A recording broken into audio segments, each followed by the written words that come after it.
Hello, hey everyone, welcome. How are y'all doing today? Hope everyone's doing alright.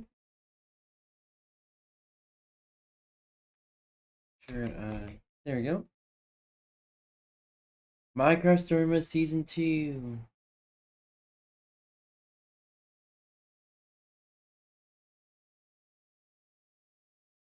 We're gonna be playing more Minecraft Story Mode, we're gonna play more Minecraft 4 mod packs.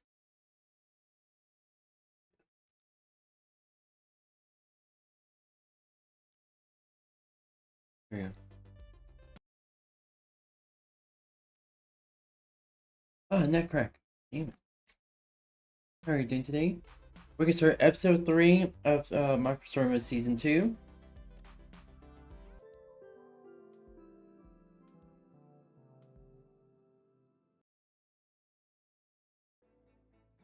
Previously on Minecraft Story Mode.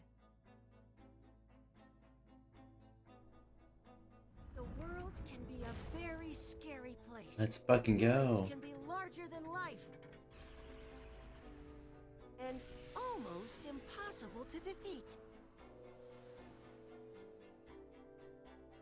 The stress of saving the world can turn even the best of friends against each other. And not everyone will be on your side.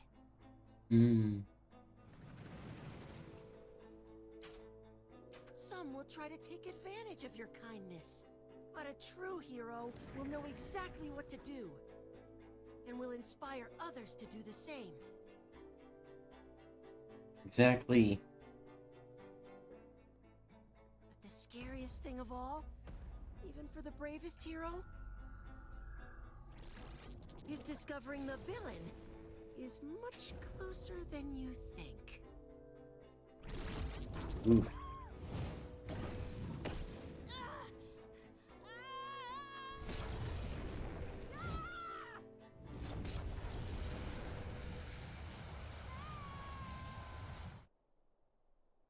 We lost Petra. We need to get her back. We need to get our wife back.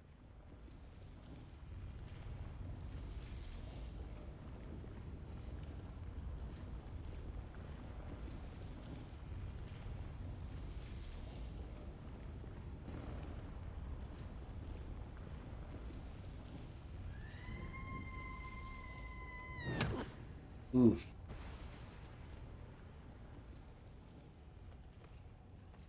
What the heck is this?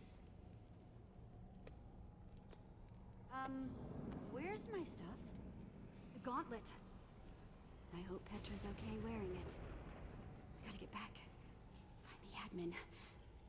Find my friends. The guest will kindly follow the orange line in the floor to the check-in zone. The guest will kindly follow the orange line in the floor to the check-in zone. Hey! Disembodied voice? Where am I? Where are we? The guest will kindly follow Lizard. I heard you. Ooh, lizard. Hi, Rye. How are you? Also, I got Soundlords working on, so I can hear it on OBS.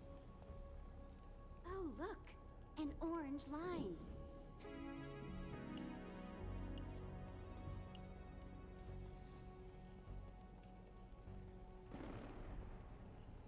Bedrock? The admin said, a place where I'd never see the light of day again. What is this place? Also,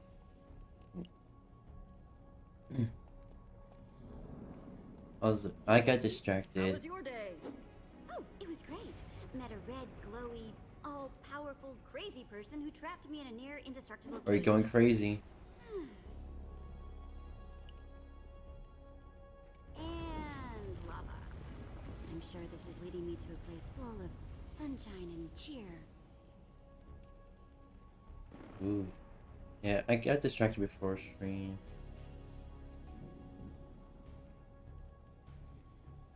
Also, because I was on call with some of my friends. Oh no. Run, run, run, run, run. Oh, don't mind Big Hank. He's just here to make sure all guests behave themselves. Let's see, let's see, let's see. Oh, yes, Jesse. Welcome to the Sunshine Institute. It's a reformatory for people the admin has found difficult. I'll be your warden. Mm-hmm. So, the admin created this nut hut too, huh? Of course. The admin is an endless source of building brilliance, including this beautiful behavioral adjustment retreat center. So, it's a prison. Hey, no, we don't use the P word here. But it is a Let's prison. not challenge authority. The admin It's a doesn't let us prison. use that word, so we don't use that word. Understand? You know he's not here right now, right? You never know. You never know.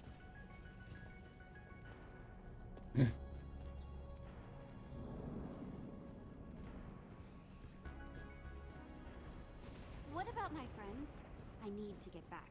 The admin put his gauntlet on one of them. Who knows what he's making them do? He gave them the gauntlet? Oh, man, lucky them. That means they're the admin's favorite. How great would that be?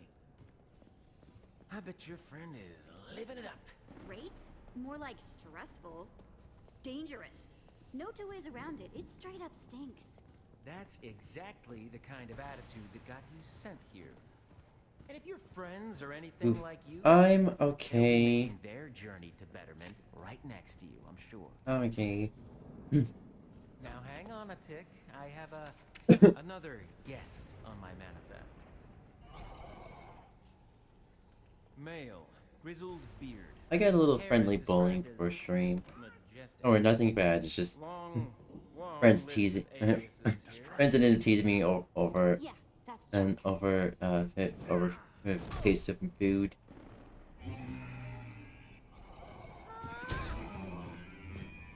Oh, Jesse, thank goodness I found you. This I know. place is... Let's get out of here. Let's go. Let's fucking go. You can't, it's too dangerous! Stop them! Associates! Let's go. I can't believe what a mess we're in. And all because I didn't realize Voss was actually the admin. Oh, what a mess. Manipulated, shammed. Yeah, I can't believe he pulled one over on you like that. His disguise must have been really good. I'm sure. Let's go with that. And now the admin has Petra too. Oof. I don't know how we're gonna get out of this one. Hey, sound the alarm! We don't stand a chance without weapons. When we run, Where? wherever they aren't. Let's go. Stop them! Don't let them reach the burrows! Go.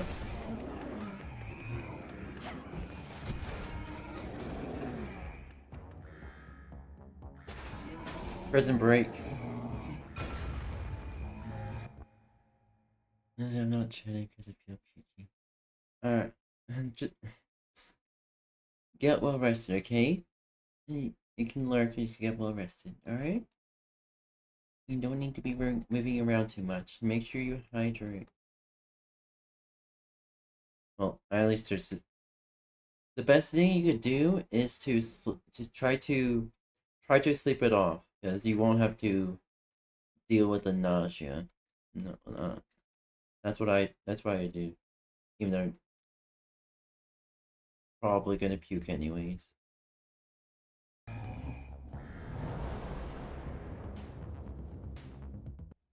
Hold on real quick. Let me. Here we go.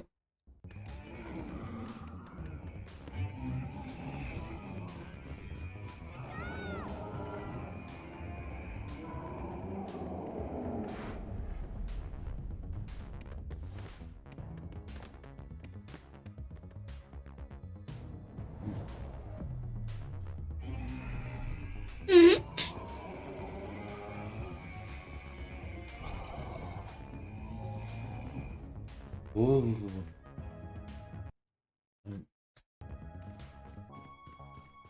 But right, I give you hugs. You're a good boy. Oh. Okay, we've got to figure out. But like,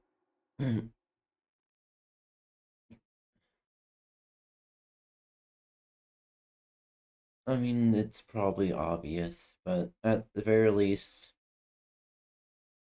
if you stay awake, it's gonna feel worse. And from experience, that's yeah. Where we are. What is that? Hold on real quick. Let me make sure I can view the stream on my phone real quick. So making sure stream works.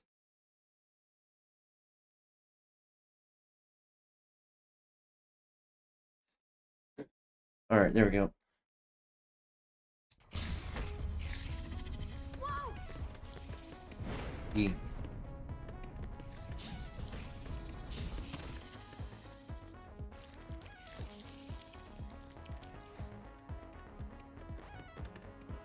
Great! More weird monsters. What are those? Are those zombies?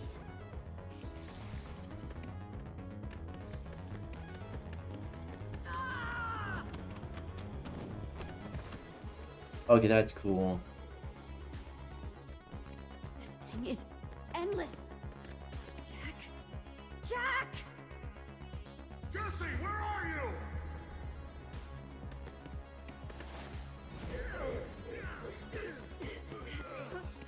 Gotcha! Ow! Really wish I had that gauntlet right about now. Ooh. Rather than need to change my whole bitch. Yeah. Another thing that I do is if I'm sick or feel nauseous, I have my trash bin right next to me. Yeah. At the very least, have your trash bin right next to you when you're sleeping, so whenever when you need to puke, you will have your trash bin right next to you. You won't have to just get up and rush.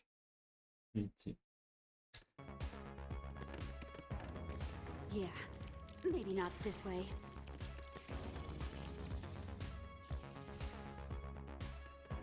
Whoa!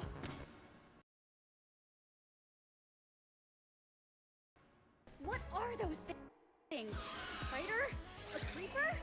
It's the stuff nightmares are made of. That is unsettling. Of course. What the? Why would there only be one? There's never just one. What are these? Oh no, oh no, oh no!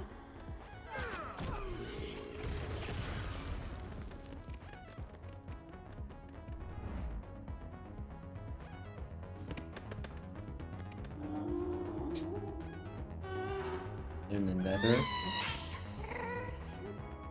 Coming! Ooh.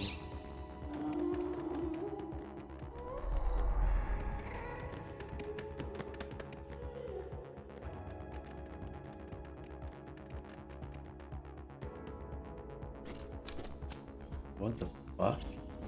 This is getting bonkers. Gotcha, gotcha, gotcha. Oh, nice moves.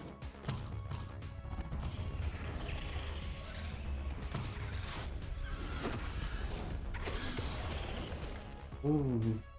Look, Jesse! We gotta get to the top of that wall.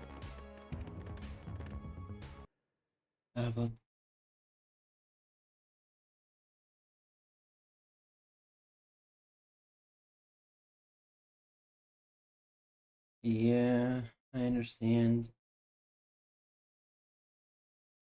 But just try to have like, at the very least, have a like, have a grocery like a garbage bag that's double bagged. So whenever you eat, so you just have it right next to you or like in your grasp. So you won't. So when you need to puke, you just have it right there.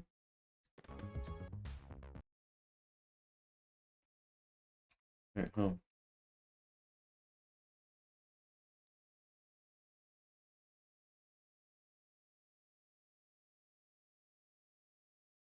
Alright, Jet. There we go. I hate the feeling too. It sucks ass. Right, I give you hugs and I give you head pats, and moi, you're a good boy. You are a good boy, okay?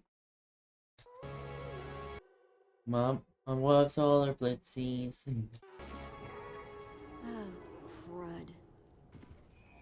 Golem! Ooh. Oof. 5 minutes, and already apprehended in an escape attempt. That is just rude. Take this one to the mushroom.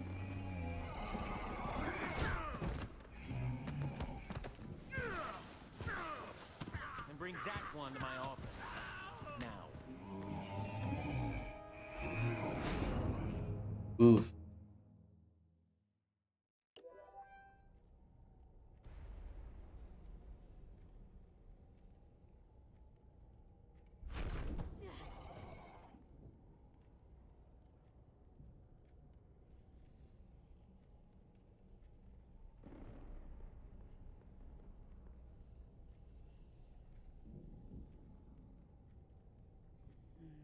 Close the door, would you?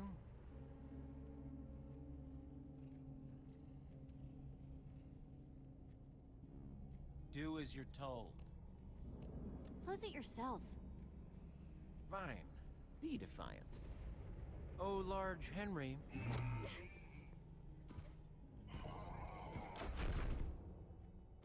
Defiant. Disappointing. Looks like I'll have to keep an extra eye on you and your crew. My crew? Oh, let me show you.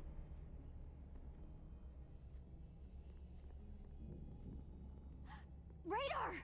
NERM! You see, here at the Sunshine Institute, there are 2 types of guests.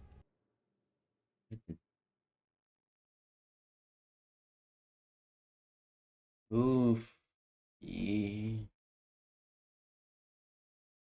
Was it how if it's wait, how old was Frappuccino? Or was it something in the Frappuccino? Either way, it sounds like food poisoning, which is probably even worse than having normal stomach bug. People who make the admin extra angry, such as yourself and your punch-happy friend down there.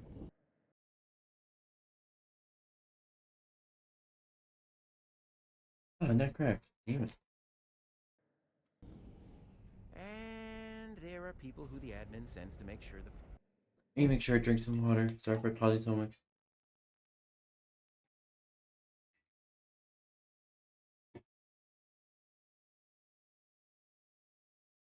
I'm pretty sure it's the leftover curry, not the actual frappuccino. And hi Space, welcome. How you been?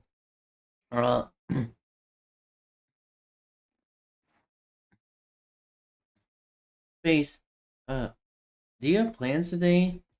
Cause I'm planning on playing more Minecraft horror mods, and I found 3 more horror mods to play.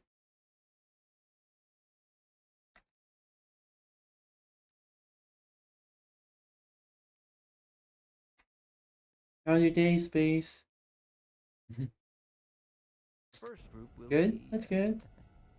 well behaved. Your friend with the glasses is surprisingly feisty for such a skinny guy. If you know what's good for you, Warden, you'll let them go. Oh, I'm sorry, but threats definitely fall under the category of not well behaved. Bring up Jesse's leverage, would you?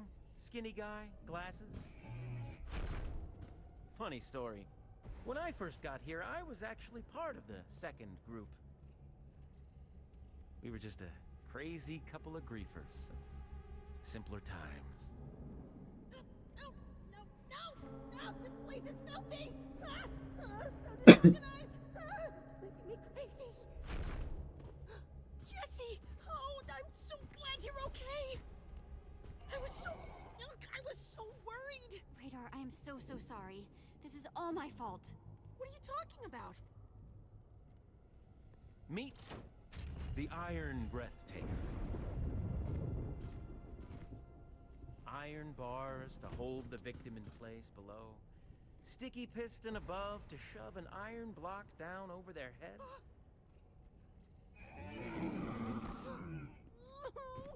Gulp! Don't you dare. I'm okay. I'm okay.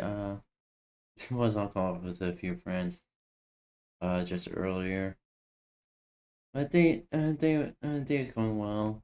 Off today, so yay. Now, I said before that you could follow in my footsteps. That could start now. Ready to improve that pesky bad behavior of yours and join the good guys? Work for me as an associate and help bring order to these poor, chaotic individuals. Don't do it, Jesse!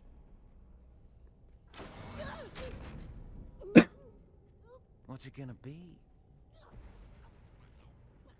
No freaking way, Warden. Go eat a slime ball. Ah, some people. Don't say I never tried to help. Whoa. Long time in there. Feeling a little dizzy. Hey!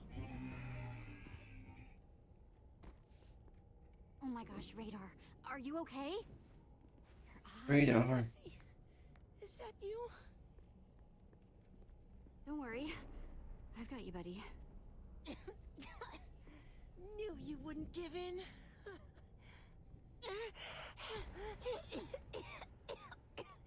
We're still in this together.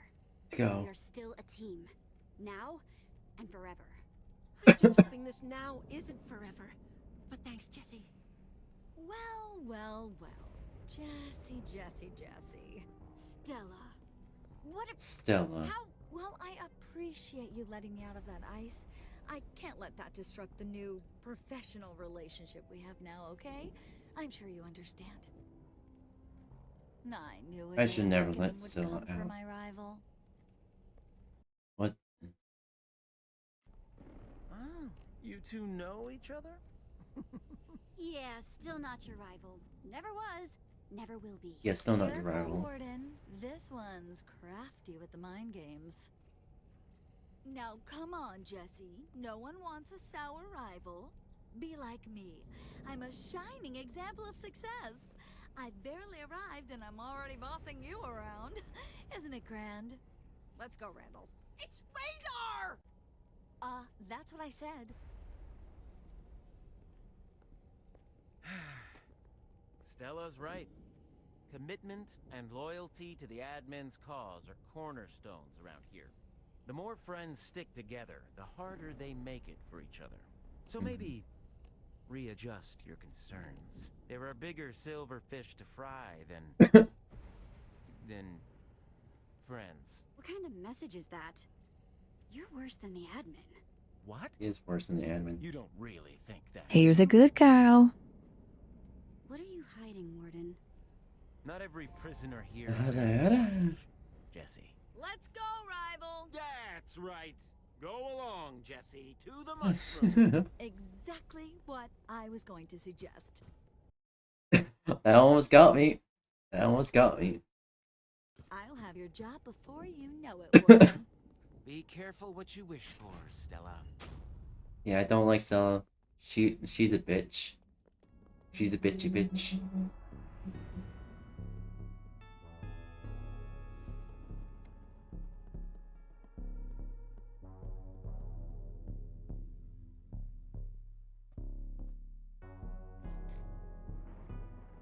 That bombs. New arrivals. Show 'em around, would ya? Thanks. Excuse me? Who are you supposed to be? We don't have a problem, do we? I need a moment to process. She really knows how to make a good impression, doesn't she? She's kind of the worst. Oh, you are certainly one to talk, Jessie. Ta-ta, Jessie. I'll be at my post supervising a more impressive cell block. Careful, right? You don't wanna get a punishment, do you? Don't be too jealous, or do. I wouldn't blame you. You okay, Radar? Wish I was. I need something to eat. Get my strength back. You're in the right place. Guests make mushroom stew here. Guess I just need some mushrooms then. Here's one. Mushroom!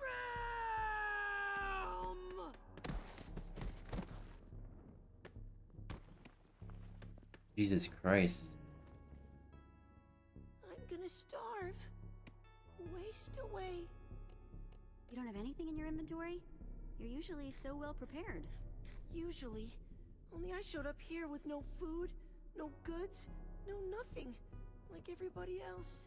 I saw Jack earlier. He might know what to do. Let's talk to Jack.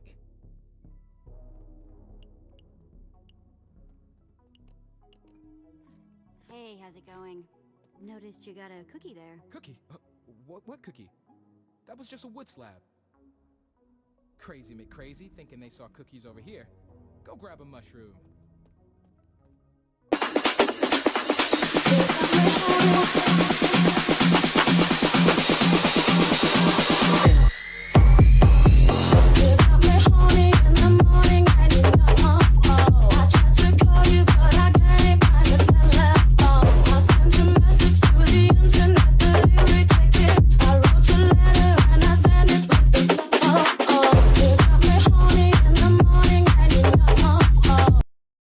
Lol.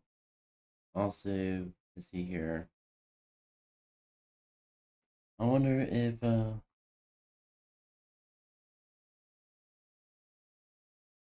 add a new alert button. Something that's shorter and probably won't cause any copyright. I'm now horny. Yeah, that'll work.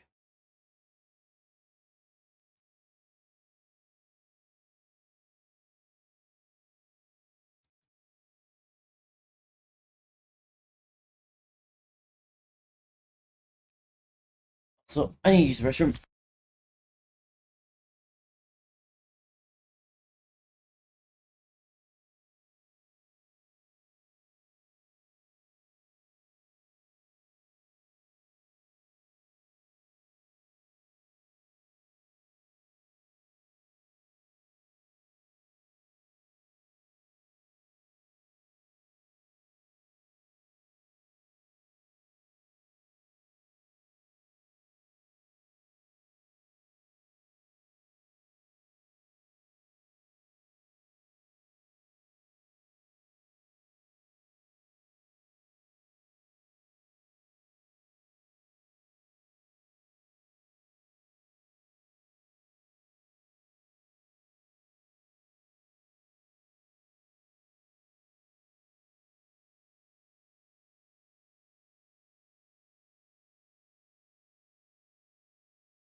I'm back with Blitzies.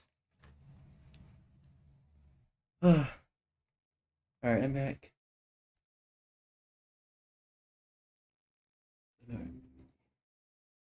Ooh.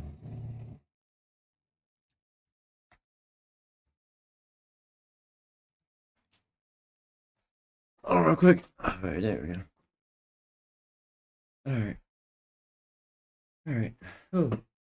Oh, hi, friend. You just caught me putting the happy little finishing touches on my happy little painting here. What you painting?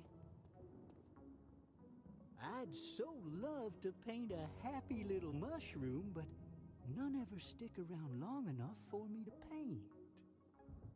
Do you think you could be so kind as to build me a happy little mushroom to paint? Here's some wonderful dirt for you to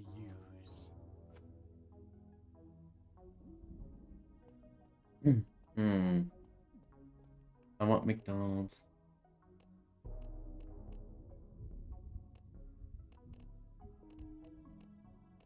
Is here.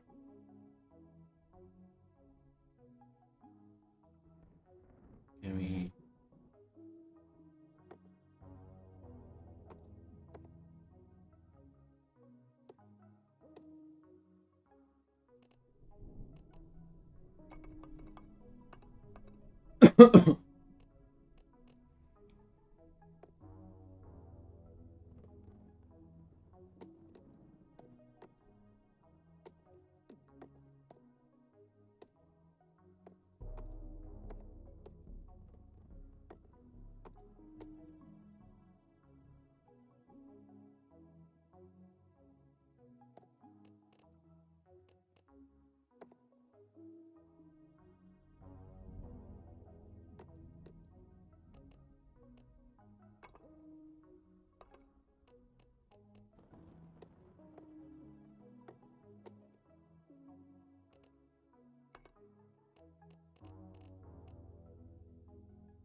That's all I'm done. I just realized I thought it was making. Yeah, for next.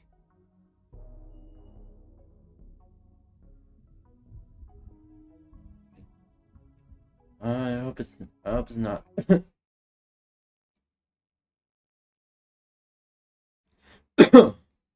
Yeah. I hope it's not the cough virus for you. Now that is just lovely. Thank you ever so much. Please, you must share your thoughts on my work so far. Don't you hold back now. Honesty's the best policy. Oh my gosh, it's great.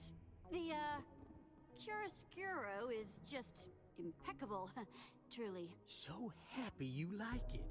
And Yeah. now, I like you. You'll be spared when the bad thoughts come.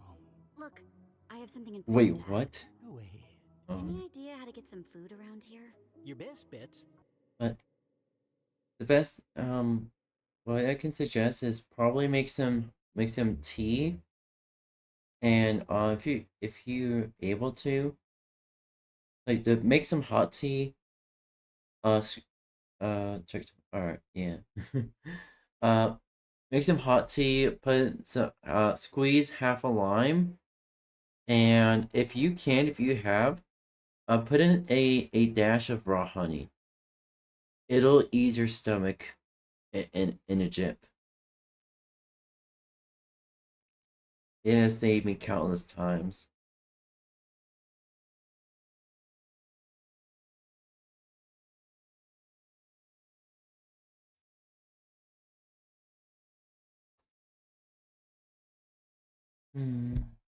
I give you hugs.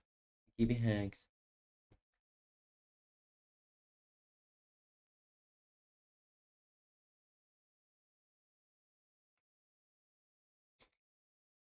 the mushroom pit.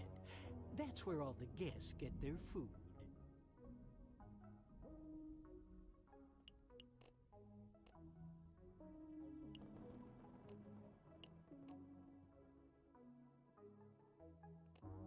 Well, howdy, friend. What can I do you for? You ever try to bust out of this place? Too busy painting. Can't quite work a canvas when you're trying to vamoose. There is one person who tries to escape. Over and over again, really. Prisoner X. Who's that? Nuh-uh. I'm not saying anything more about her. Hey, so what's your name, buddy? 3 little letters. R-O-B. That spells Rob. That spells my name. See you, buddy. I wish you happy painting, and I'll see you next time. Or Bye now. she's our wife. She's our wife. My probably Petra.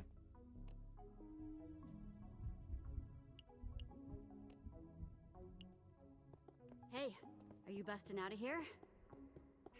Everyone gives up on account of the mining fatigue, but they just don't got the patience. It just takes longer, see? Just a little bit at a time.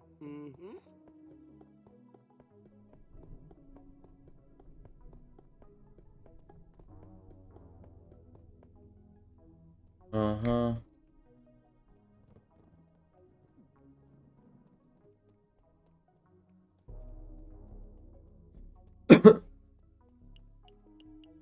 Jack.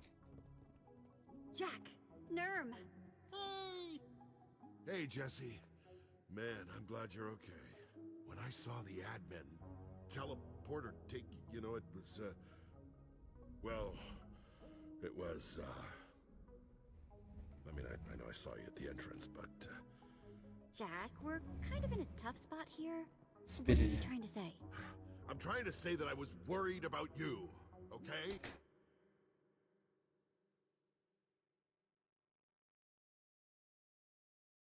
I didn't expect Jack to be our husband. Several wives. Several wives. Well, on the account of me being an ex-gotcha player, I actually understand that.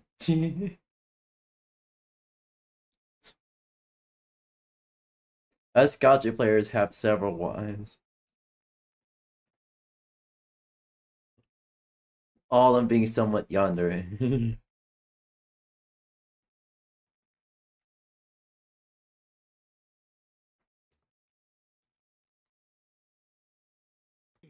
I was... Yay! Also, right, I read all your messages earlier. I got distracted while I was talking to some friends in the VC. Sorry. And also I give you hugs. It was nothing about you, alright? Okay? And boop. I give you a boop. ADHD Gopher. Now I realize something. Probably what I want to do.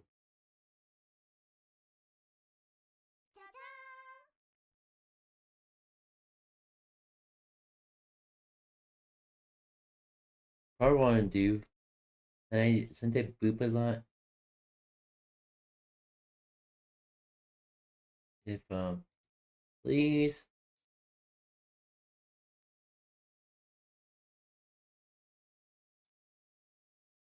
Oh yeah, boop already exists. But also, I probably did just sound alert. Just a boop sound alert.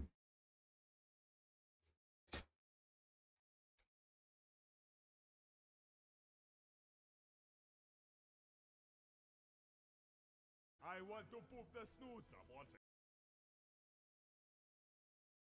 And boop the snoot.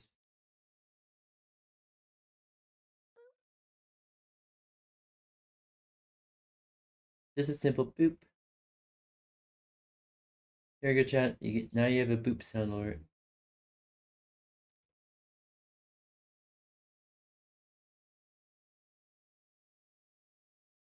Ah yes, boops. Boop. Boop.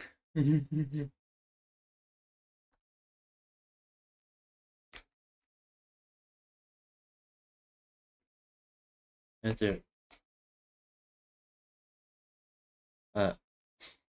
Yeah, Rye is also. Boop. Boop. I was scared.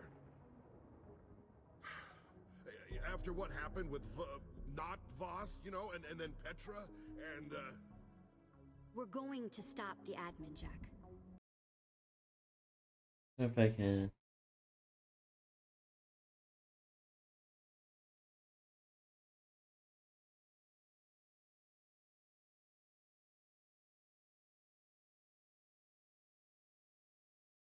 X. Oh.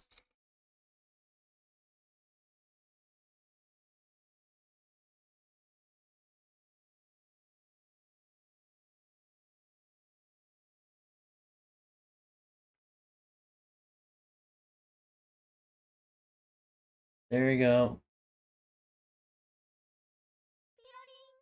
The more mods, the better. Kind of need a mod for whenever I get on live on stream. Honestly, probably gonna be one of the last mods I'll freely add as a mod, as I do. Probably when the Discord server becomes large enough, I will add a. I'll be doing mod applications. Out of here. yeah.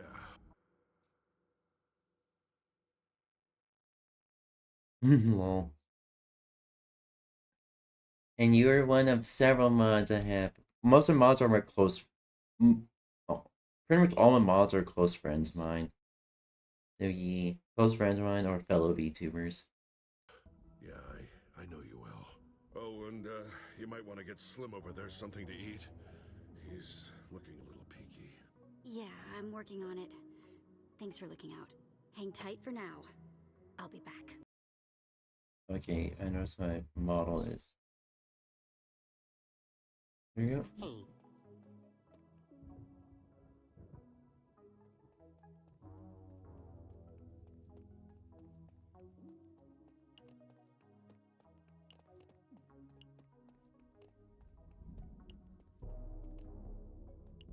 Let's look at that.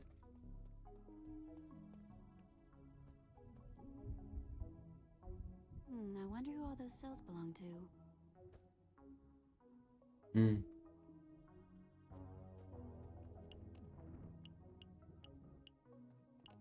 I hope you're learning how to be a cooperative champion. Wait, what? Is that the admin? You are all here to be reminded of your potential. It's a recording? Come on. And I hope you'll see it in yourself, as I do. Because if you don't, well, we'll cross that bridge when we come to it, eh? In the meantime, demonstrate your cooperative potential, and you just may become the ultimate champion!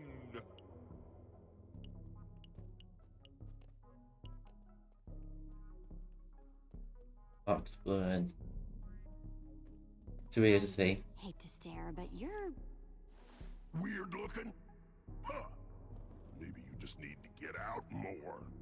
This is what people look like where I come from. noted. Sorry. Associates, admin here with a reminder. So, Helping others what got you tossed in here? None of your business. Was it embarrassing? None of your business. What if I go first? There was this gauntlet. Stop it. Right. Let that be your mantra. Good day. Alright. Got any idea how to bust out of here? Hey, you're one of us. I can tell you. Really? No. How'd you get that bowl of stew there? I don't know what you heard, but you won't get any free food from me, fresh meat. Get out of here. Guests and associates, admin here, reminding you that despite being so close to finding a suitable champion, the spot remains open to all. Especially any wannabe adventurers whose names might rhyme with Are Nessie. you okay, buddy? Yeah, I'll be fine. Just a little hungry, that's all. Get right. Look at. We'll get Raider some food. As Jesse walked up to Brick, Jesse noticed that he was narrating all of Jesse's actions. How do you know my name? Jesse was surprised to learn that the reputation of the 𝙂𝙚 the leader of the Order of the Stone, had spread so far. Brick was curious what Jesse thought of someone who narrated every action around himself. Brick waited for Jesse to say something. Jesse approved of Brick and his quirks. Jesse winked with approval. Like this. Brick was happy for the approval, but didn't appreciate Jesse stealing his thing. I mean, come on. It was his thing first. Ever try to get out of here? Brick knew that the only way out was through the burrows, a seemingly endless labyrinth filled with monsters. And who the heck knows what else? Brick also knew that only one person has ever tried to escape, but Brick never speaks her name. But Brick will never speak of Prisoner X, so Jesse never asked again. Right. I need to get some food. Any tips? Brick looked out on the mycelium field, knowing that at any time, mushrooms would pop into existence, and that all fellow prisoners would have to fight to get one. Brick hoped Jesse was a worse fighter than he was, but from the looks of it, Brick is in mondo trouble. Waiting for. So, what are you in here for? Let's go. Brick remembered Kinda. the day the admin, annoyed with Brick's constant need to narrate, sent him to the Sunshine Institute to break Brick of the habit. Brick was promised release if he stopped, but nothing will ever break Brick's spirit. He will narrate forever. That's it for now. Thanks, Brick. You're welcome. Brick told Jesse, you're welcome. Ooh. I don't have anything to craft yet.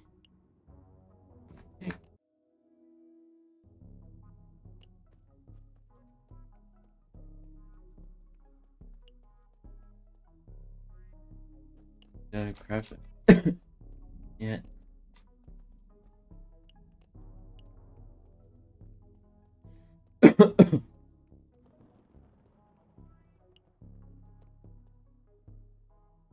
Definitely not getting back out that way.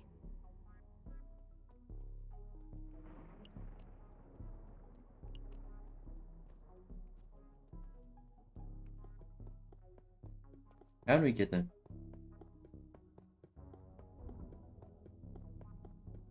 What is that guy up to?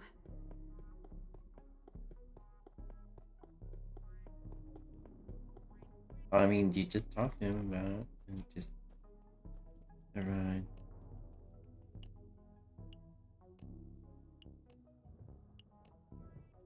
Well, howdy, howdy, friend. What can I do you for? So, how did you make the admin mad? Oh, he didn't care for my painting, so I threw TNT at him. He didn't care for that either. See you, buddy. I wish you happy painting, and I'll see you next time. Bye now. Bye, Bob Ross. Hmm.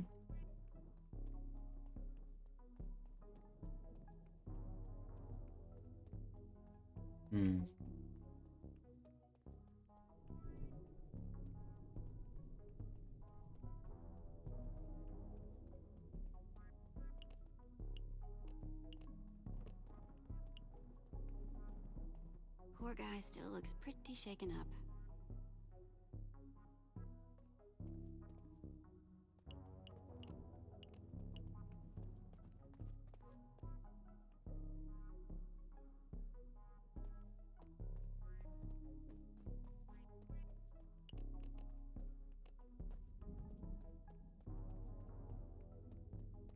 How do we get them mesh?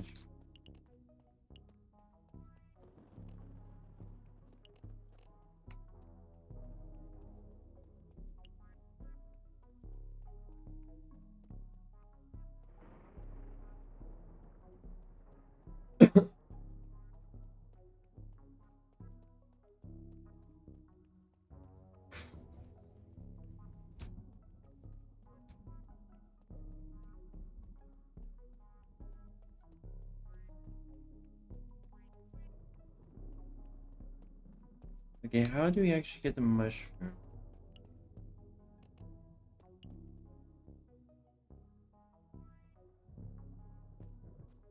Mushroom! Mine! This one's mine! Not if I get it first! Roar!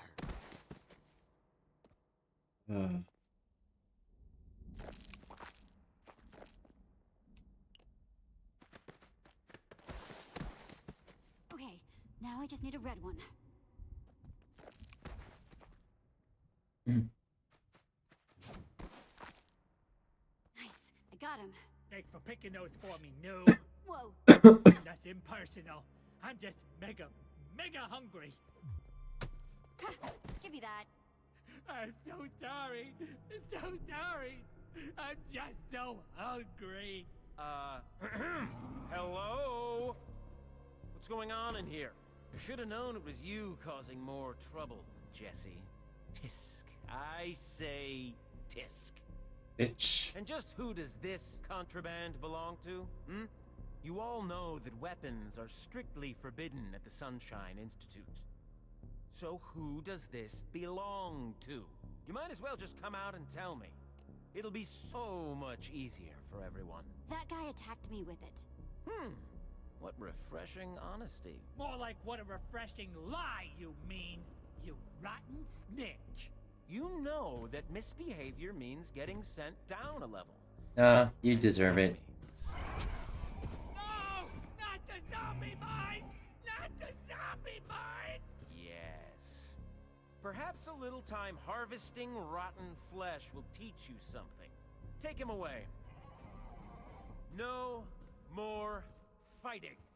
No more rule breaking. Any of you. Jeez, what a jerk. At least now I can make some stew for Radar. Ooh. At least figured it out. Took me about an hour, but to figure it out.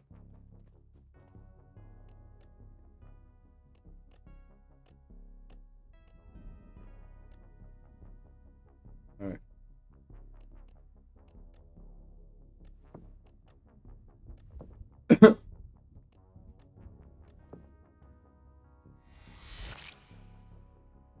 Well, it's not much, but hopefully it'll help Radar get his strength back. Alright, let's get Raiders stew. Voila! One fresh bowl of mushroom stew. Thank you, Jesse. You have no idea how happy... I mean, I guess I'll drink this slop. Trying to act tough. Interesting attitude there, buddy. I'm gonna have to really step it up. I mean, this is prison. So from now on... I'm Prison Radar. I'm gonna get my own mushrooms. Make my own stew. Disregard my bedtime. Break whatever rules I feel like. Hey, that's the spirit, Radar. You look awesome. Let's go. Thanks. I mean, Let's tell me something I don't know. Now step aside, Jesse. It's go, time for Radar. Prison Radar to show this world what he's made of. That's right. Come at me, dude. What's going on? Prisoner X has escaped. I repeat, Prisoner Also, right? Feel free to message me at any time. All right? Come on. X has escaped.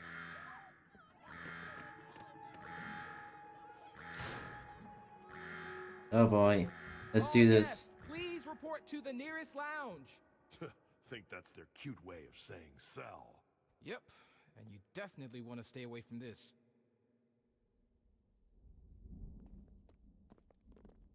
Ooh. This place just keeps getting weirder and weirder. Prisoner X?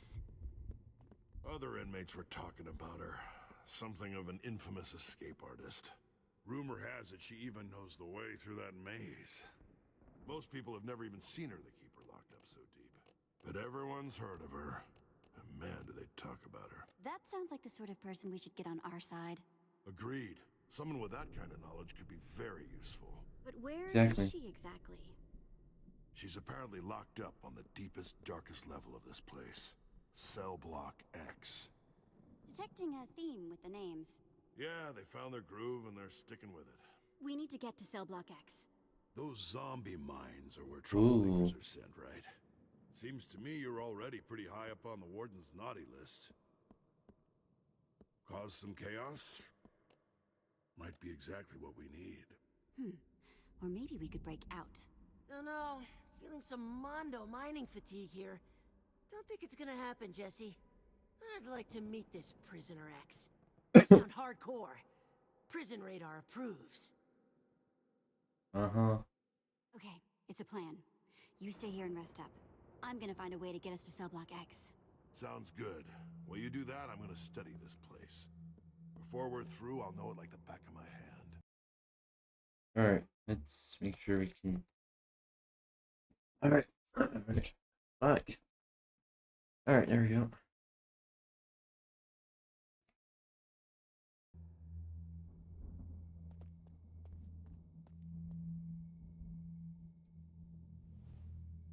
But how to get sent down to the lower levels?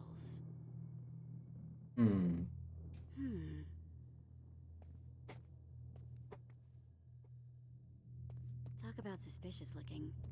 There's gotta be something in there I can use to get into trouble.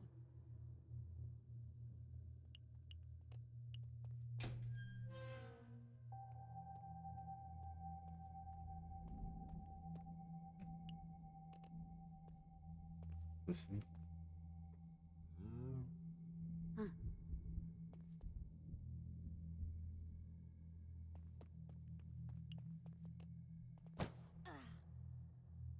Let's see what I can do with this.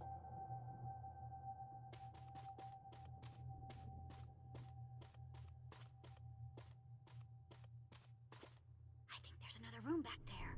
But how do I get in?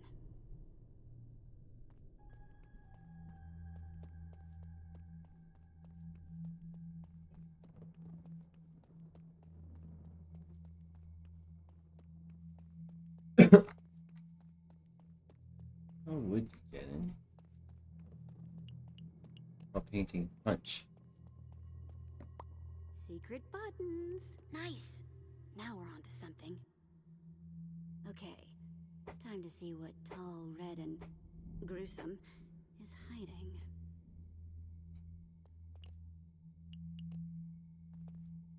Okay. Looks like the buttons move the blocks. So that button moves that block. This moves those blocks. Got it. Alright, so what we can do is...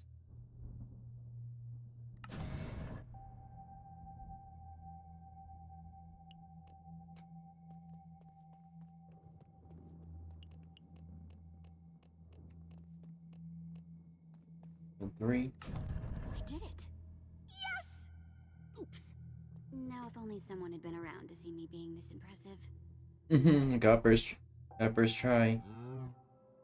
A moosh room? What the heck are you doing here? Sounding me like I could ask you the same question. Mind explaining what you're doing in my most private of spaces? Visitors ain't welcome, and you are most definitely a visitor. Just looking for Cell Block X, big guy. Well, it ain't here, short stack. If you hadn't noticed, you left the hole open.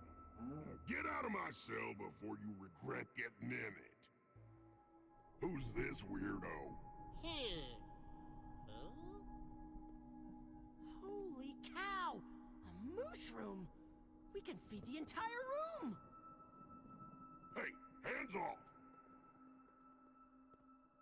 Sharing is caring.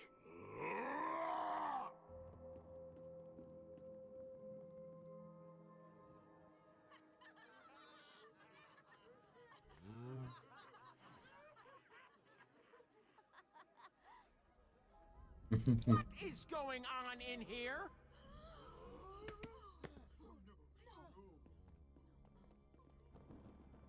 Of course. It's you. Anthony, Shears. This is your last chance to right some wrongs. You shear this mushroom, and I promise no pain will come to them. And if I don't? Then I can't promise to keep that promise.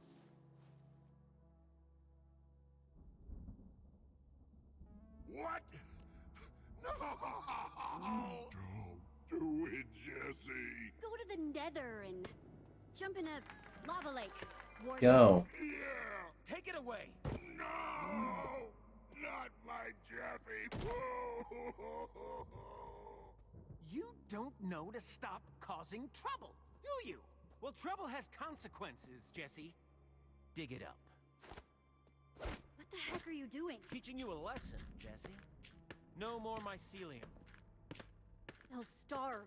You and your friends will be relocated to the lower levels. He's a much bigger asshole than I Well, isn't this a treat? My rambunctious rival is now my poor He's much more of an asshole than he should perceive. prisoner. Get moving.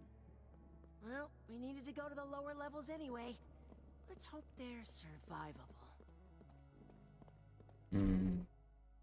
Radar still radar. I need to hydrate.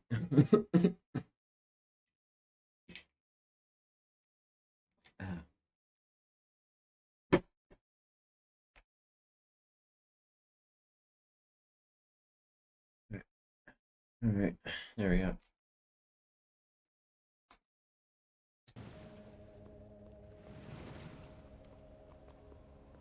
Welcome to the zombie mines, Jesse. Ooh. Just when you think you've seen it all. What exactly is this place? Every few minutes, a million gross zombies spawn. The equally gross prisoners dispatch them and collect the zombie flesh, which is... Gross. I get it. But why? Don't know, don't care. Do your job. Zombies won't fight themselves, so get to fighting. That is sadistic. No two ways around it. Yeah, but it's how the place works. Survival of the fittest and all that. Though survival of the grossest is more accurate here. You brought this on yourself, Jesse. I don't get it. You could have just joined the admin and never had to suffer a second. Instead, you chose to throw it all in the lava pit. Yeah, I think all of those people cheering for you 24/7 have made you delusional. I'm a rebel. It's just who I am. So it would seem. But consider this a warning. Don't mess with the admin. You will not like the outcome. I'll give you one piece of advice. Just one. Try not to... Oh, you're live? Ooh. Ooh. Do you want to play for Minecraft mods? cause any more trouble. If you do, you'll get sent to maximum. With her. Who's in there? You must have heard those alarms earlier. That was Prisoner X. She tried to escape, but they got her back. And she scares me. You don't want to end up in there. So play nice. Come along, Luna.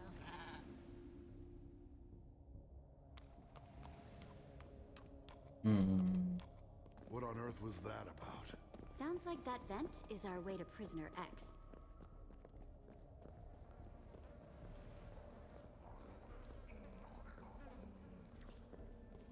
Auxiliary said we need to go venting.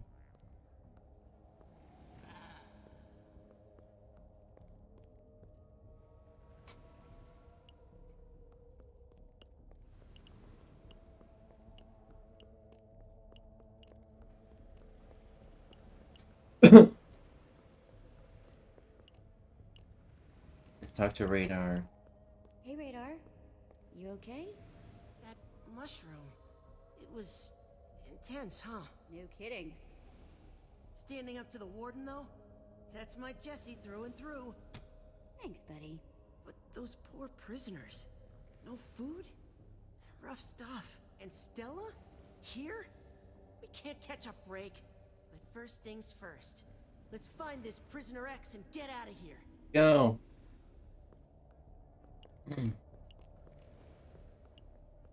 Hey, what is this? Oh, the big guy, Oxblood, was down for a while and headbutted the wall. Not sure why, but man, he has a hard head. We just haven't fixed it yet. There's redstone behind the wall. I wonder what it connects to.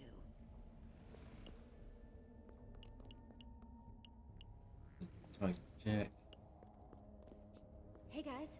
Hmm. Found anything? Nothing of use. Especially since I refuse to look away from those zombie spawners. Don't want any surprises when they go off. Keep your eyes open. Let's see what this is.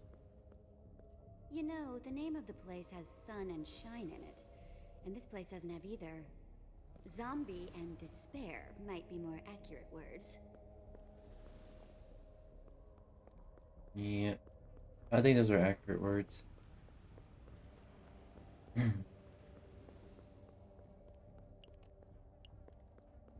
Why are you being such a brat, Luna? Come on! Ow! Luna, stop that! I'm hitting my llama limit, Luna. She's just not your biggest fan, Stella. I don't get it. I am very deserving of fandom. Stop bothering me. Don't you see I have important business to tend to right now?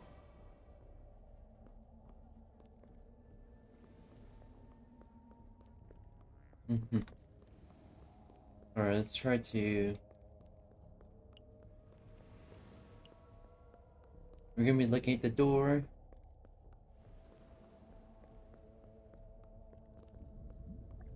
There's gotta be a way in, but this door won't budge. Hey, don't even bother trying to get in. See those item frames? Only the admin and the warden have the right items. And they could be anything. Besides, why would you want into Prisoner X's cell? That's just bonkers. Stay away.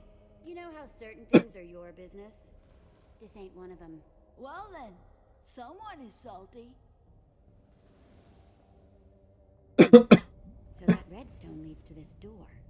If I can bypass the redstone circuit, I can open the door. Hey, guys! Over here!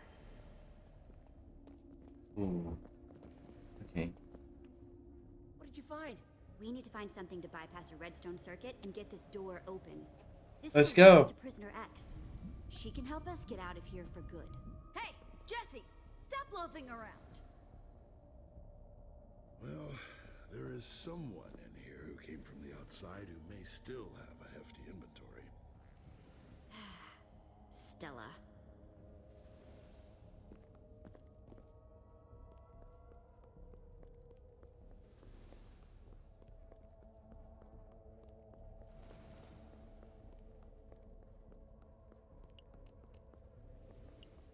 You know, Jesse, guests and associates really shouldn't be mingling.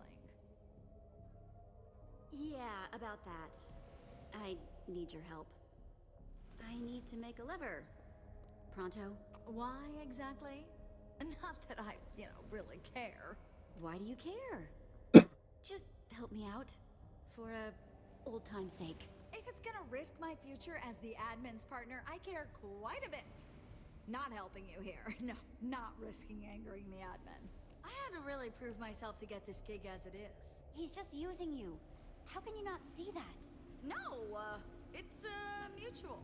We're, using each other. I think. Maybe you make some good points, but not enough of them. I have a place here. Respect. And power, and the works. It's actually very prestigious. Many, many people would love to have this position. Yeah, but what about Champion City? You're gonna abandon them? Absolutely not. They'll be fine. They will be just... Oh, yeah, who am I kidding? I have done so much for them in the past. I mean, they can barely make bread without me supervising. Okay, look. Maybe this isn't my dream destination.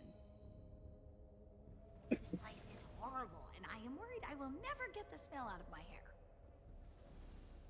Here's the cobblestone and stick. But you need to get me out of here. I know we've had our issues, but I also know that you're a hero or whatever. Sure, Stella. We'd be happy to have you. If you're happy, I'm happy. Alright. No matter how many worlds I see, it always seems to come back to levers. Exactly.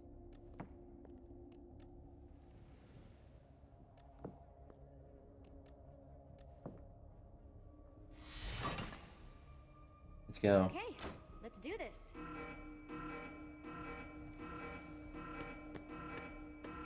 Zombie wave incoming! Prepare yourself!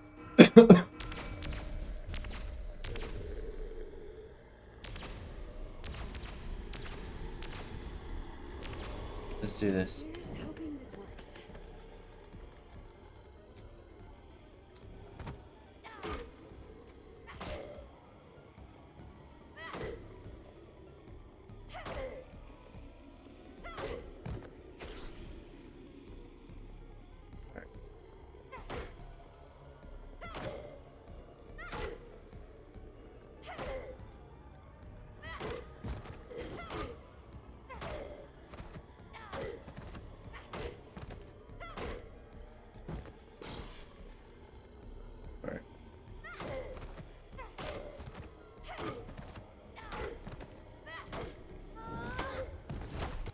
I noticed something. Whenever I attack and the bar goes down a bit, I immediately dodge and the bar does not go down. What the fuck is going on? Attacking takes less energy than actual dodging, so wow.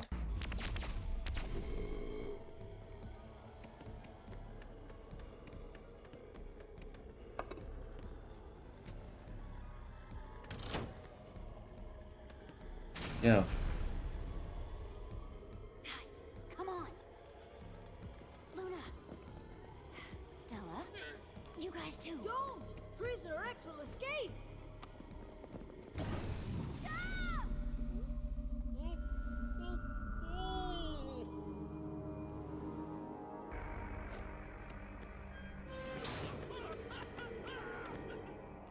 Oh no. Wait, what? Nerm, stay close to me, okay? Guys? Petra? Petra?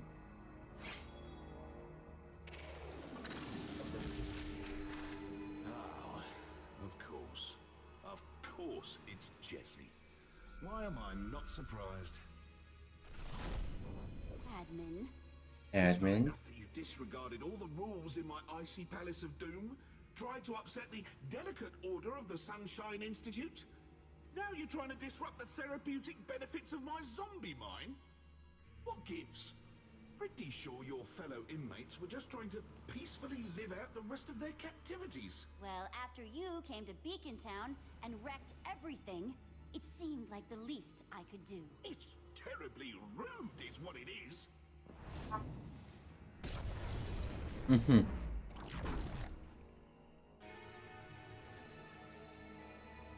Admin! Sir! I'm very disappointed in you, Warden. I'm just a nervous eater. I'm sorry. No, not that. I'm disappointed that you couldn't keep Jessie in line for one measly day. I was just trying to do my job, and now I'm in trouble because of you. This job isn't easy to begin with.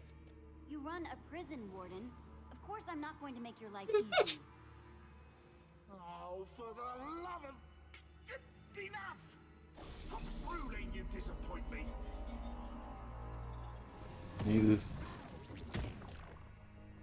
And that goes for you, and you, and you, and especially you. Mm-hmm. And as for you, I've been looking for an opportunity for you to prove your loyalty.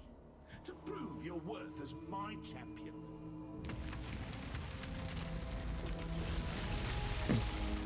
Oh no.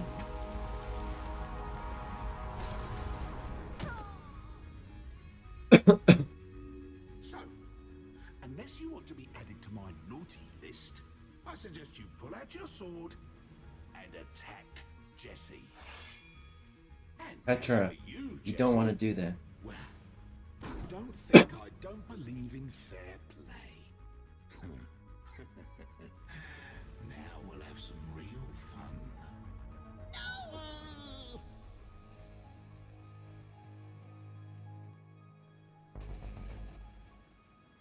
I had such high hopes for you, Jesse. The highest of hopes. You could have been my champion. You gave it all away.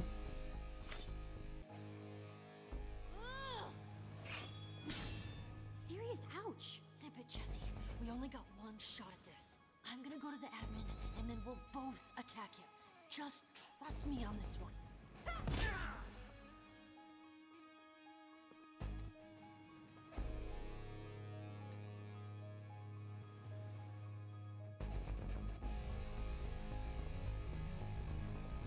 Now, Jesse!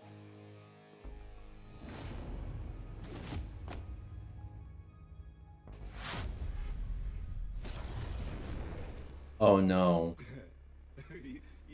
You're joking, right? That's your big idea. Swords can't hurt me. Oh, all I ask you to do is fight your friend to the death, and you can't even do that. Yeah, I want you to be my we ain't friend playing. and I don't want you to be my friend either. In fact, as far as I'm concerned, this whole place can burn to the ground. What about Prisoner X? What about all of us? The Institute remains inescapable. So what do I care? I'm leaving. And I'm never thinking about any of you ever again. Guess I'll just be my own friend now. Can't dwell on the setbacks. Gotta keep looking forward. That's so sad. Oh, spare me the pity party. I don't need it. I'm gonna have Oof. loads of friends soon. Oof. After all. Everyone loves Jesse, right? No. What the fuck? No way!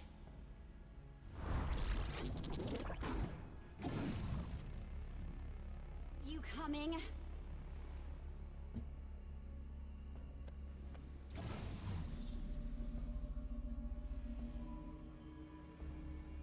I got your back, Jesse. Trust me. And take care of Luna for me. Coming, darling admin. Stella, it's just the beginning. Your other friends will fall in line too. Lucas, Axel, Olivia, all of them. Don't worry. I'll take good care of Beacon Town. You are gonna pay for it. Dearly.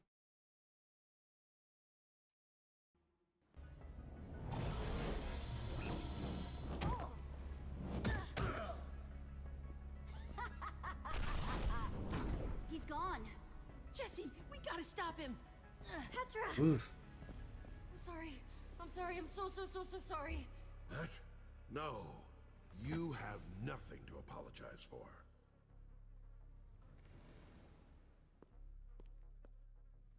Let's hope Prisoner X is really our ticket out of here. Hmm.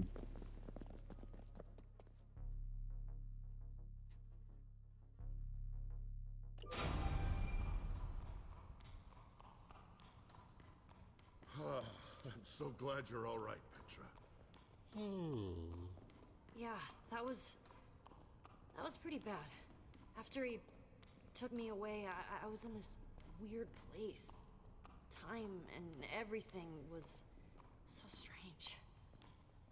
I felt like I'd been there forever, and I started to worry you'd given up on me. That sounds We horrible. know. Petra, are you crazy?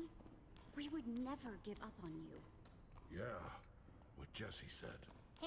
Well, that's a nice thing for you to say. I saw Beacon Town, Jesse. They were all worried about you.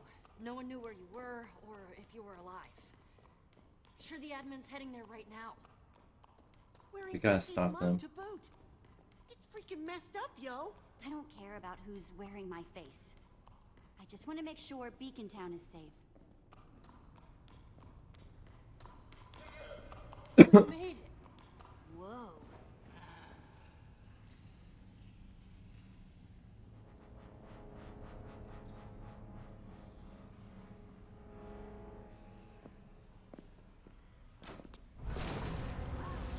Look out! No, Nerby! Oh, that's so not good. Oh shit. Yeah, talk about some intense security. Just stick close to Jesse, all right? We'll be fine. Don't worry. Yeah, you guys go on. Get prisoner X. If I wanted to imprison the dreaded Prisoner X, that's where I'd do it. I think that's where we need to go.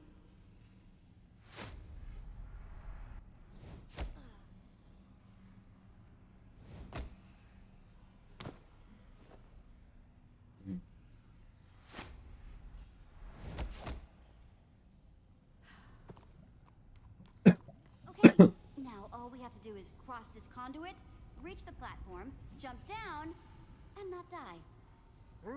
Come on, I think we can make that jump. You're up next, Nerm.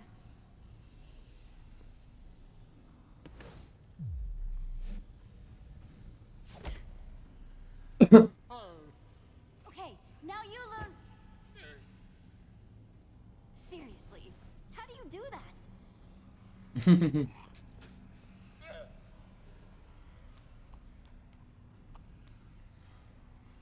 Last jump. Let's do this.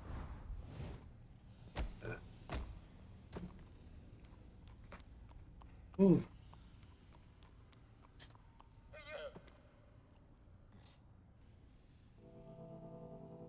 Who's prisoner? Huh? Wait.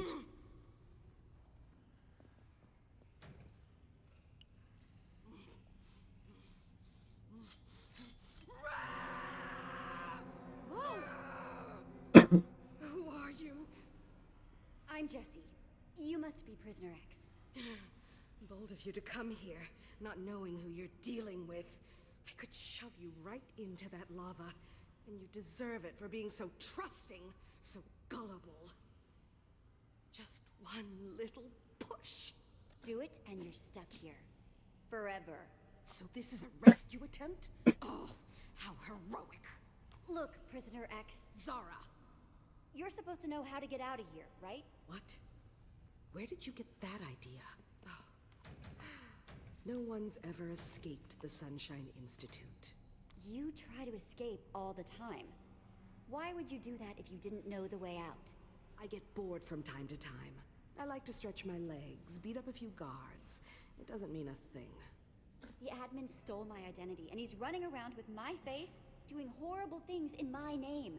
I gotta get out of here now. Romeo was here? Just now?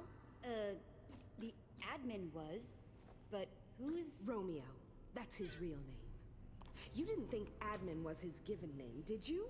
That was not the name I was expecting. Like Jesse is any better? Not judging, just surprised. But Jesse is better. Much better. You must really be something if you made him so mad. He almost never comes down here in person, except to put the warden's feet to the fire from time to time. Well, there is no more warden. The admin fired him. That's fantastic. We won't have any trouble escaping with that little creep out of the picture. So now you want to help me? Any enemy of Romeo is a friend of mine, I always say. Well, I've never technically said that. But I think it sounds pretty good. So glad you changed your mind. You changed my mind, Jesse. You're obviously a formidable ally. But don't forget, you do need me. Sounds I'm the off. only one who knows the way out. If you know the way, then show me. Let's get out of here. Just one problem. This whole room is rigged to explode if I step 1 foot out of it. Explode? Take a look around. If someone doesn't stand on at least one of these pressure plates on the floor, these sticky pistons will retract, Lava meets TNT, and then the whole place blows up before you can say kaboom. That's a stone pressure plate. That means I can't just use a block. Oh, it's fine.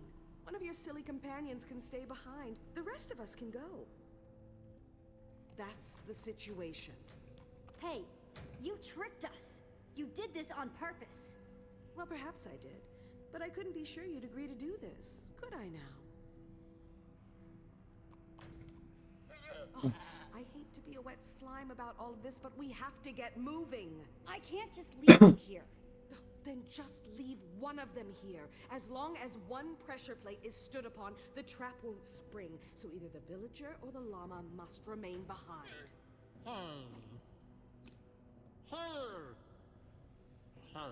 Nerm, no! You can't do that. Oh, come on! We seriously don't have time for this. I'm leaving. If you're interested in escaping the Sunshine Institute alive, I suggest you do the same.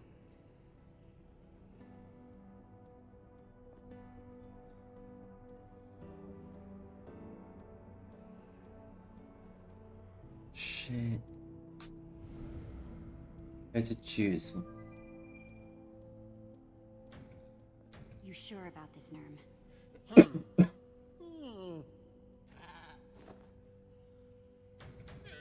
Stella did ask me to look after her. Come on, Luna. We gotta go. I'm so sorry, Nerm. You're as brave as they come. Oh, shit. How did you... My straitjacket? Oh, that was the easy part. If you're done with your tearful goodbyes, we have a prison to escape from.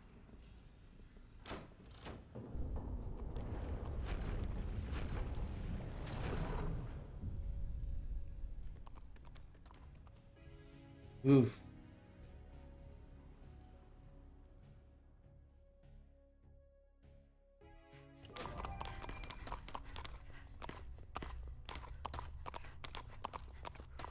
Oh, Prisoner X, I presume? Yeah. Guys, this is Zara. Zara, the guys. Hello. Where's Nerm? Oh, your villager friend offered to take my place so my cell's booby traps wouldn't go off. What? No. He did that? And you let him? Nerm did it to save us. You would have been proud of him. I mean, of course I would have been. I always am.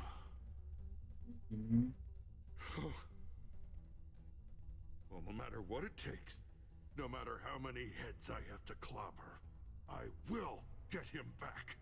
She better be worth it. Trust me, I'm worth it. Ugh, can we get going, or is the reunion still underway? Yeah, we're going. Come on. I was about to say, is that Elgar? Guests have escaped their lounges! The warden's been fired! Zombie meat is back on the menu! When I find that warden, I'm gonna make him pay for what he put me through! Yipes. Wouldn't want to be the warden right now. Oof. A prisoner in this place wants to tear him to pieces. Oh, fuck. He better watch his back. Alright. There we go. Alright. And his front and his side. Yeah, lots of watching in his future. Not my friend, not my problem. I'm moving on. Oh, alright. I never knew your heart had such icy tendencies, Jesse.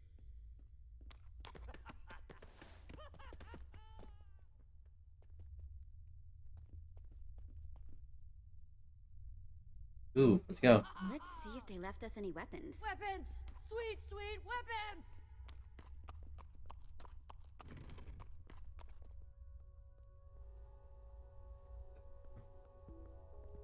I could take the enchanted iron sword, or the diamond sword with no enchantment. The diamond sword will last longer, But the iron sword is enchanted with sharpness. Not bad.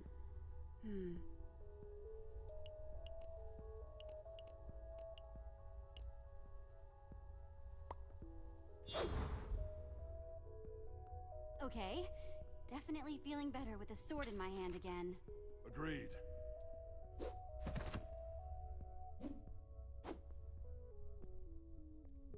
What? It's versatile. I don't know much about llama fashion, but that's a good look, Luna. Looking good, gang. Now let's... EOFF. That spells my best friend. Love you, Jeffy. Friends reunited! It's a prison miracle! Let's go. Yes, Jesse does seem like good people. Oh, jeez. Aww. You're holding us up. Move along. Now. Prisoner X? Oh, jeez. I don't want no trouble. I'm out of here. Come along, Jeffy. That was frighteningly effective. Well, now that that's over with, can we get moving now, please? Let's go. The opening should be just around this corner. We have a situation here. Back! Back! All of you! One more step and it's kaboomsville! Jesse! Warden? What's going on here? Hey, you're one of us! Help us beat up the warden! It'll be a good team-building exercise! Plus, we beat up the warden! Win-win! Well, dip my bristles. Look who it is. It's my happy little friend who took a look at my How's the happy stream? little painting. How's stream space? You freed Prisoner X? Just when I thought you couldn't ruin my life anymore! What in the world were you thinking? Holy crud! It's Prisoner X!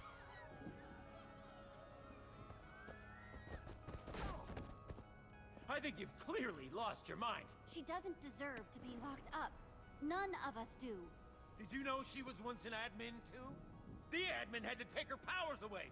She tried to destroy him. I promised the admin I'd never let her free, no matter what. And I'll What did you do for stream? keep that promise. Even if I need to blow us all up to do it. Ah!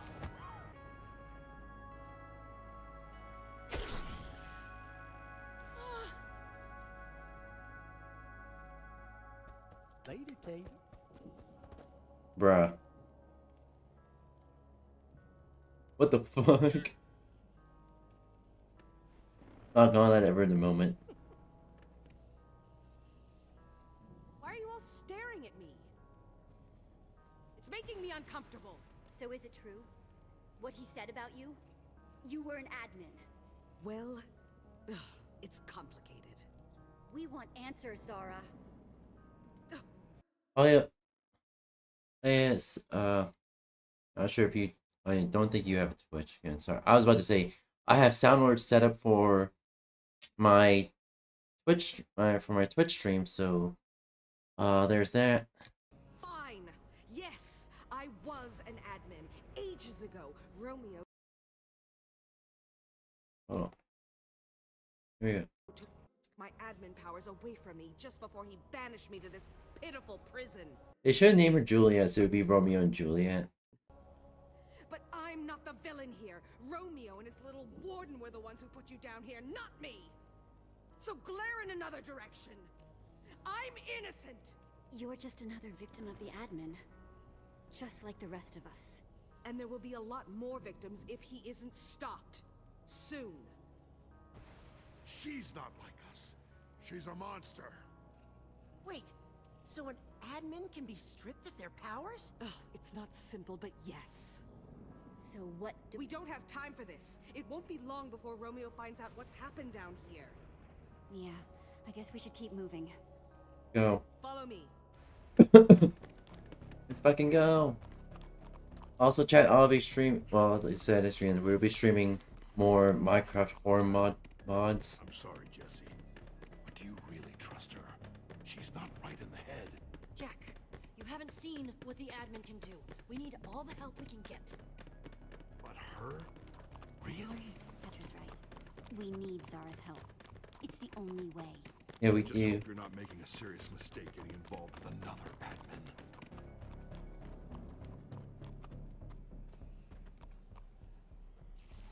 Romeo did always love creating new nightmares at every opportunity.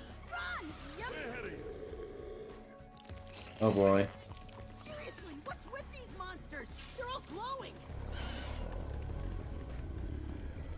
They're pretty scary looking, Jesse. Then let's be scarier.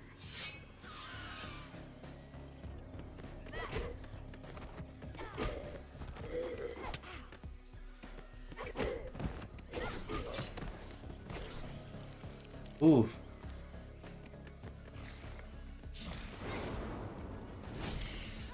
How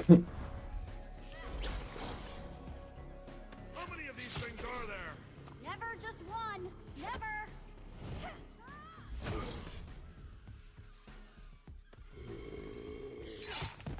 We played Wii Tennis with mobs, and also I kind of messed it up.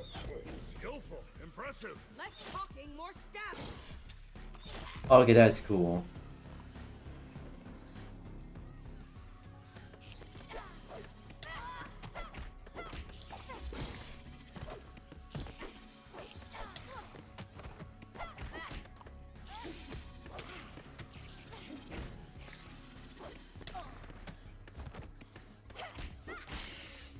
Ooh. Zara.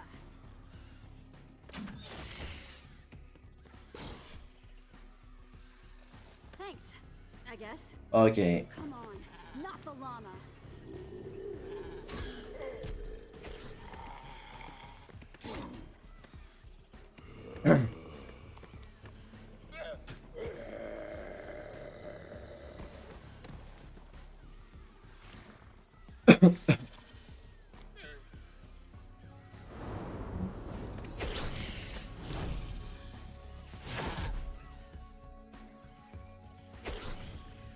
Thank you, Luna.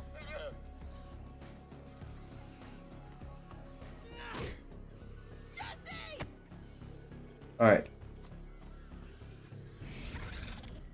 Radar, give me a boost.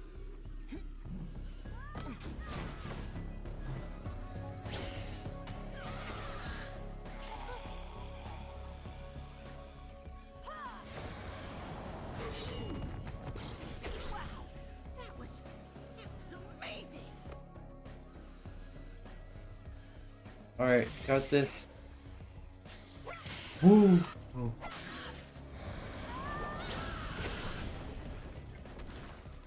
Let's get Oh out. boy.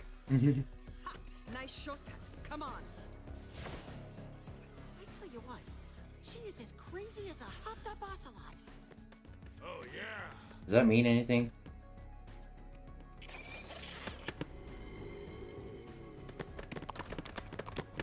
It wasn't like this before. There's got to be a way. Zara? You alright there? Just shut up and let me think. See? I told you we shouldn't have trusted her. She's lost. I said just let me think. Come on, she didn't get lost on purpose. No, I didn't. Thanks, Jesse.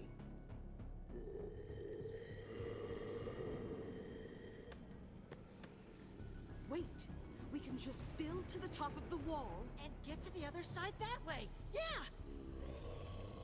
Sounds good to me. Let's do this.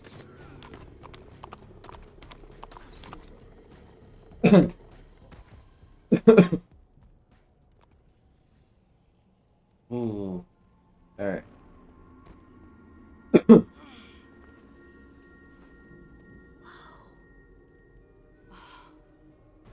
you know? There it is. Hey, wait! Where are you going?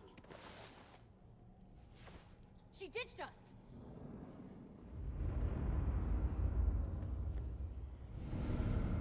Oh, hell no. What the fuck? Guys, don't come up here. What? Why?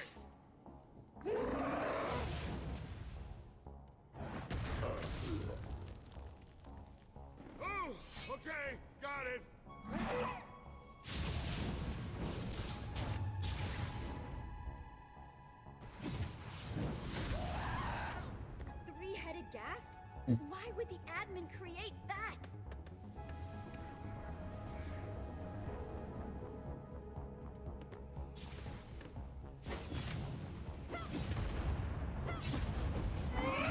Okay, 3 for 3. Oh, hell no.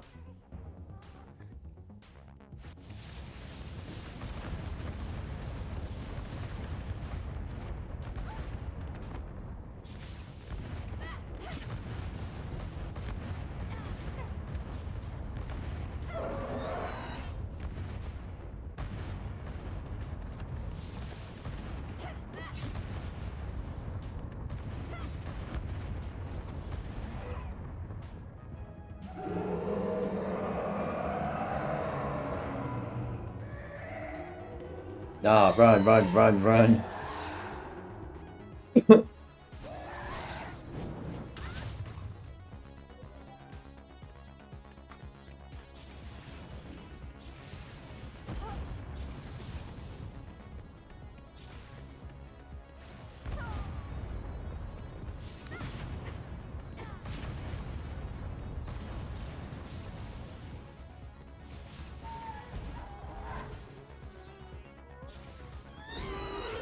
They're starting to attack the big one.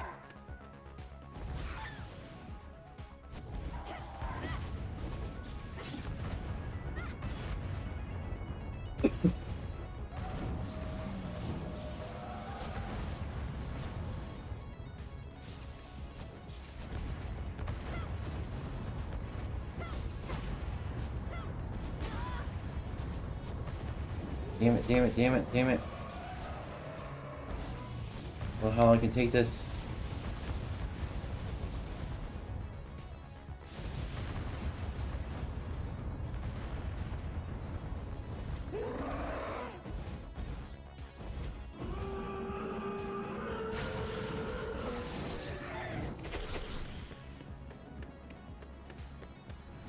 I think that's its weak point.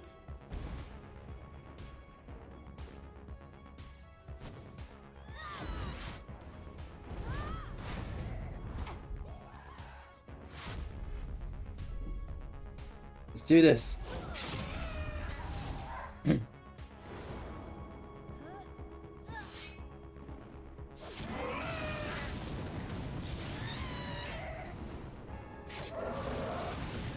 Let's go.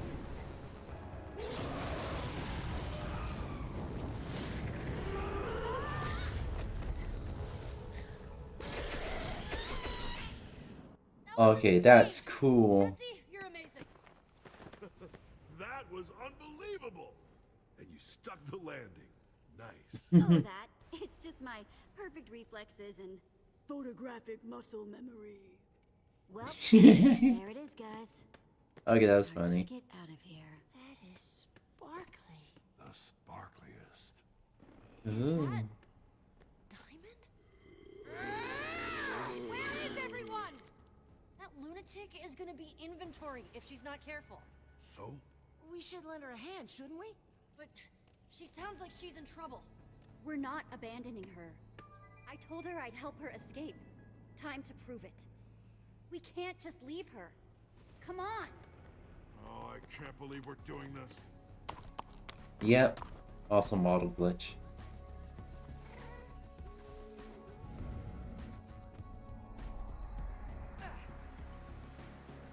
Zara, come on!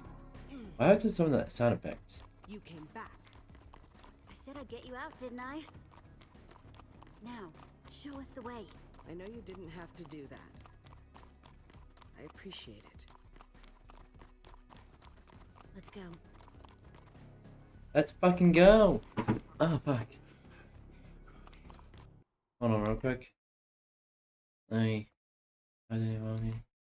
go. I'm not a very trusting person. Romeo betrayed me. I have trouble getting along with others. I'm not much of a people person anymore. If I ever really was, it's gone now. You've been away a while. You'll figure out how to get along with people again. Doubtful. After what I've seen. There's something else you should know. There was a third admin, named Fred. Where is he? Dead. He and I fought Romeo for control of the world. We lost.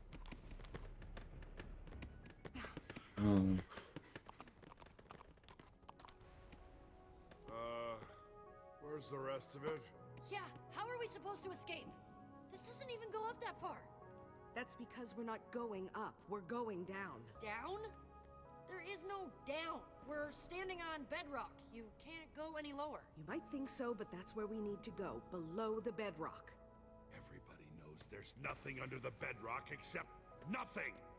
And also certain death. I really do want to believe you. Then believe me. I'd rather take my chances in the maze than listen to any more of her lies. Any of you are welcome to join me. That's crazy talk. All those monsters. I don't care. She's an admin. An admin killed Boss, then stole his identity, and then. Oh man, Remember, I just ate dinner. Ooh, yay! I'm so glad you have dinner. And like I said again, bye. Feel free to message me whenever, and I'm here for you. I told you he took my admin powers away? Well, down there lies the secret to taking Romeo's powers from him. Forever. Fred, the third admin, discovered it. Jesse, help me dig through this tower.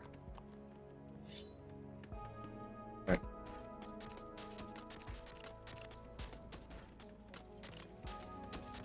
See? I told you. These stairs lead to our salvation.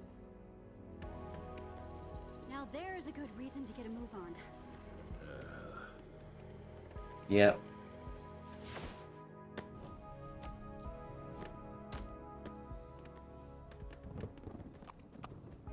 Ooh. Okay, mod view. Yeah, mod view is confusing. I understand that. And that's why I try to stay away from it. Unless I have to.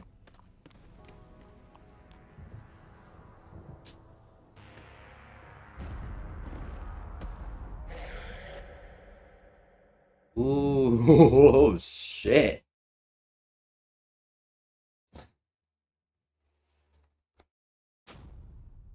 Okay, that was the end of episode 3. We're gonna leave micro story mode off there. Alright. Oh. Oh no.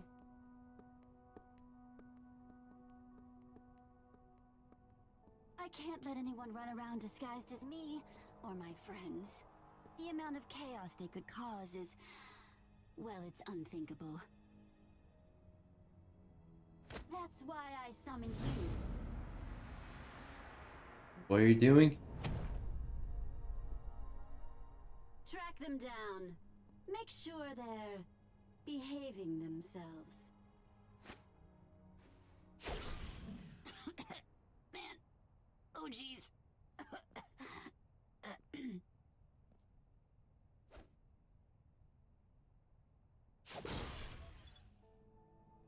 Yeah. Run, run, run, Jesse. As fast as you can. Yeah.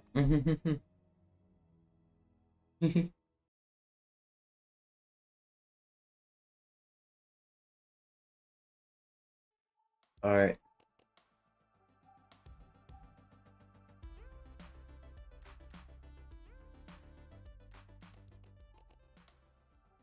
Alright, chat. I'm gonna get my car set up real quick, and we'll be right back, alright?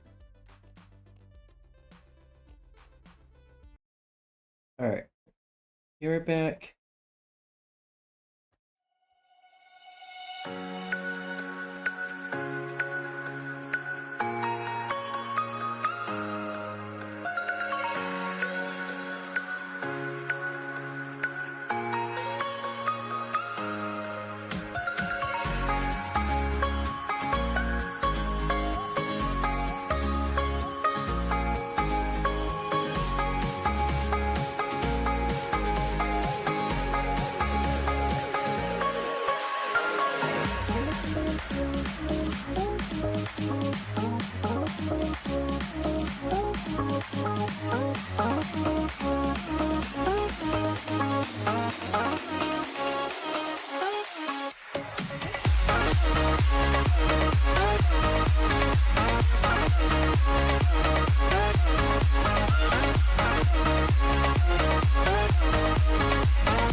Alright, chat, I'm back. Alright, make sure I actually mute the audio. There you go. Alright, so we do have like we're gonna probably check back on No Moon.jar and Split Off maybe next Friday stream. Right now, we have two that I want to check out. Is Aware and Conscious, which is basically like Split.self on steroids. And it does not dox you. At least I hope. Alright. But it does interact with the PC a lot more. I did launch the world first to see if it's working. Immediately got an event, and there's slight gore in this. What the fuck? Like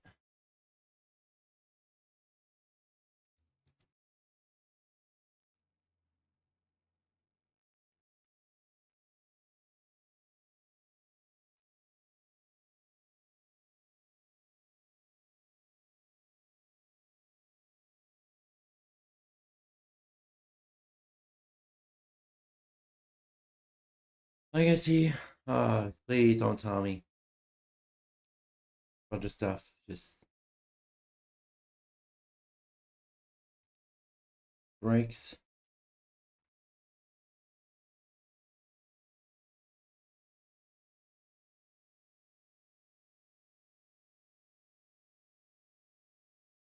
There we go. Hopefully this works. I hope this works.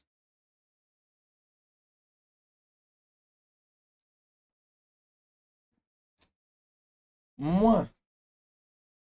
And does it have trigger warnings? I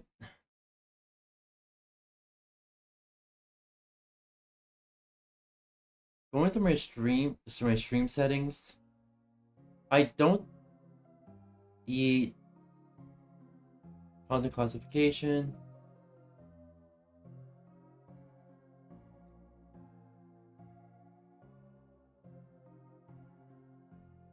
There we go.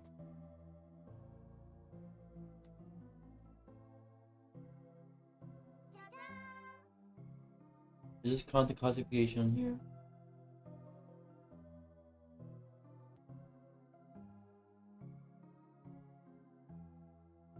Okay, temporarily. Stream is temporarily 18 plus. Hopefully, you'll be able to, you're still able to see the stream. If not, then I have to revert it. Can you still see the stream?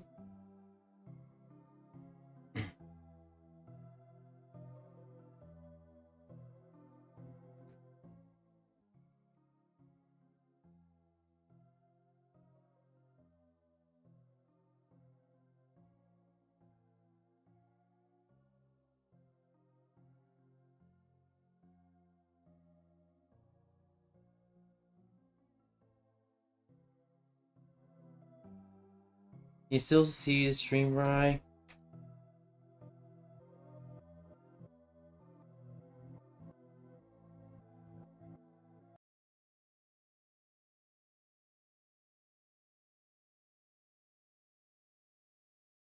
Can you still see the stream? Oh, let me check. Hold on.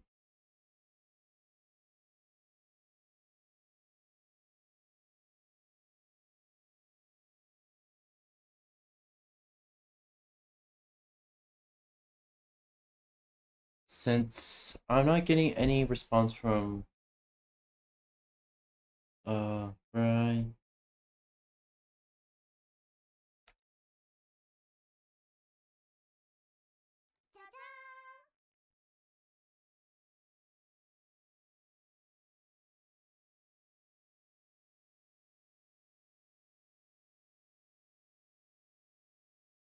Yeah, I think that was. What the fuck happened to Twitch?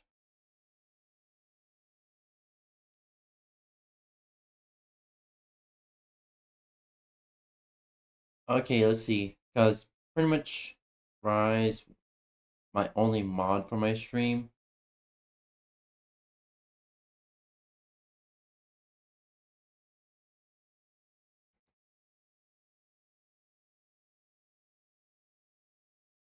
Okay. Just making absolutely sure.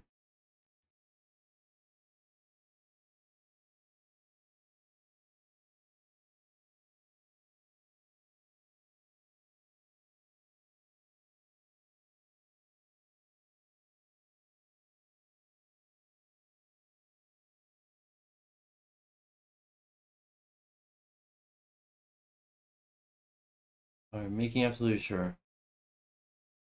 Because kind of don't want to. Well, I can probably. I prefer a mod. Have mod on. Have a mod. At least one mod on stream. Put it on stream also. Okay. I'm just making sure.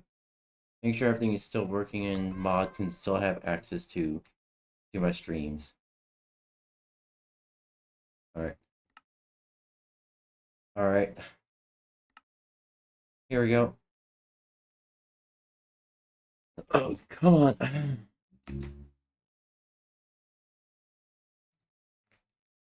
There we go. Oh boy. What the? Oh my fucking god.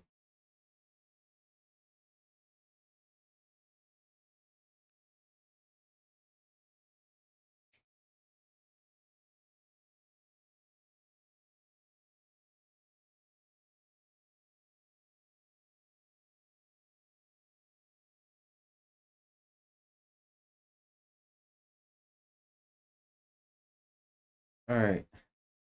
Hopefully this works now. Because this was working just before. I tested all the mods on here. It worked perfectly fine. So I don't know why it's not working now.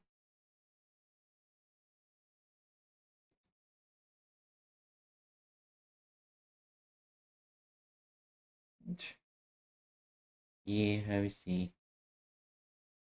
Okay, so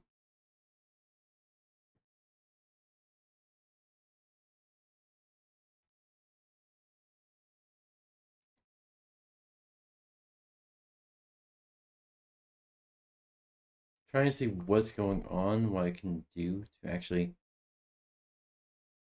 help this.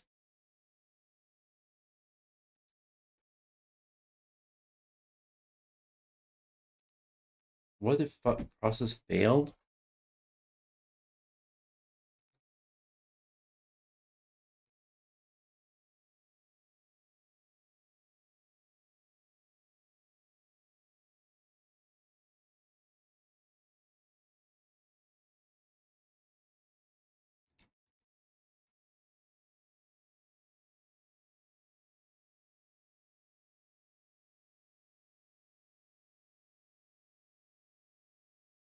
Try to make sure everything works and see if I can value test it. Yeah. Alright. Please work. Please work.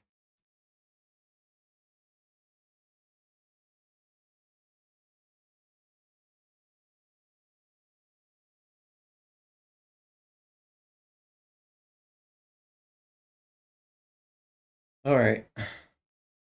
You're cute. You're cute.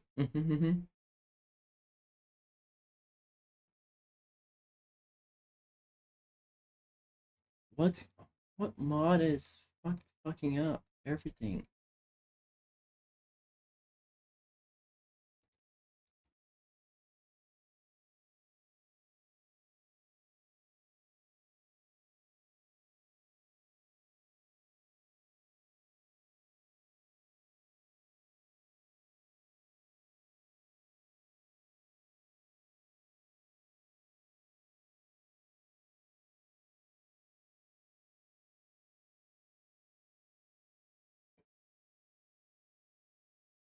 Alright.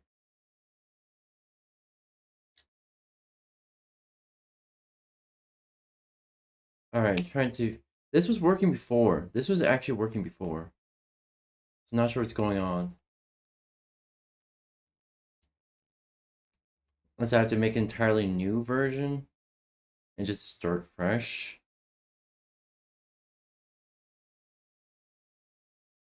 This is working with all the mods I previously... Oh, I think I figured it out.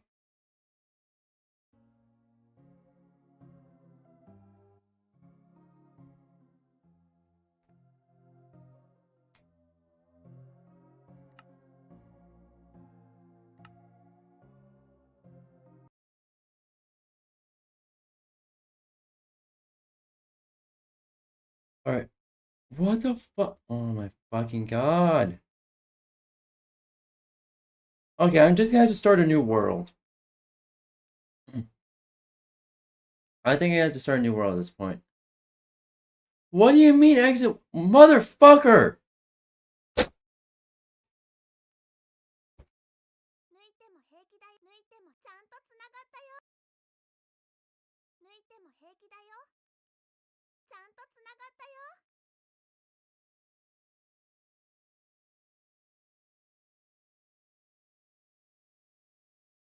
Oh, fucking hell.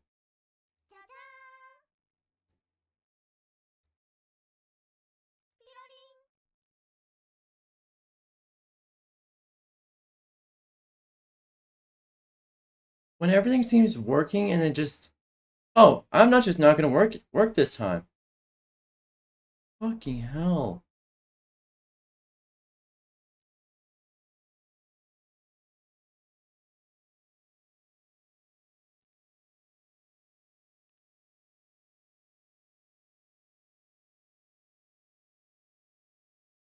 Alright.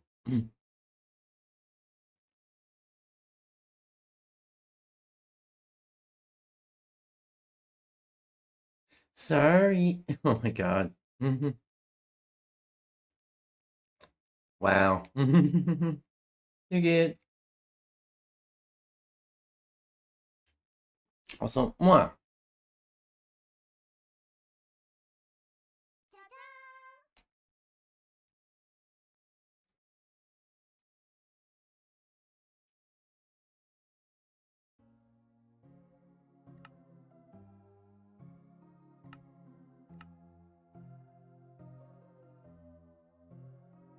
Great world. On.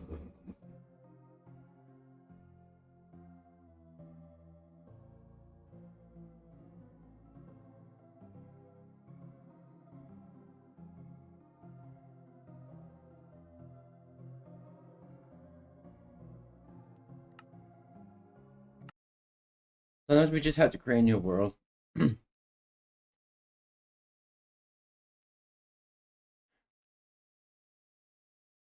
Motherfucker! Fuck you then! Fuck you! Mother... No, fuck it. I have to re-implement it. Fuck this shit then.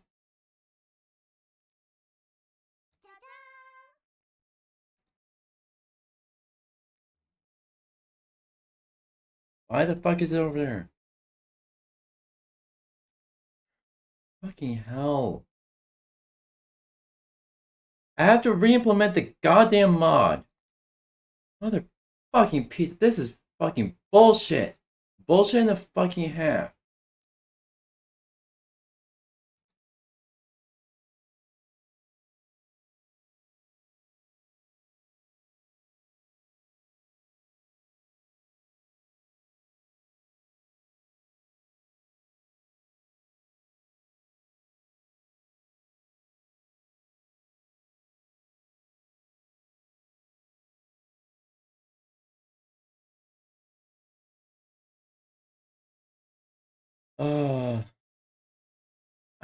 I can reinstall it. I can, but I want to see if I can.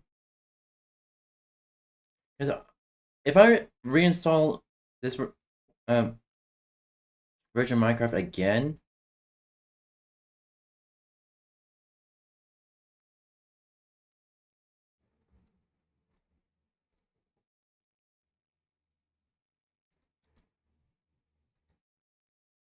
I want to see if it's any mods that are messing with it.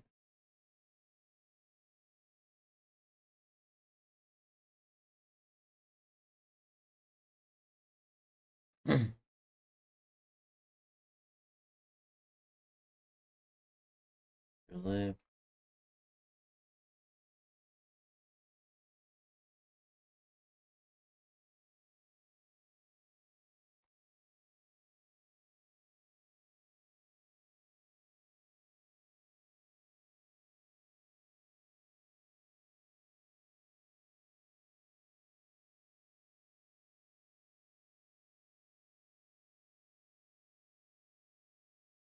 I just want to see. I'm gonna disable it. I don't want to straight delete it.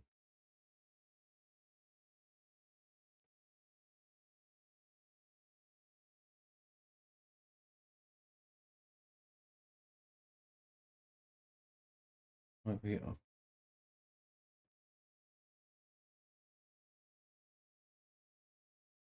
Save the mods.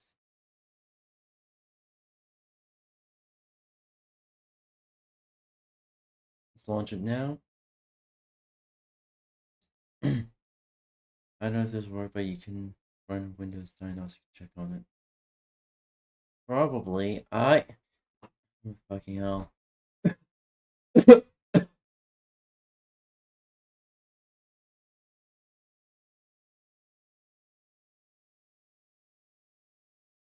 It's just a process of slowly disabling mods and see what'll run or not.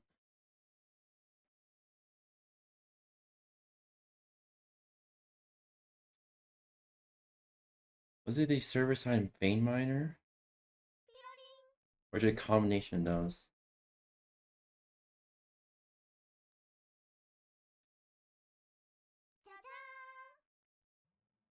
Just zoom.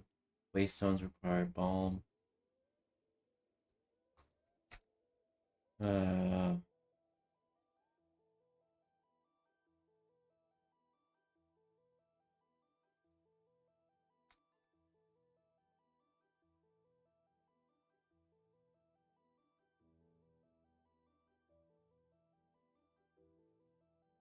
Waystones.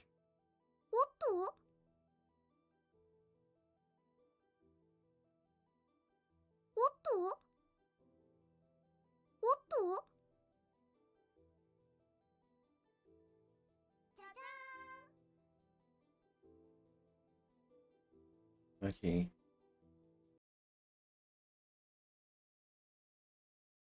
Now I can probably try to run it again.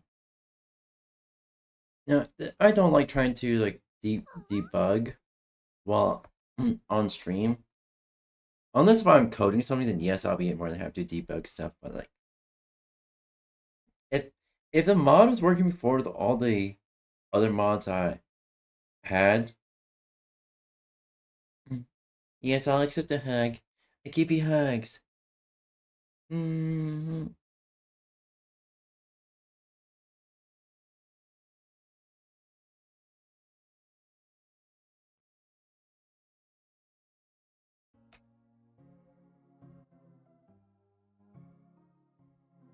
It seems to be working again.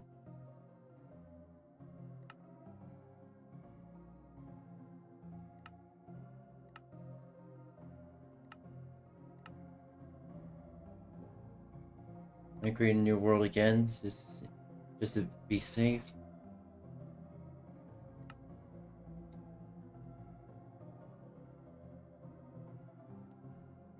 And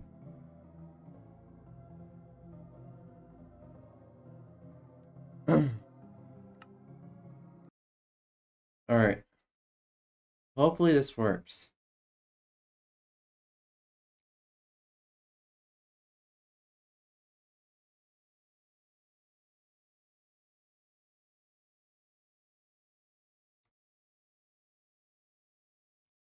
It looks like it's working. Okay.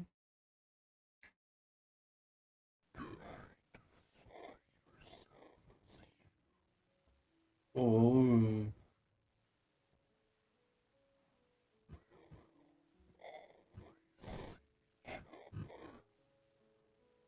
Motherfucker.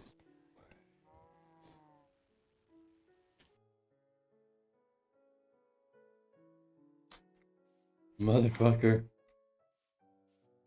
Why is there just signs here?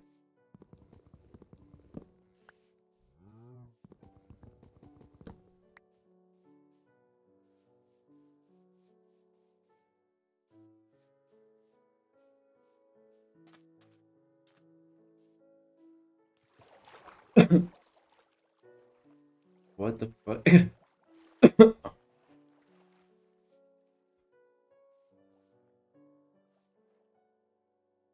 What the fuck?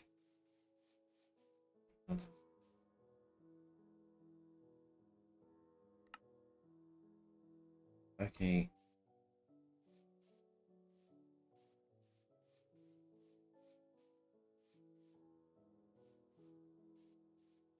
I don't like this.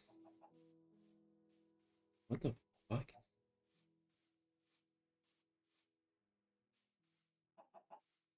Oh my god.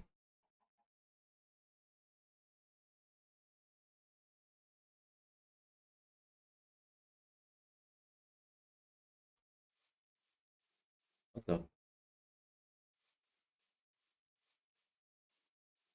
Okay.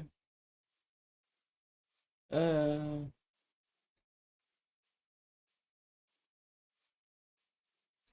More we follow it, the more.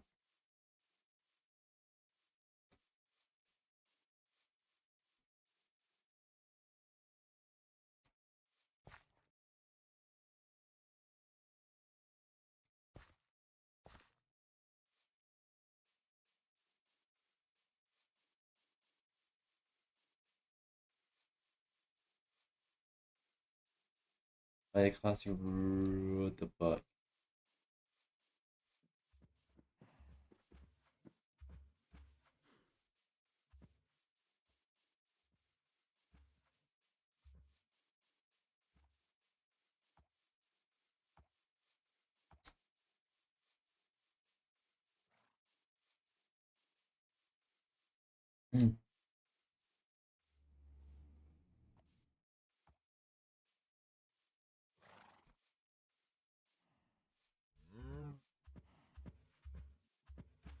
Is that in the air?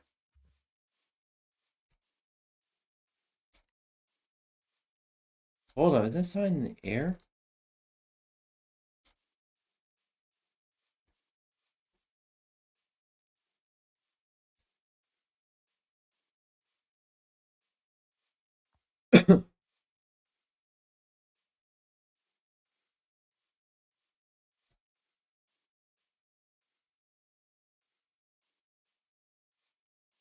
Was that? The fuck?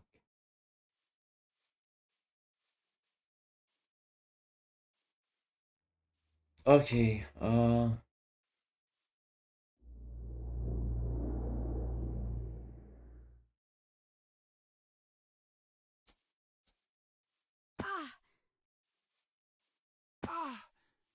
don't understand any of that.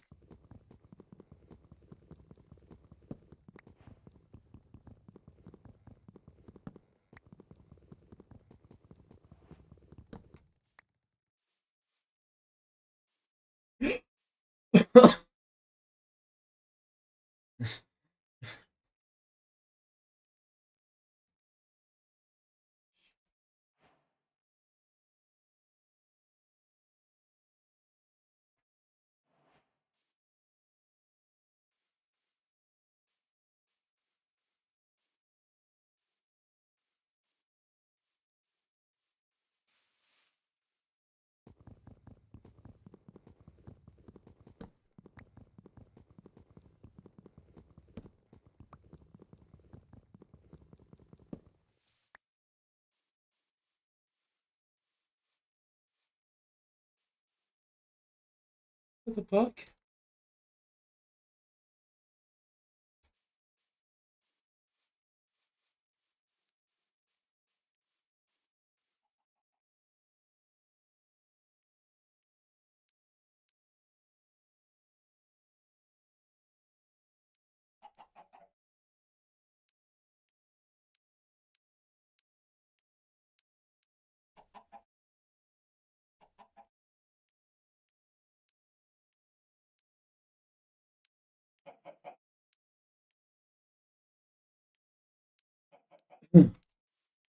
Dick! What the fuck? Dick. Kind of startled me a bit. Okay.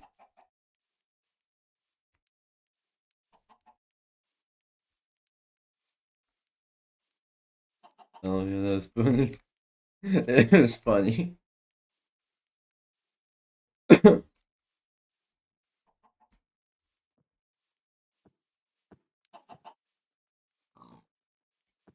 What the fuck?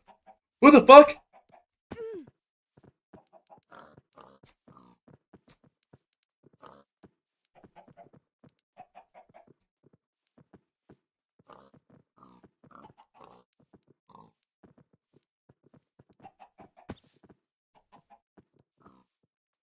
Sacrifice, and they're all following me.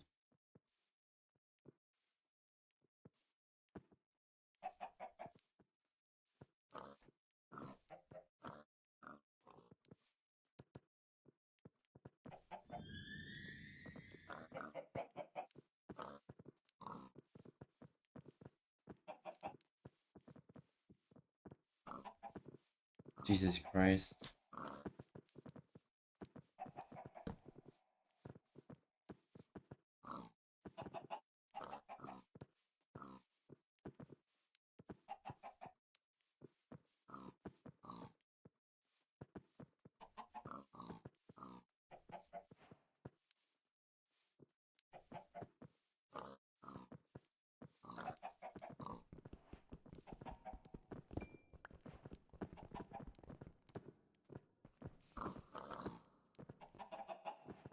Jesus Christ.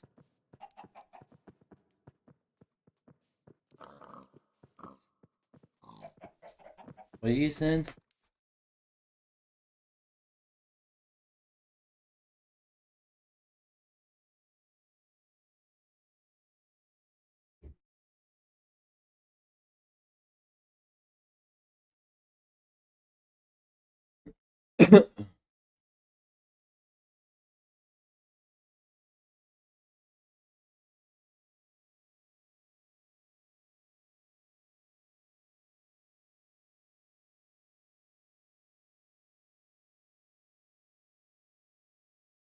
Thank you. Thank you. It was funny indeed. That genuinely freaked me the fuck out.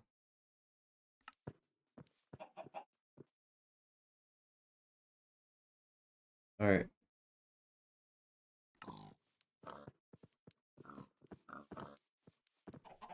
Jesus Christ.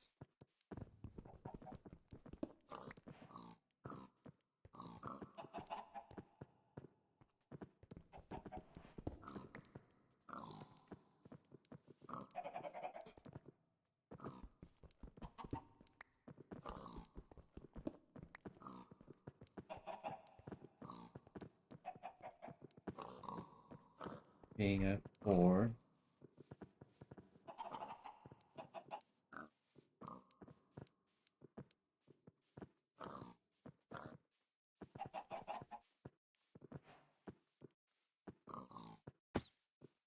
Maybe I should do something. Oh my gosh.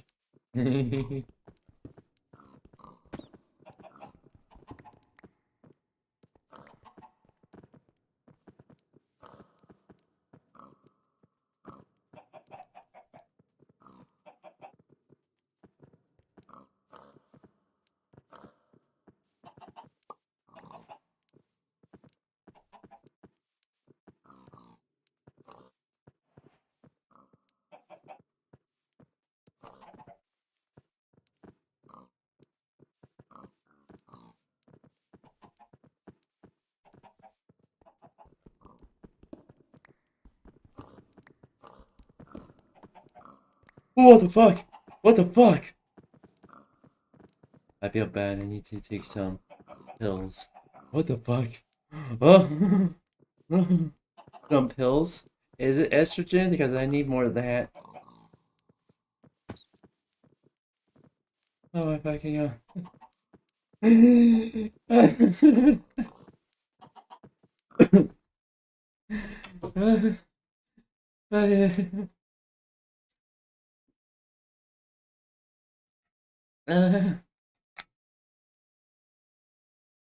Fuck. Fuck. Resume.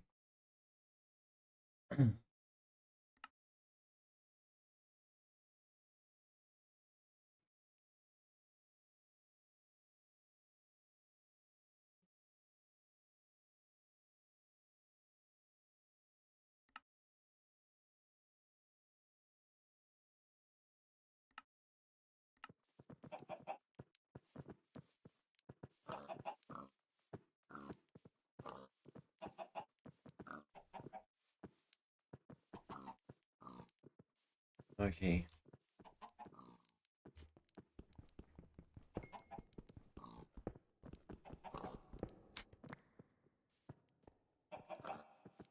This for now to make. Sometimes you see what we use peers.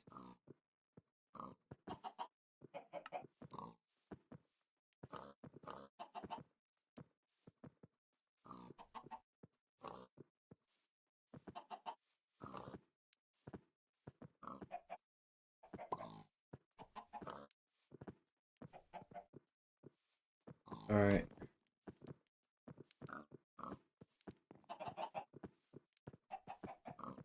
Excuse me. Jesus Christ.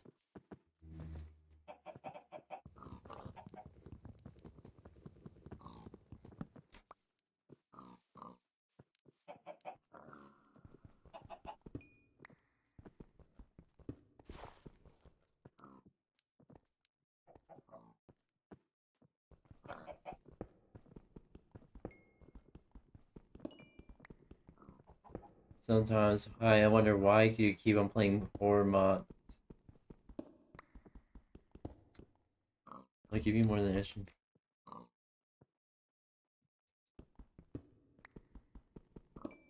I'll give you all my testosterone. Please.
Honestly,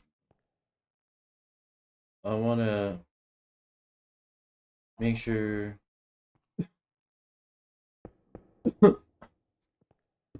I'm trapping myself here. We're living underground.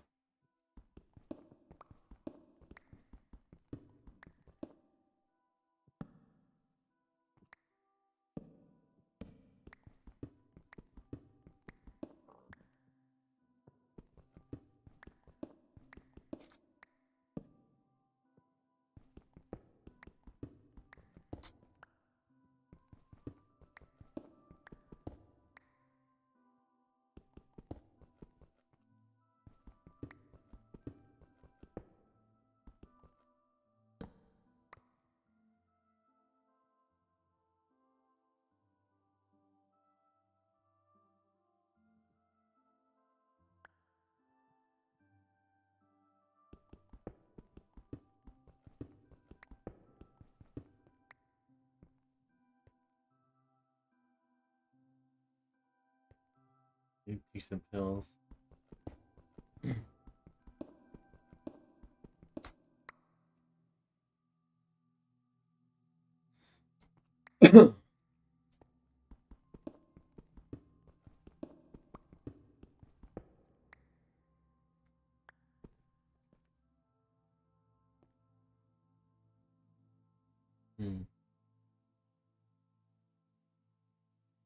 What's going on with all the...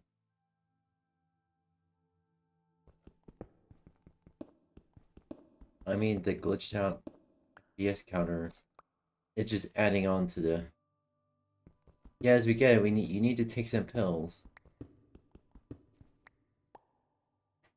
Eerie music coming from...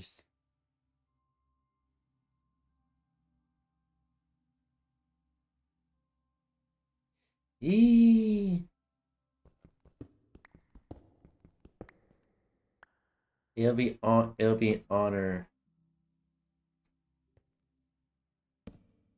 It would be an honor to... What the fuck? Get a boyfriend hoodie. Two... Oh, they're trying to get to me. But they can't.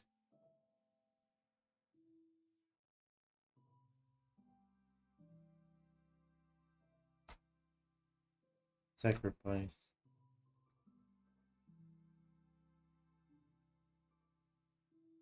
They're trying to get to me, but they...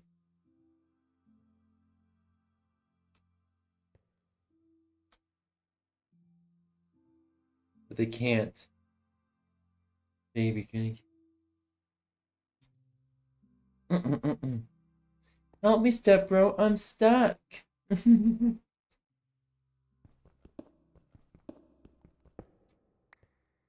worry, I have cheek.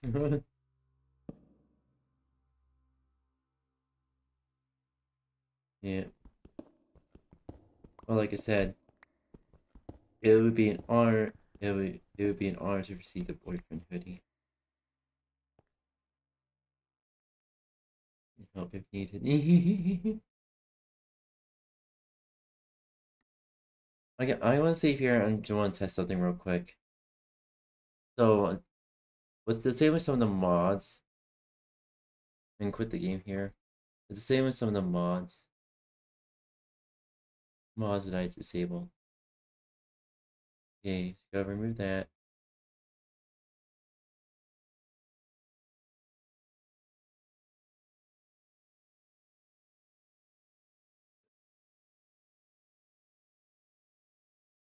I think it was just not enough animations for bugging out everything.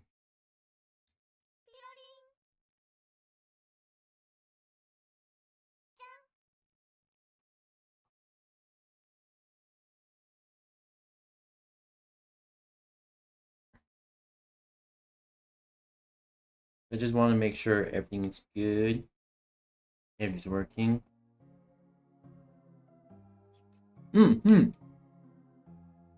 What the fuck was that? That flash on screen.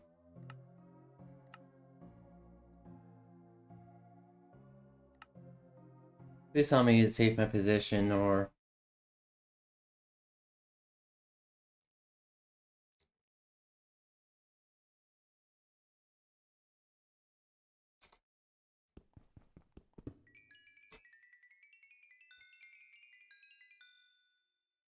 Alright. That should get.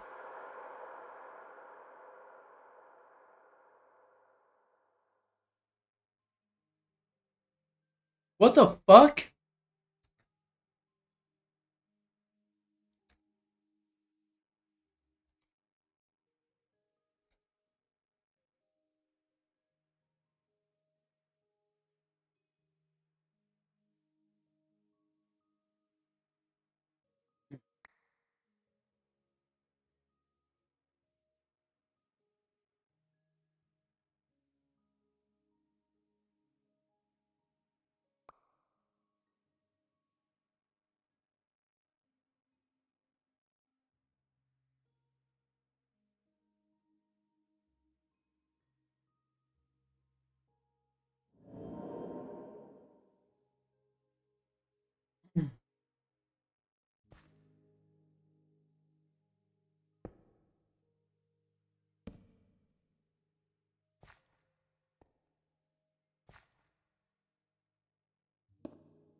Okay. Hi.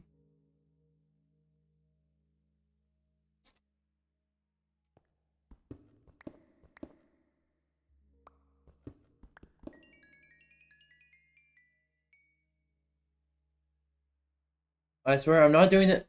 Hands up! I'm not doing that with a. That's actual game. That's actual game. What the fuck?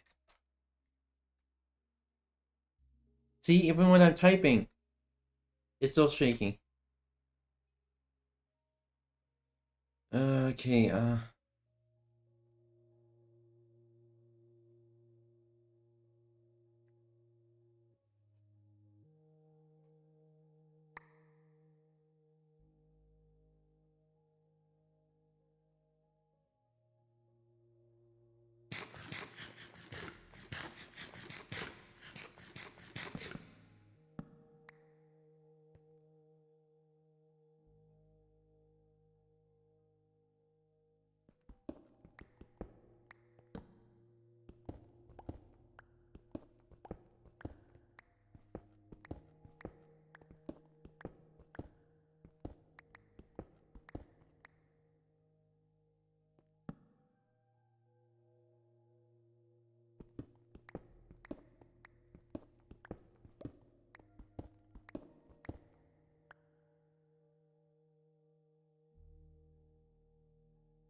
I'm starting to get. I'm starting to get motion sickness. What the fuck? Not actually. Like, the longer I look directly at my screen, the more I don't feel so good.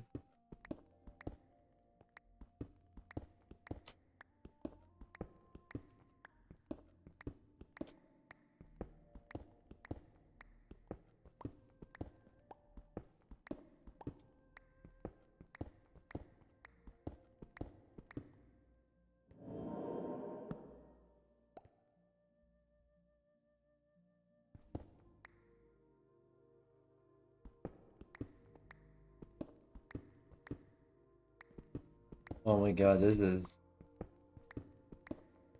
Oh yeah, this is not good. Features. Yeah. Options. Explicit settings.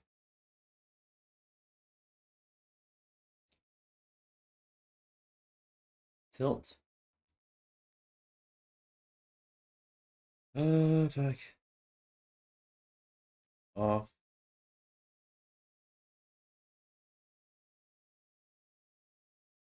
And on.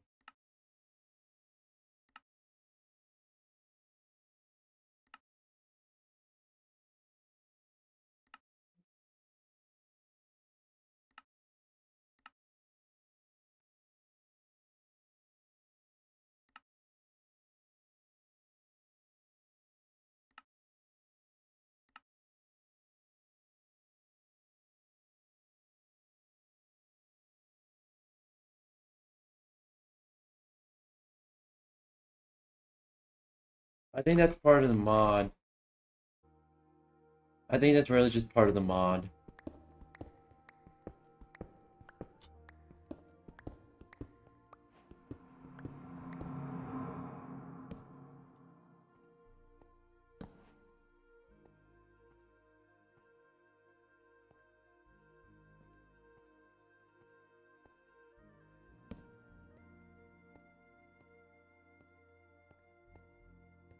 Well,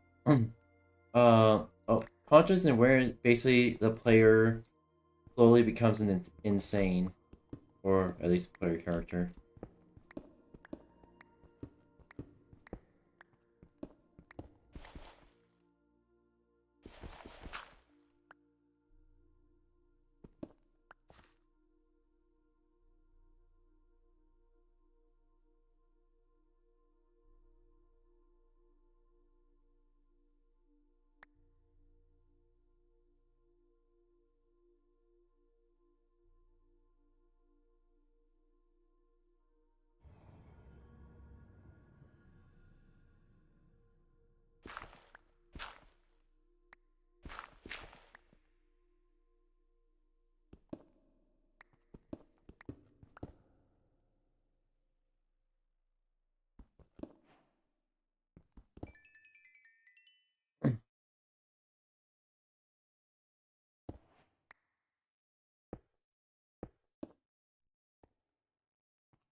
Need to do that.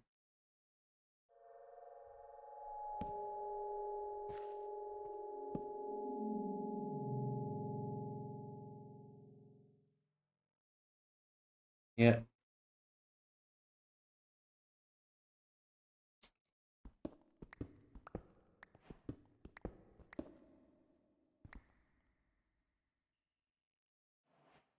Whoa. Okay.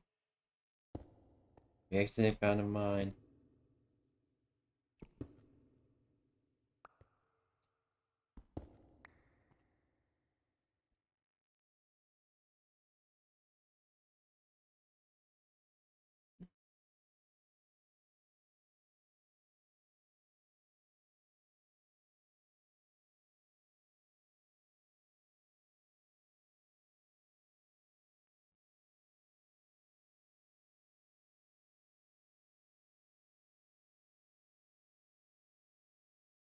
Absorption.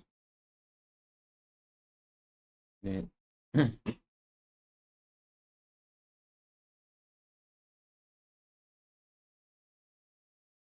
Times 4.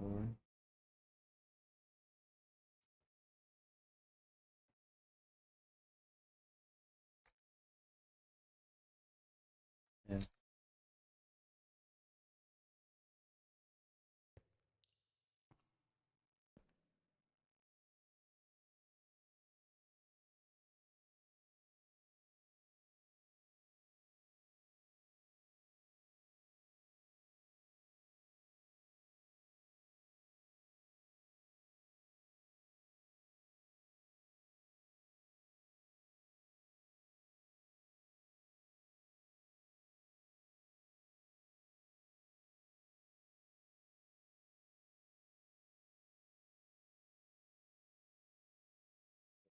E. Yeah.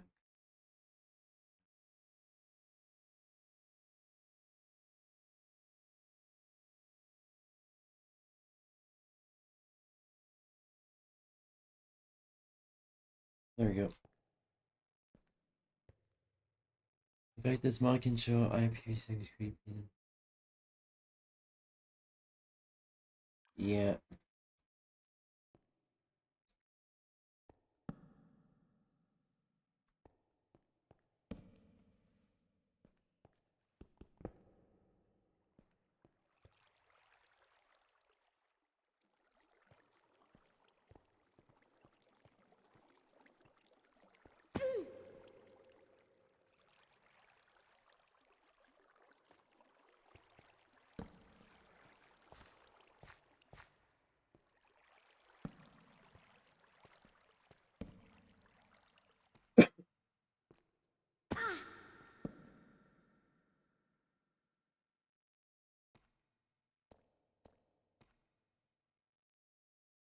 Where are the cave mobs at?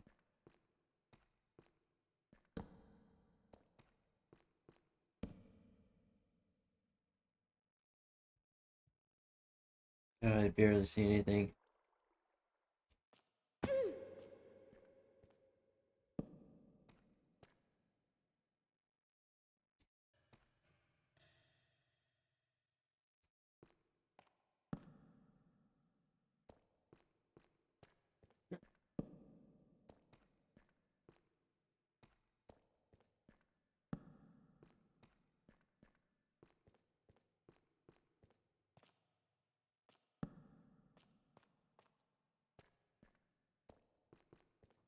Okay.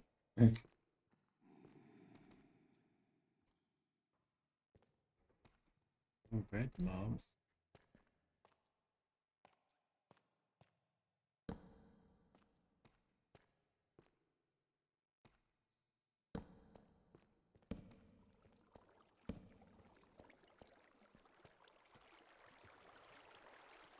Okay, that leads nowhere. Oh shit.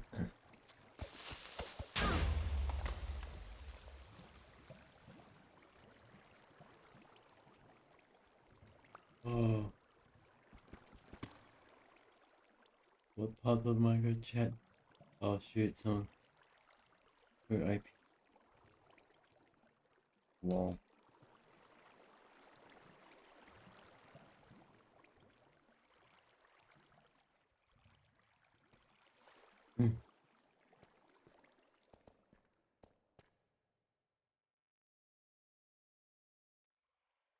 It's not. Plus, plus they would actually get in trouble with they would actually get in trouble with federal law enforcement. They actually did. Which on terms of split.self or split self, that one has the option to redact any personal identifiable information.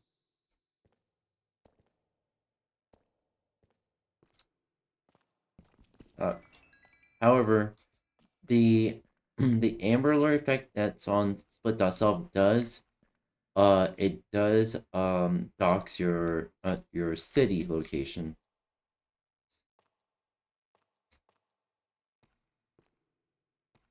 So that's why I only play split self for just a short bit.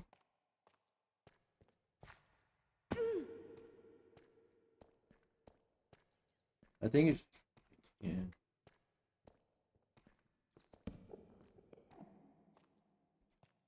But it's meant to be an alpha.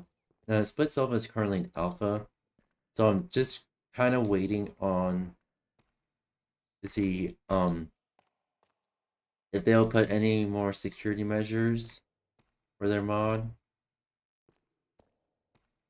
I did comment on their mod in moderate, saying, hey, you might if you for the actual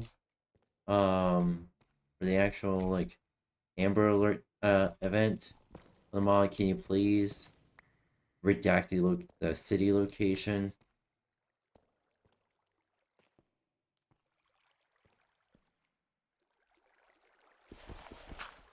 Guys, I saw another YouTube video. I was playing split self. Ugh.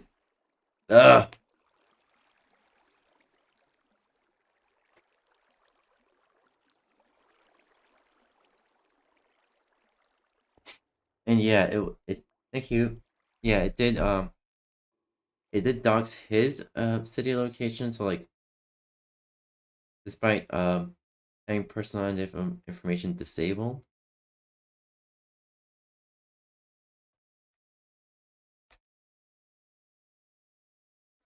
So yeah.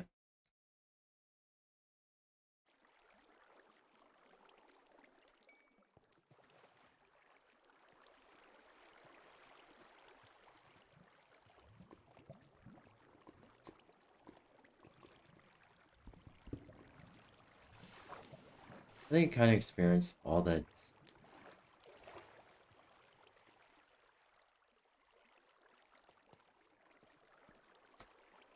I think experience a new event.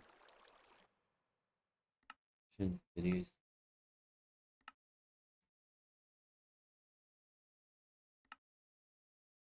Where's FOV?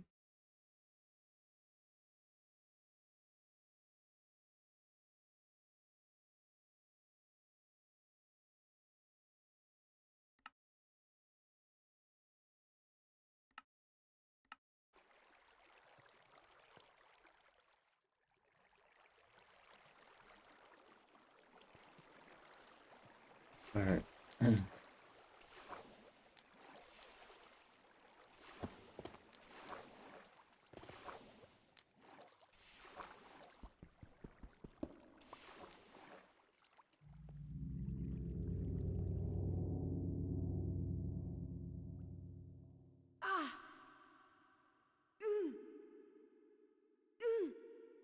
Oh no. Oh no.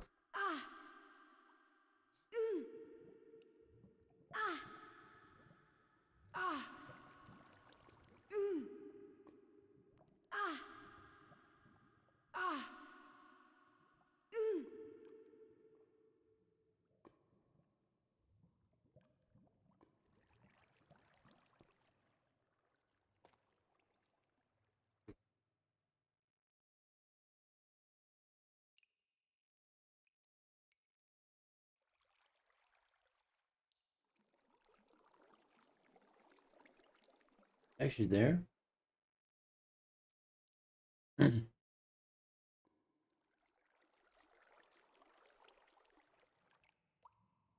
What the fuck?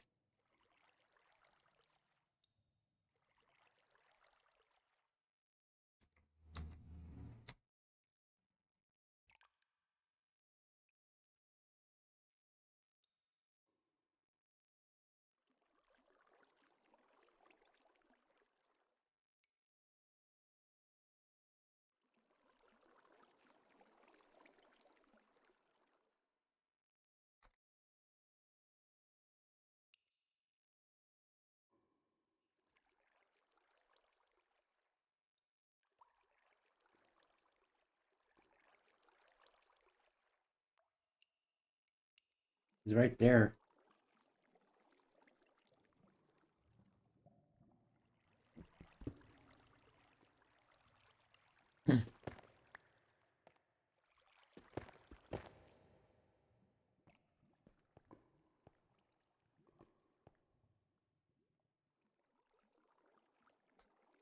Yeah, still see the name tag.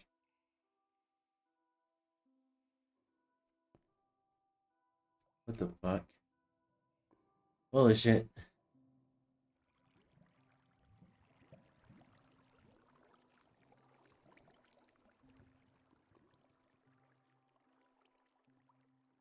What if you went towards it? Do I want to find out?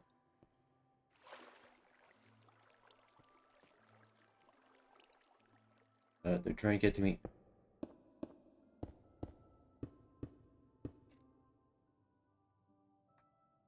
What are they doing? They're breaking blocks? Wait, it can hold a block?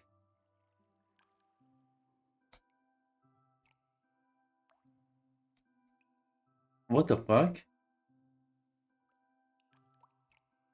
Can it build?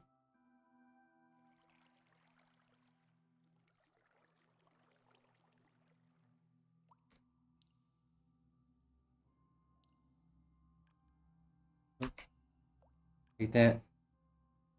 Take that.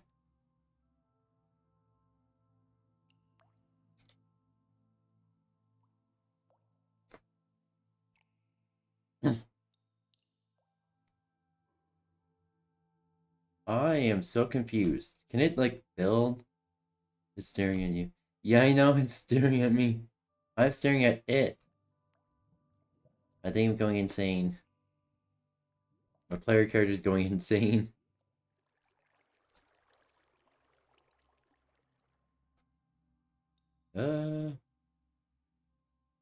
What do I do?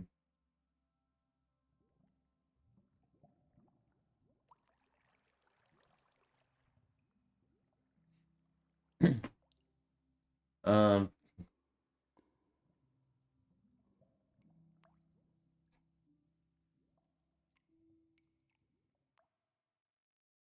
Yeah, I think that's enough splits. That's enough.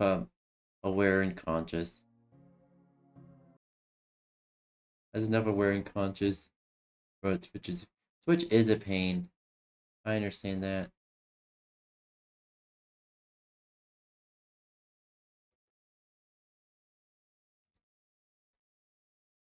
But now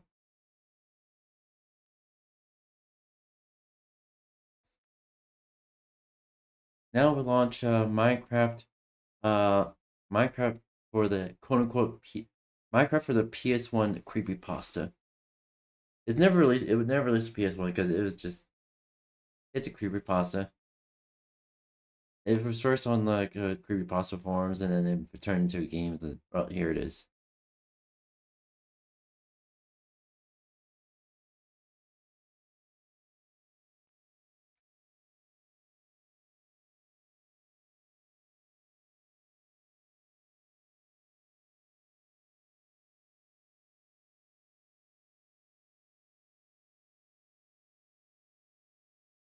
See if it's working. And see if it's working.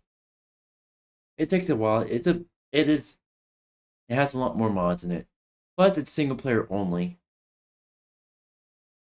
There's no multiplayer access in this mod, so.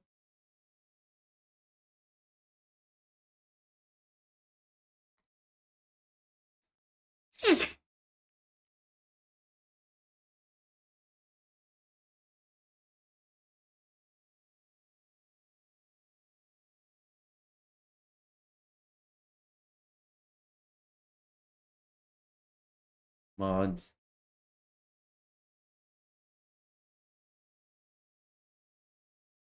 Okay.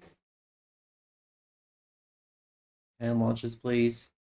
I just download this mod. No changes whatsoever. I just download it as is.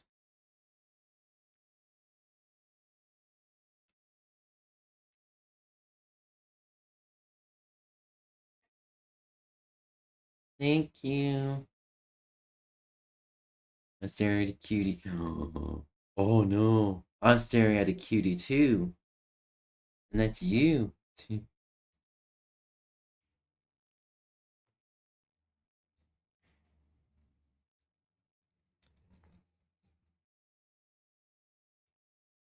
There it is. Oh, there we go.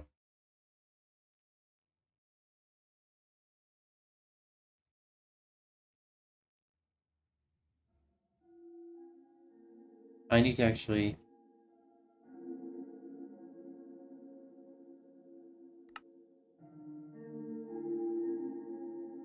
I'll have to find what version?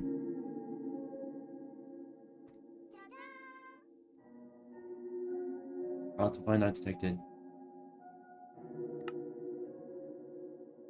Okay. Okay, we need to access.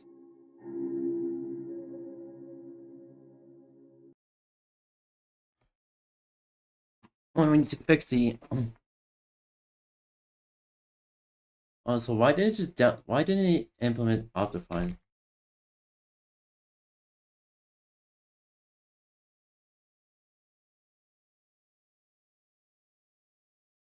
Optifine.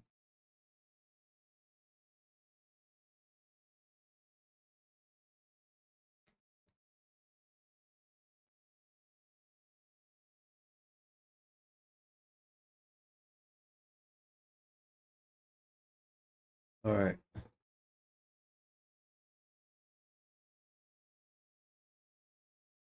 I'm gonna have to. I gotta do it down to 1.18.2.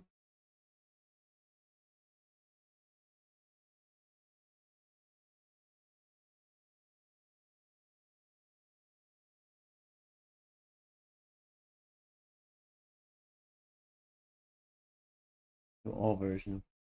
1.18.2.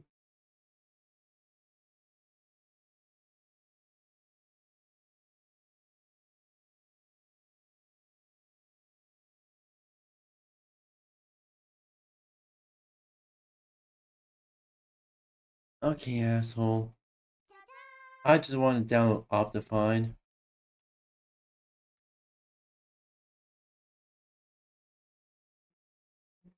All versions.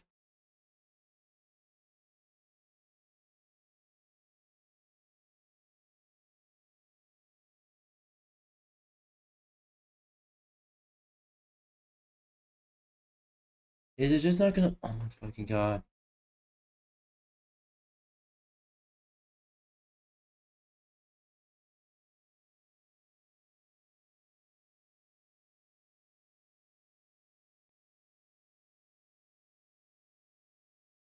I have to go to moderate for this.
Fuck me.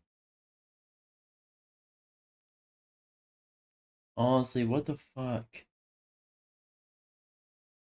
Why didn't just... You got your leftovers? First forge.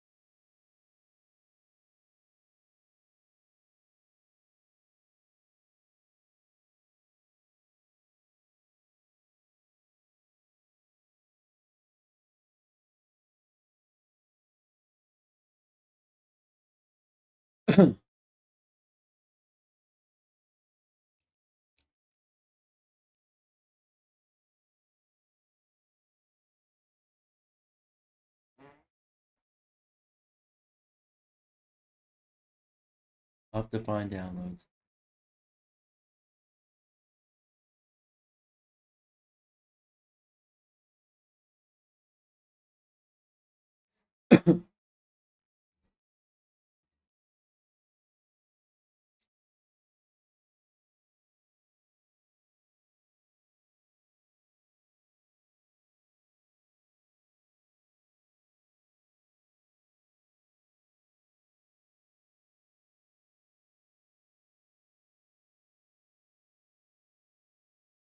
Oh, figured it out. Figured it out, chat.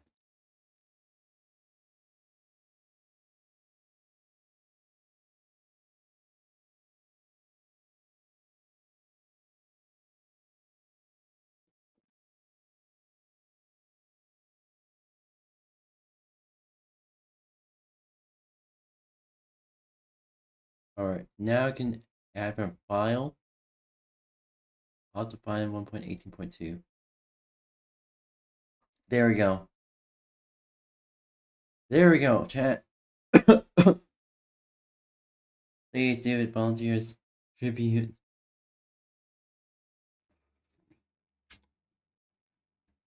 You volunteers tribute? Okay, what the fuck?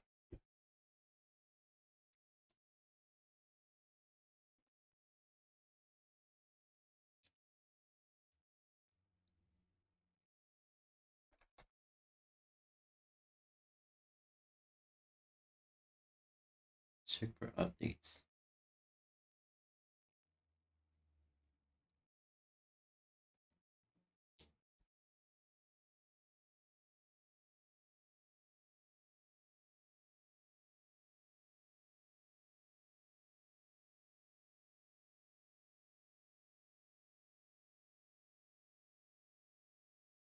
Alright.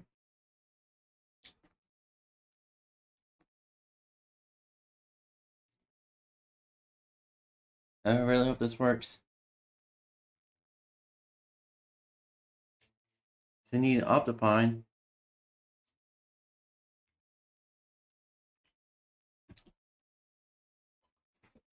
God damn it.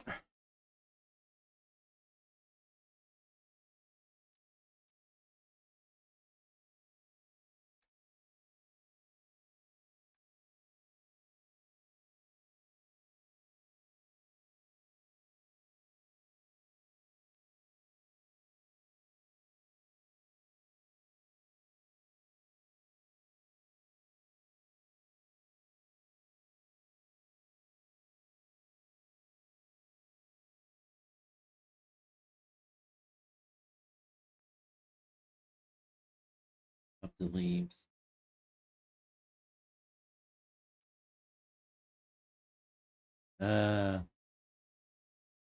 Hold on.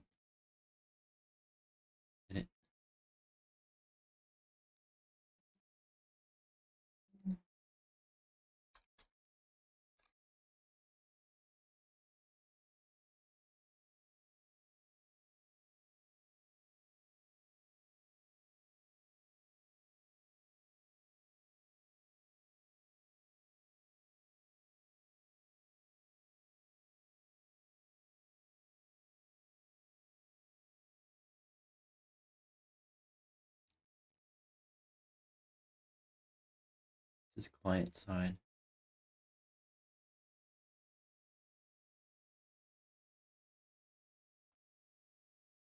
Up the leaves.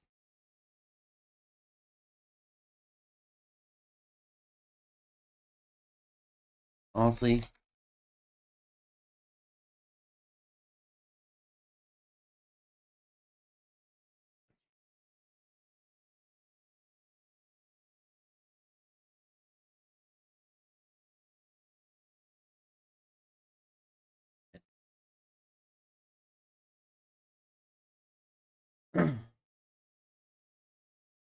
okay.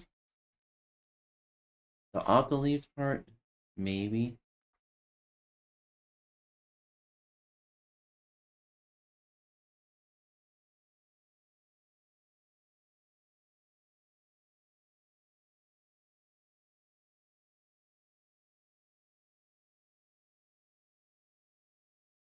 Okay, so as for like Optifine, it literally told me to download Optifine 1.18.2, so I just did that.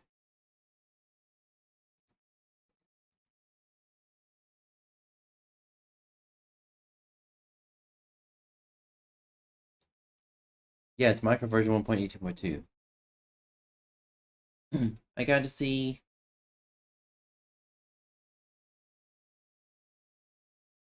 Ooh, that's actually a good dinner. That's a very good dinner.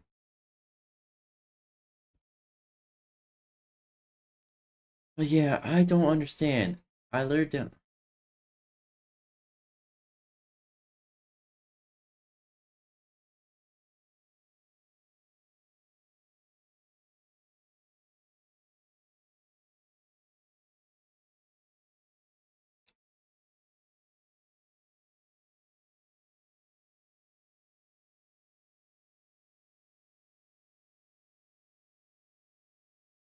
Hold on.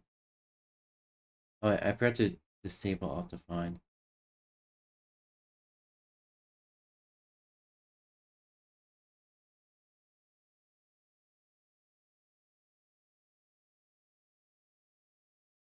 I think what I need to do now is to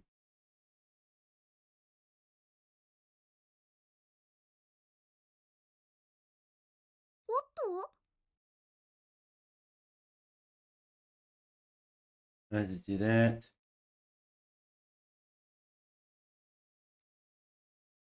I'm gonna need to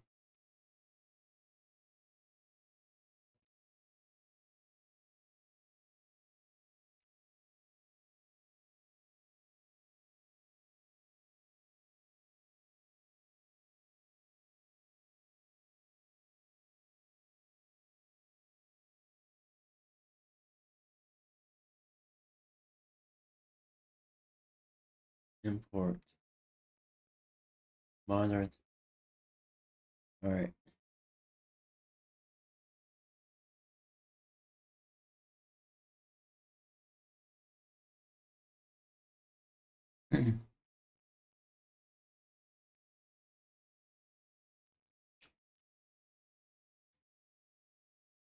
All right, I need to just implement it again. See.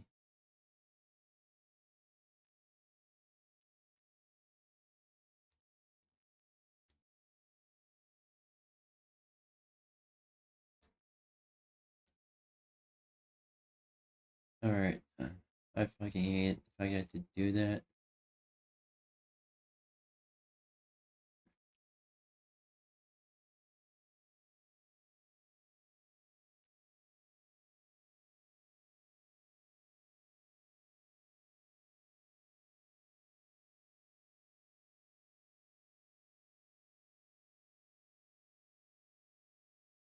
Edit. Add file. Open. Add file. Open. Add file.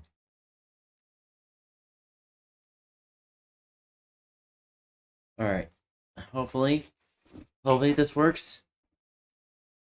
Right. It sucks trying to debug live. And just worked. It just worked yesterday when I was testing it out.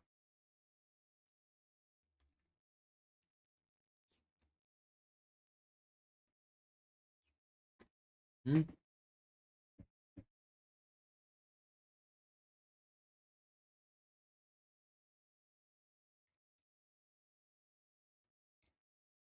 Or did it need a different version?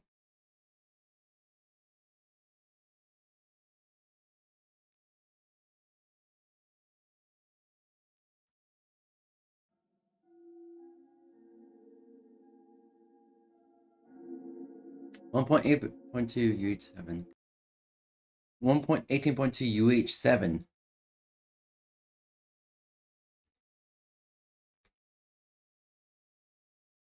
Optify downloads.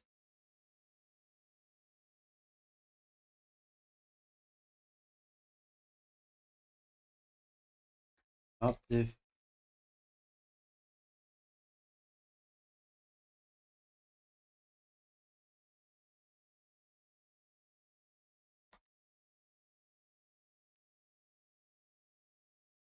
One point 18.7.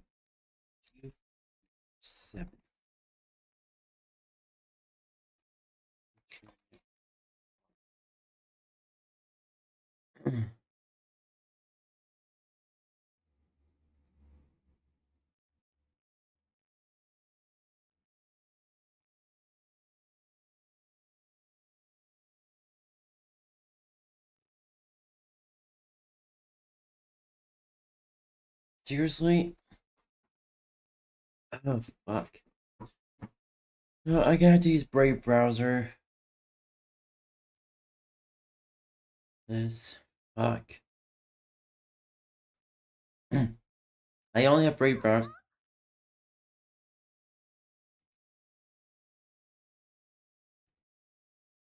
I only use Brave browser for emergencies like this.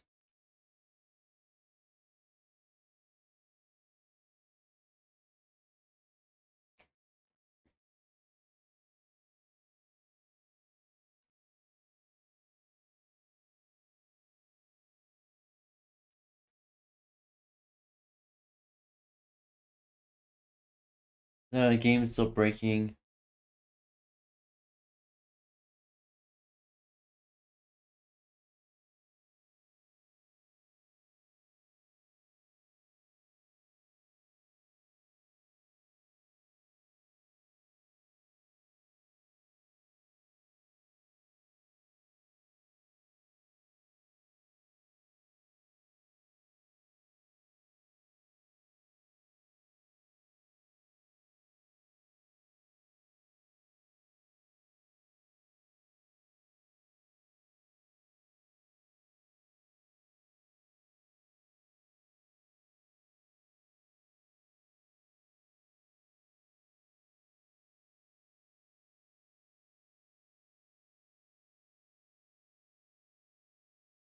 Have to find. Oh, there it is. There's the one I needed. That's what I needed.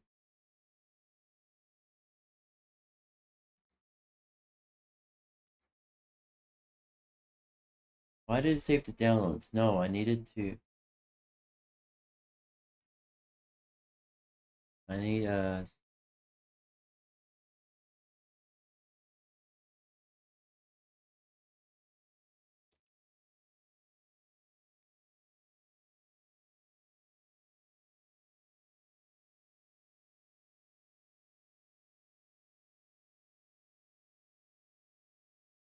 Is it done?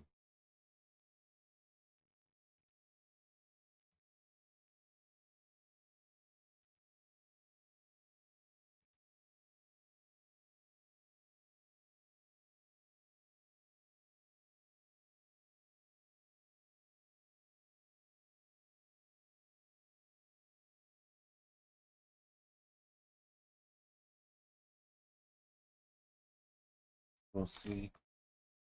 Okay. Also, I hate when the Minecraft breaks like this. I have to scour the internet and go to the deepest out of minds.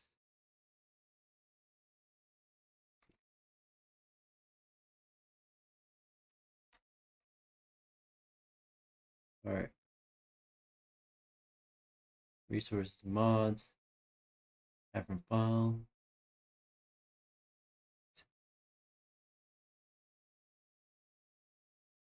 There we go. Now it should work properly. Even though I'm gonna have to adjust the. What the fuck? Invalid mappings.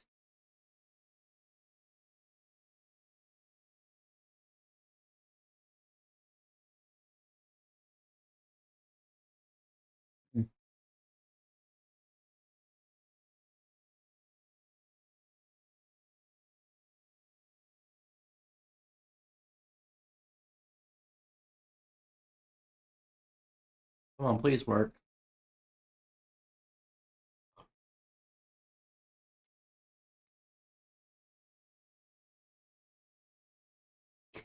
Hmm.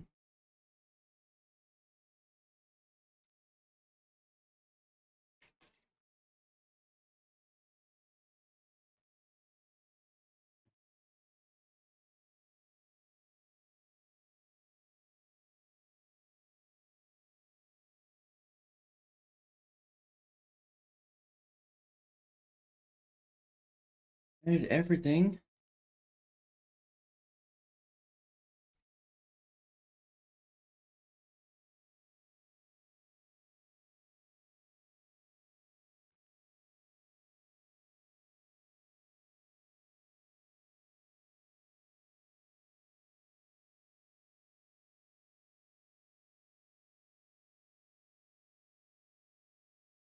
I launch again. What's going on?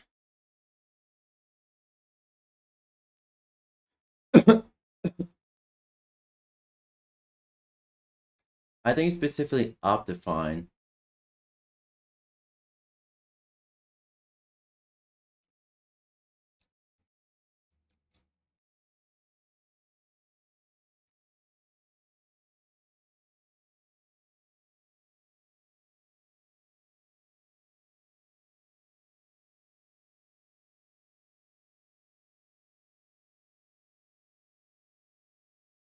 Debugify.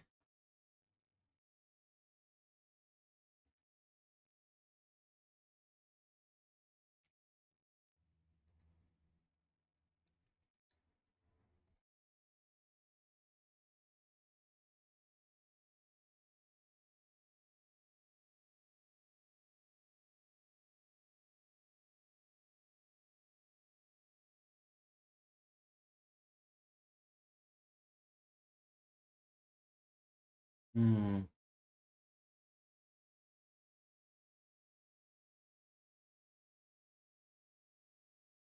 This is why I don't like Forge, though. So here, just finish your food, then you can finish me. And yeah, I don't understand Forge. Well, I understand why people use Forge. It's more for convenience, and there's more mods available for it. At the same time, Forge really doesn't play well with certain mods interacting with each other.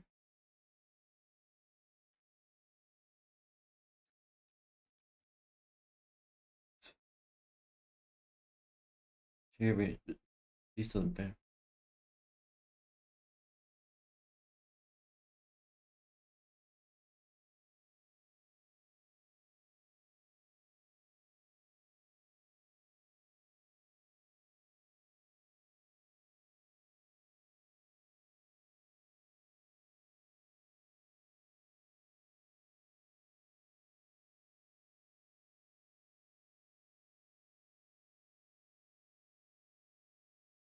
No.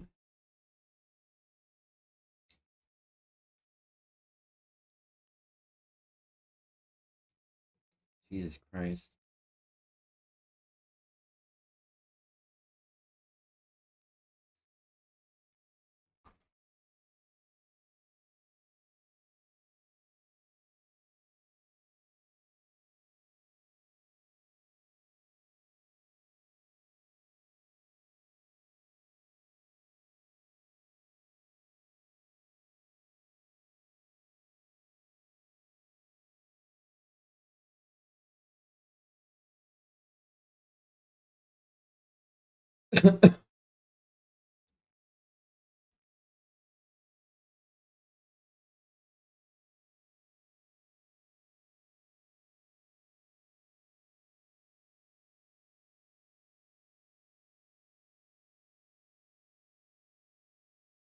It mods.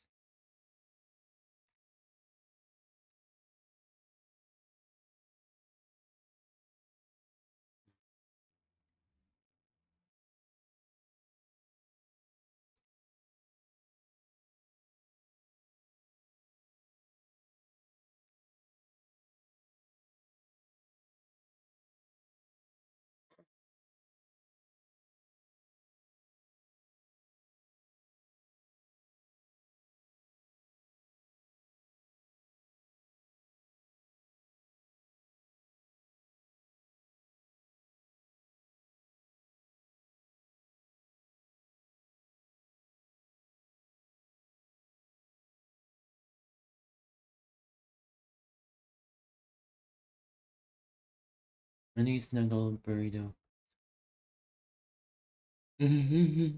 I snuggle you in a burrito.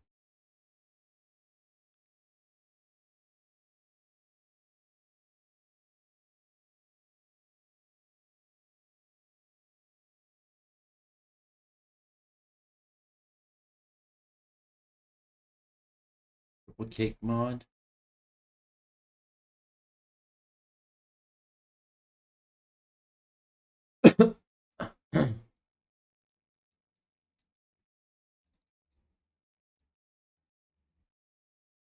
I wonder if it's just certain mods interacting with each other.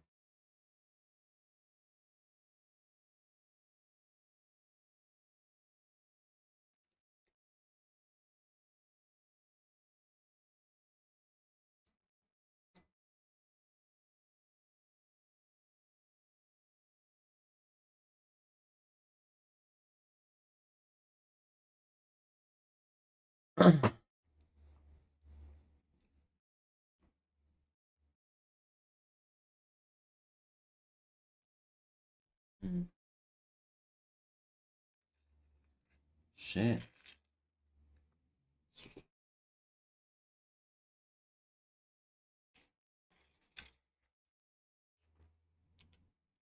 Here's the thing. I played this mod before way before I started streaming at all. And it was never this much of an issue. Sure, I still had to add a few mods that required that failed to implement.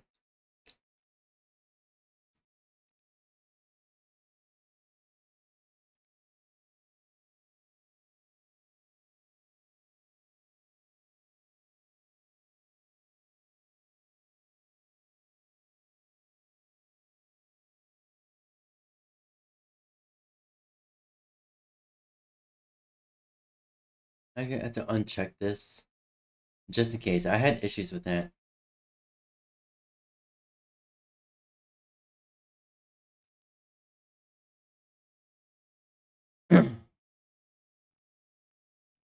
Okay, let's see here.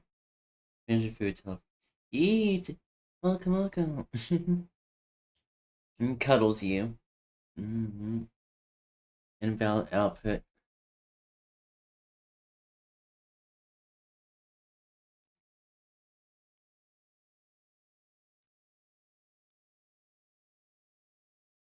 I wonder. Okay, I wonder now. Where is it? Is it crashing because I don't have a controller plugged in? Oh, fuck you for touching me.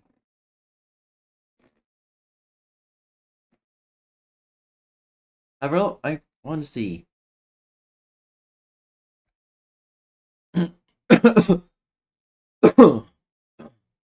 Maybe. Alright, I'm gonna test this out.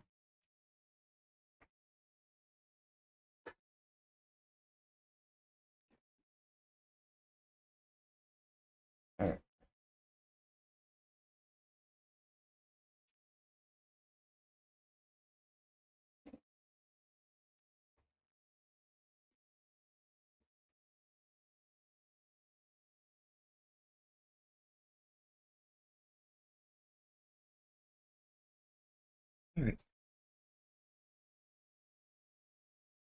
Alright. Alright. Alright. Yeah, whatever. I'll launch it again and see if this works.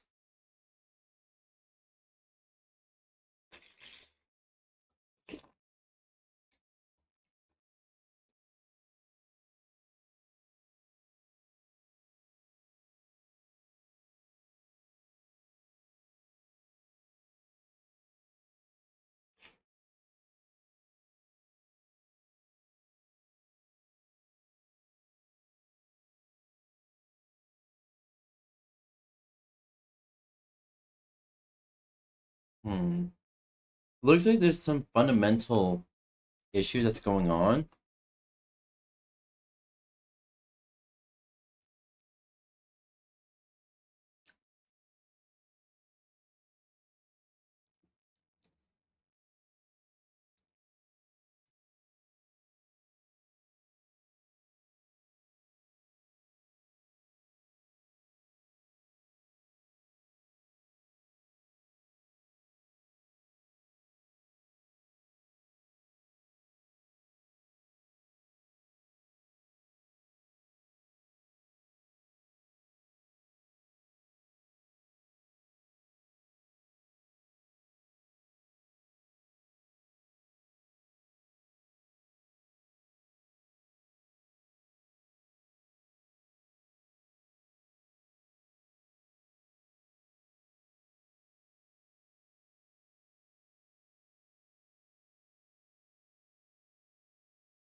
I could try this one more time and see.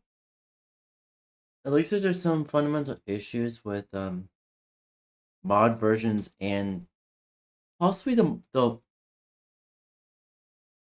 because it had this worked before and maybe the launcher version that maybe screwing these over. It looks like it is working somewhat. It tries to launch.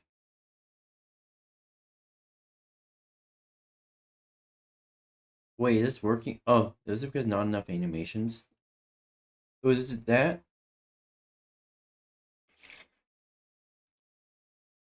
Combination of not enough animations and my controller not connected? Here we go.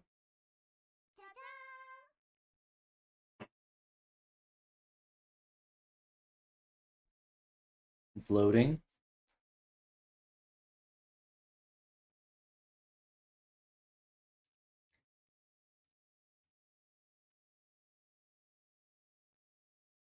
It's very unstable.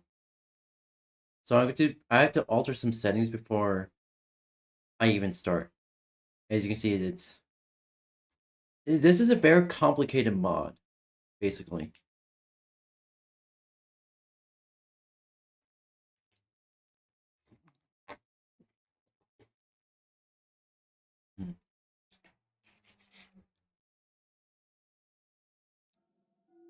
I'm also having some soup.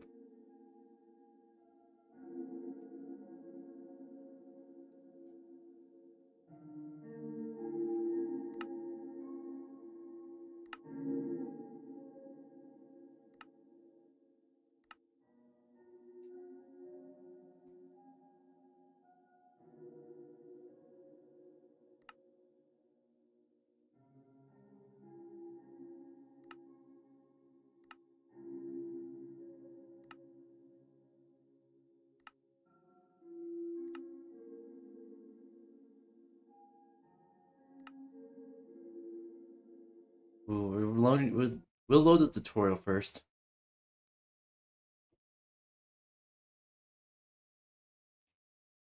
Okay.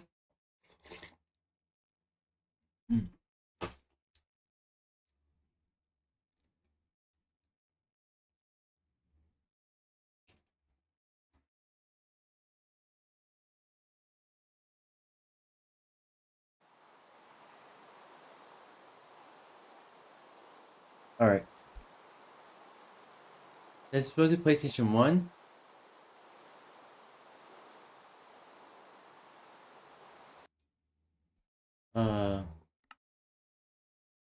Something's going on with the actual... I didn't think that's supposed to happen. But oh well.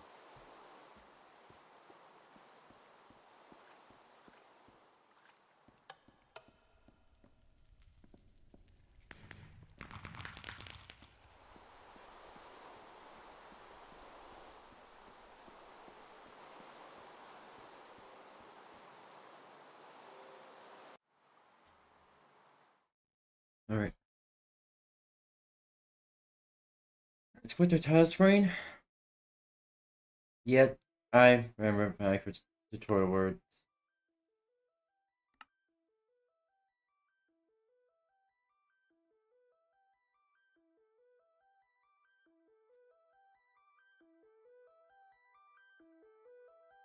Let's do classic my survival.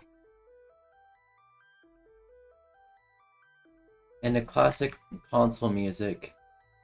My survival let's play.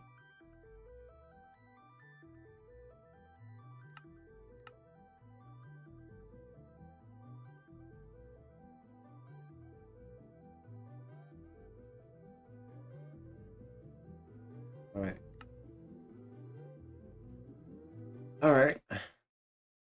Let's go. My survival let's play.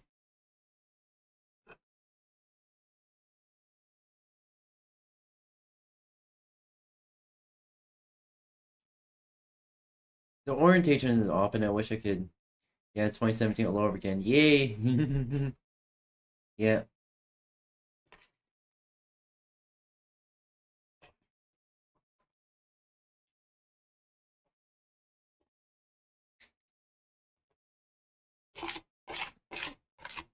For me, it would be, it's 2012 all over again.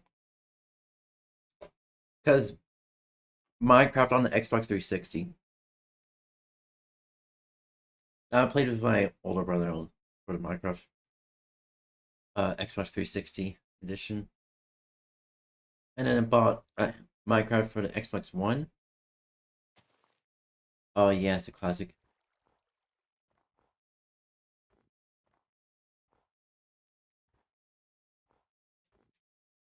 Supposedly there was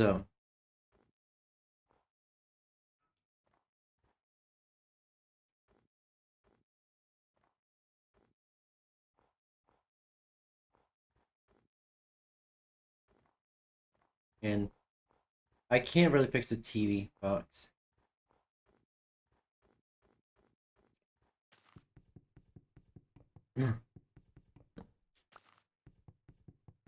But since this is a console version mod, we gotta use a game controller.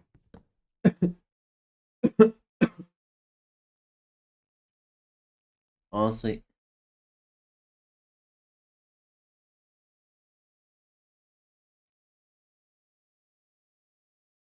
There we go.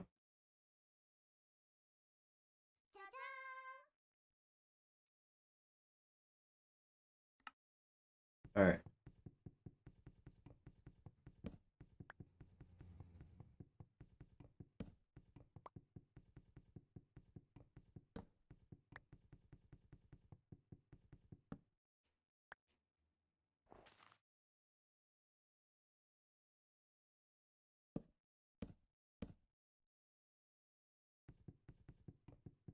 Alright.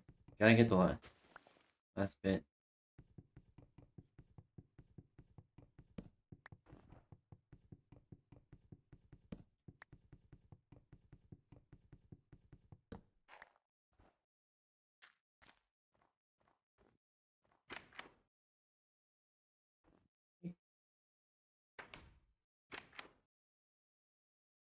Alright.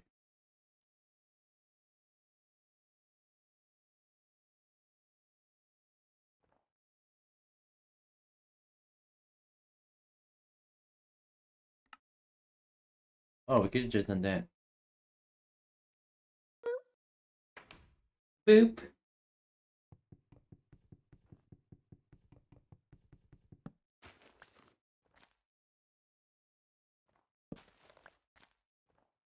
Oh my god,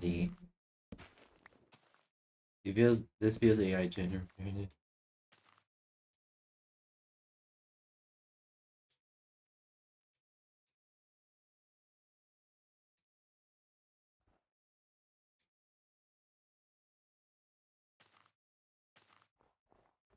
Technically, you're not supposed to have anything on your offhand, because it wasn't in console edition.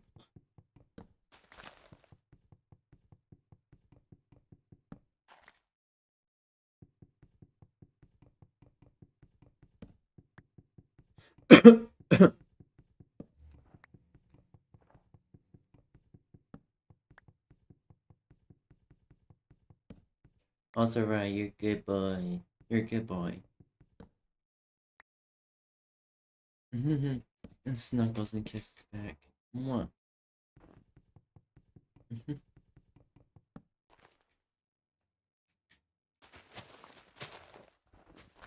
I'm now horny. Oh yeah, yeah. The blitzies are horny.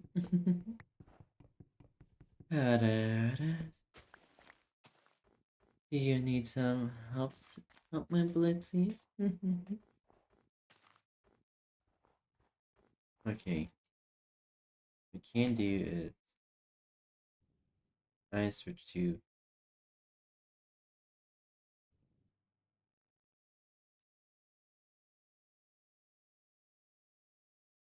alright.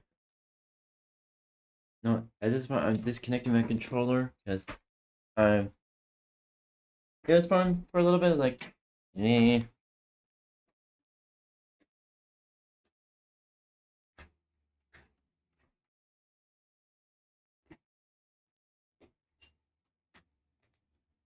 but there are certain games where my sense of familiarity comes with a controller or comes with a keyboard.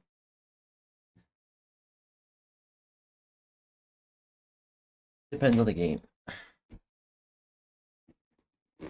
Oh, fuck. There we go.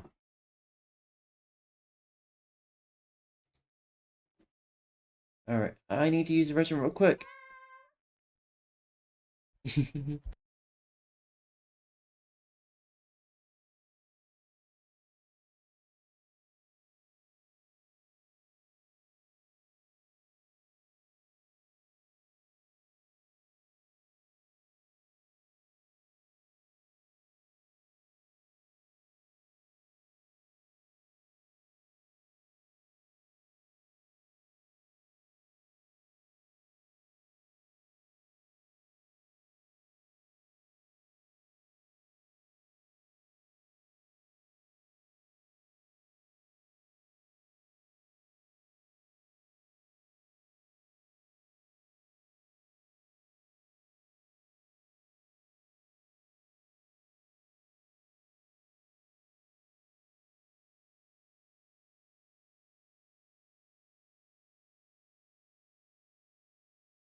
I'm back.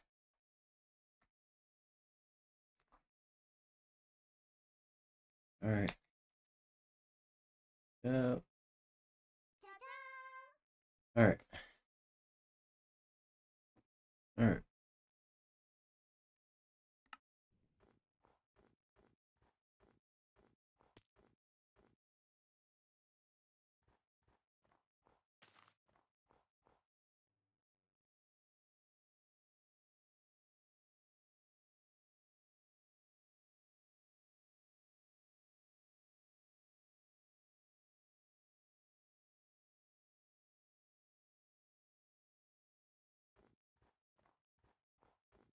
What we can do is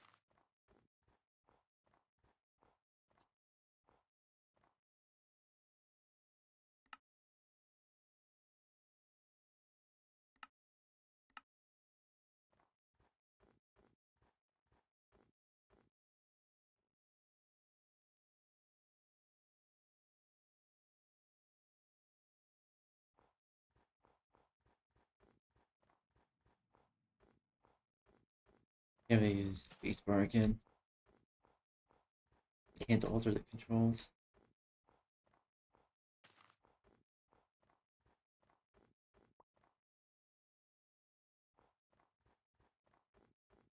Find a cave somewhere. All right.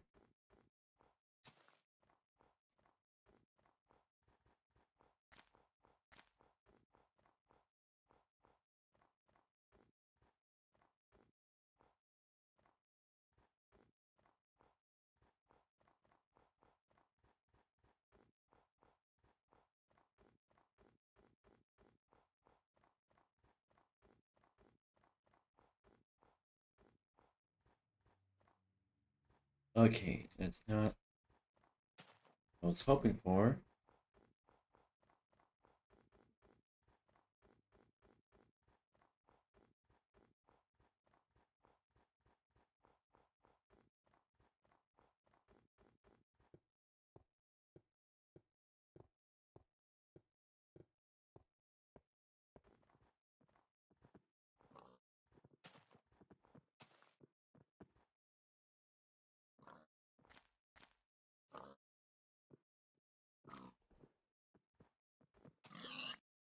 Thank you.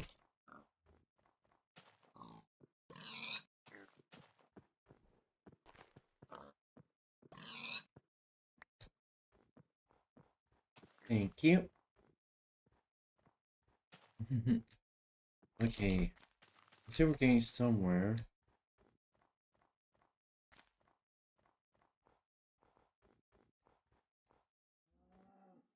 What the fuck?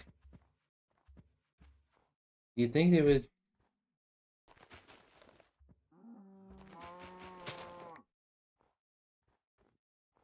Alright.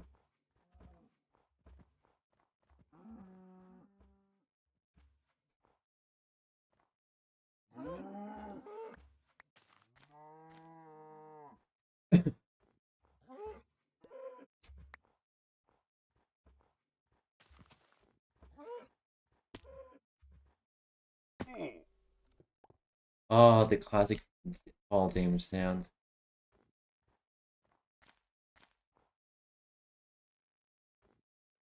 Okay.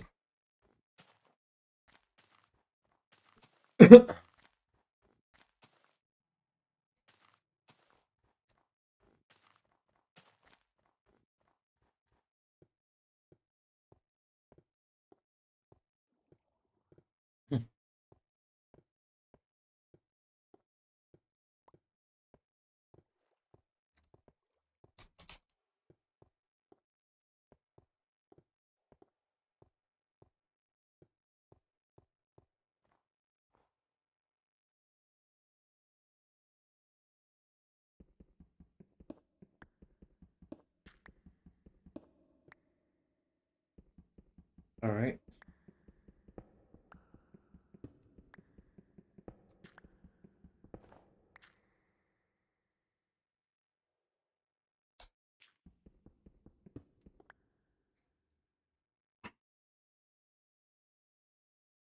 Okay.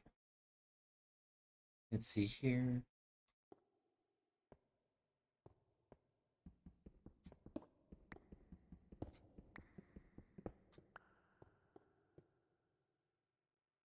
Alright.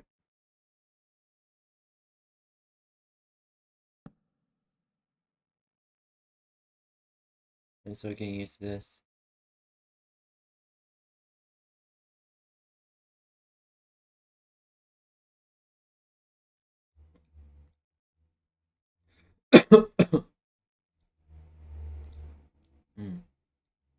Okay, there we go.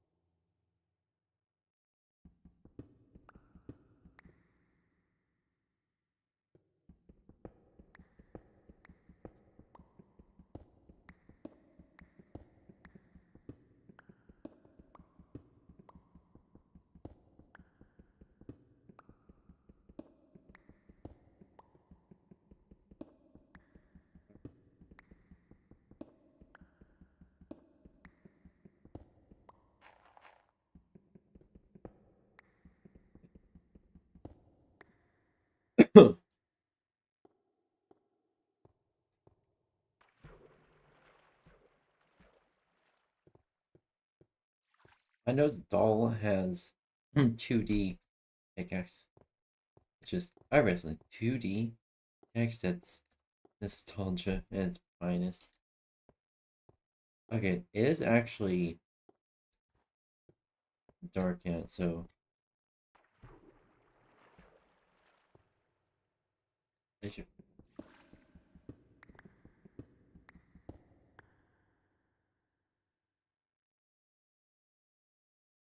I want to make a small hut for the night.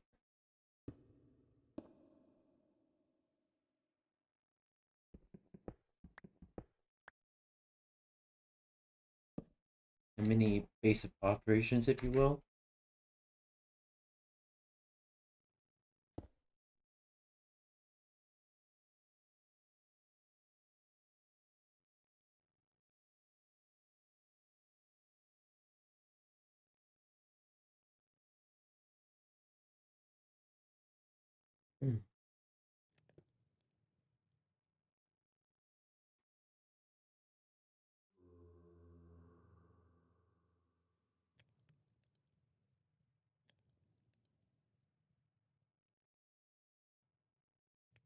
Alright.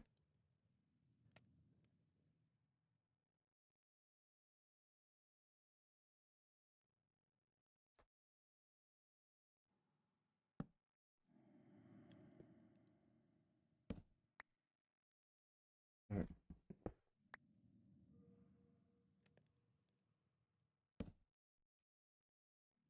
Alright.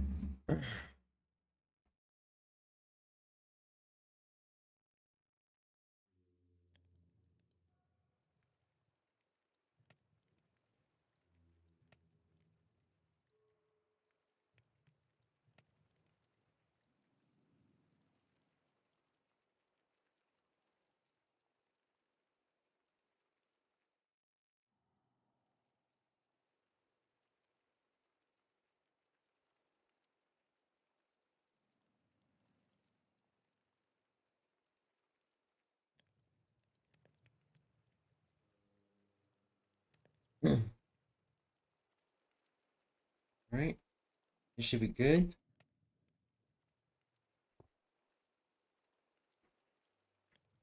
It's just to survive the night. What will we be seeing here, Brian?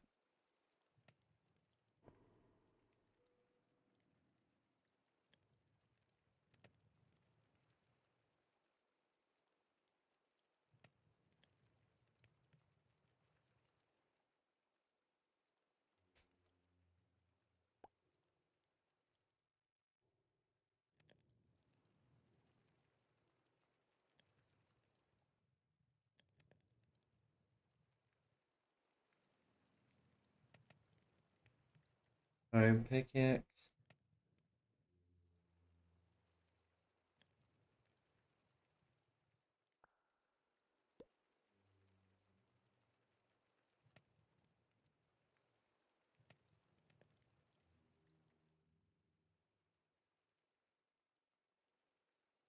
on X.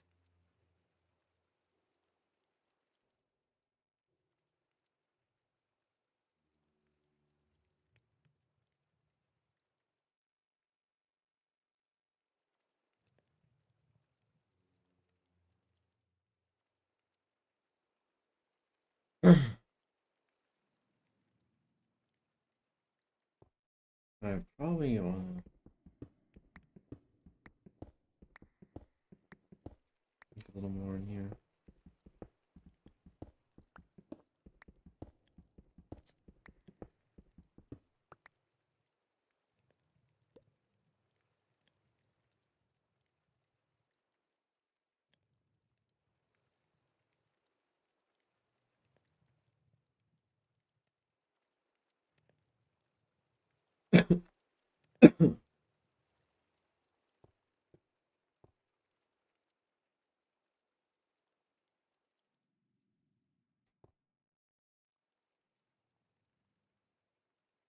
Okay, apples.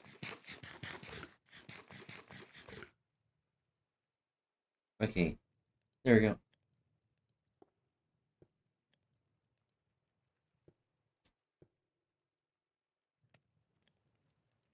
Gotta prepare ourselves just in case.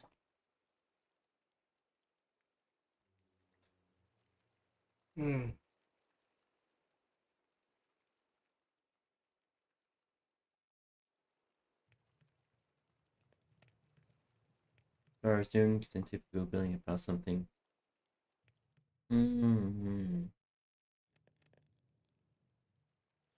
What is your conclusion to your scientific research?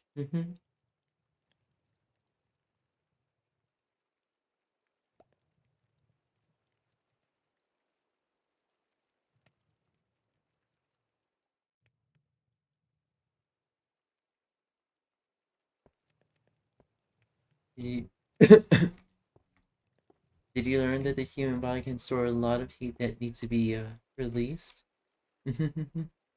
Oh. There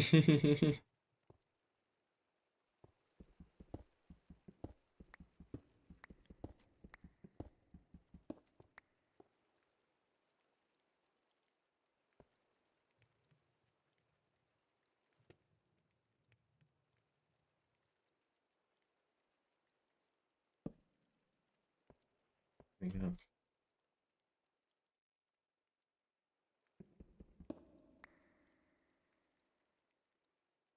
All night.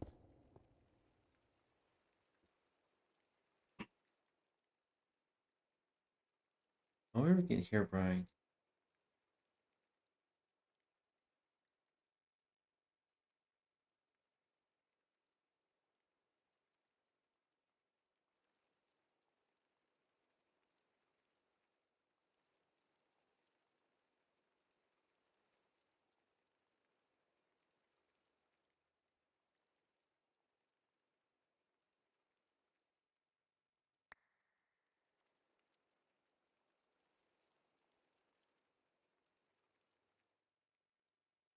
We gotta hear Brian spawning now.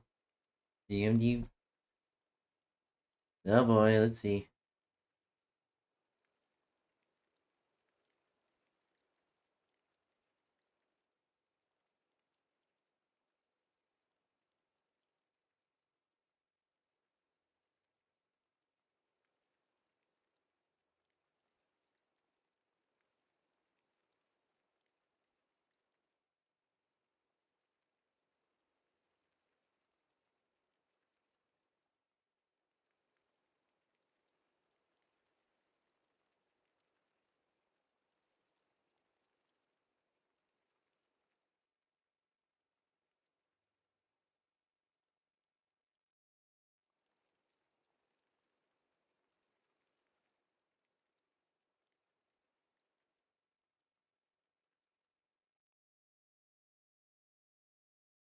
Wow, there you let's see here. The visual is kind of disorientating though. There you go.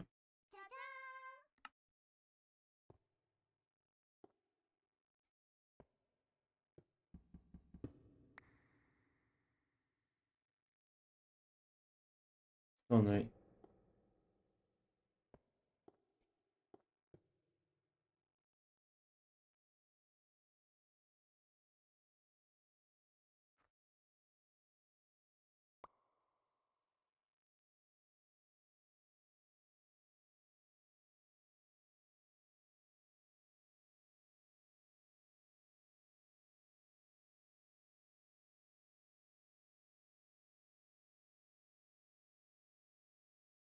Gotta make our own mini base here, just in case.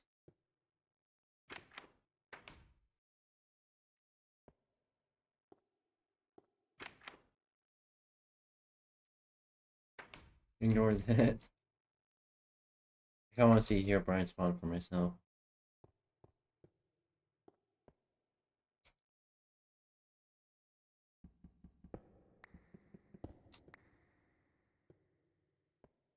Sun is rising. I don't like that sound.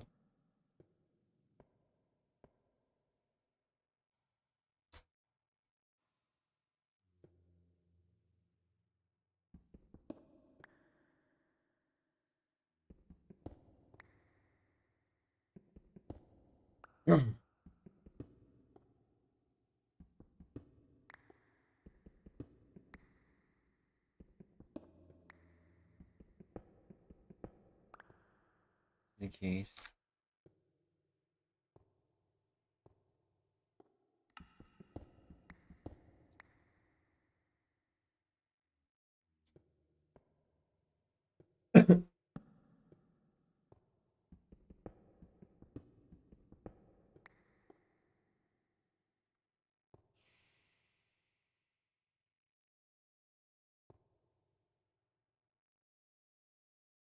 Oh boy.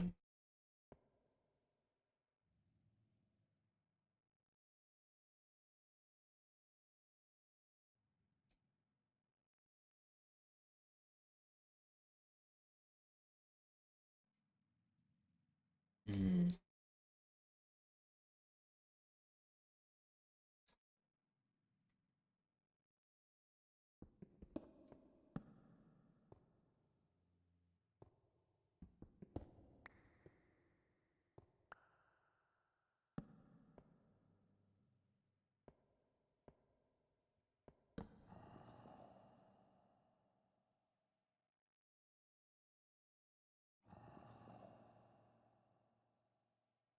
What the?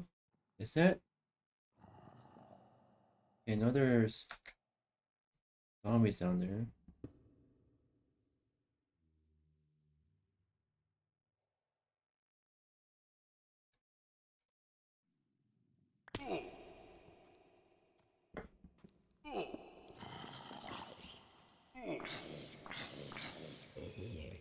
Come on, come on, come on, come on.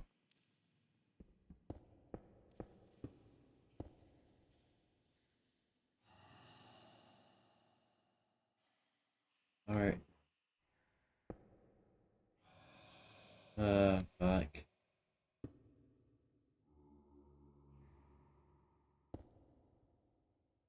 Fuck.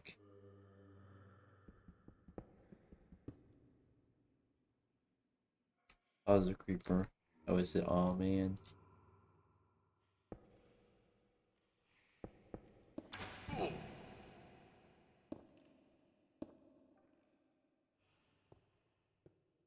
Okay, okay.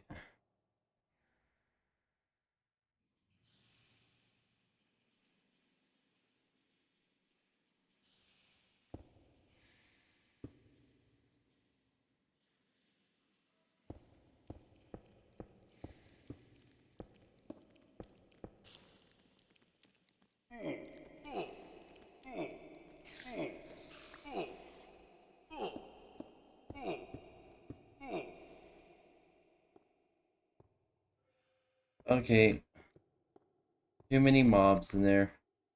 Oh, maybe Herobrine is coming for you. Maybe, yeah, maybe Herobrine is coming for me, but I'm coming for you.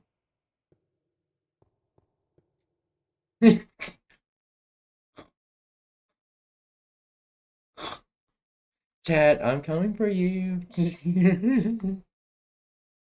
You better watch yourself.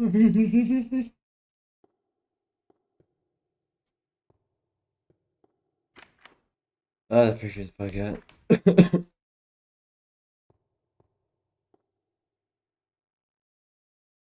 Alright. Okay. There we go.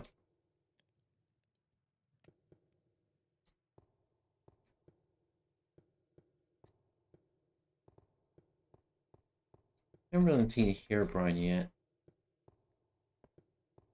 Maybe he's just a myth. Who knows?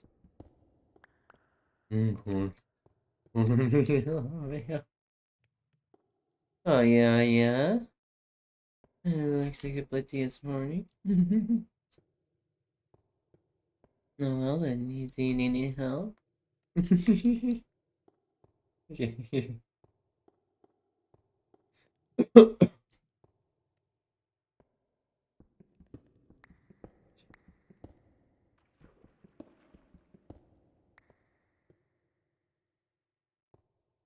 We go back down there?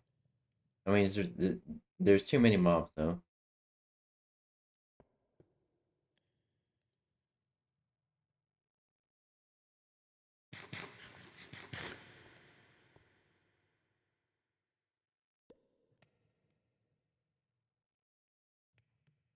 Get 5 pork chops.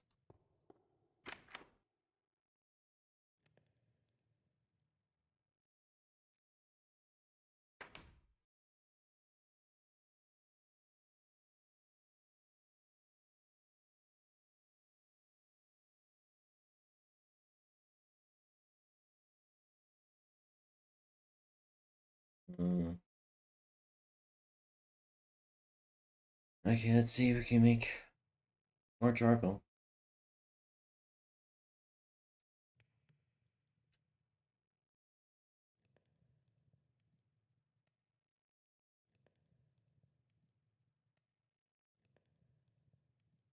It would be alright. Yeah, I'm just chat. Chat. You thought I was real? You think I'm real? You thought I was real? No. You thought I was real? You really thought I was real? Oh no, chat. I'm just a figment of your imagination. You're hallucinating this entire stream. Oh.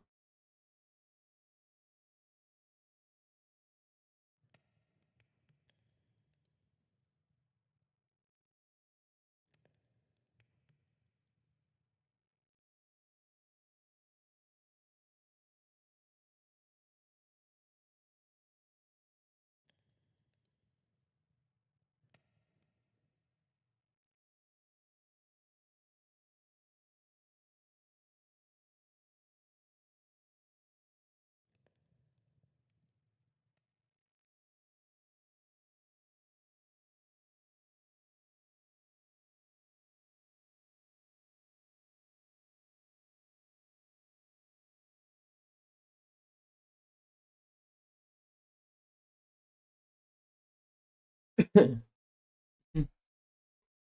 sent you a message. Oh, there it is.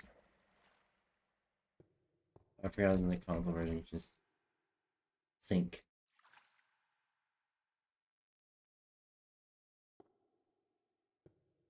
Alright. You can get more.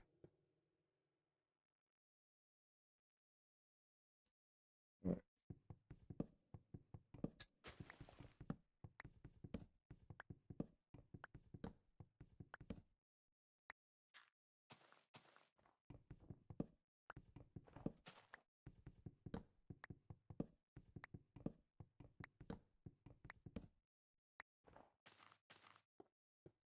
Alright. When did we see Herobrine?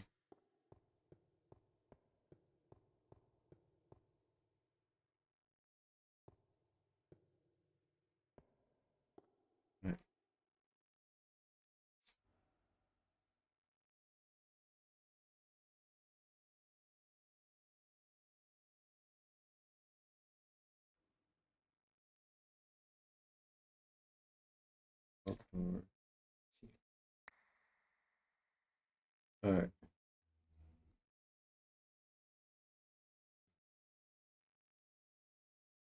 Alright, chat.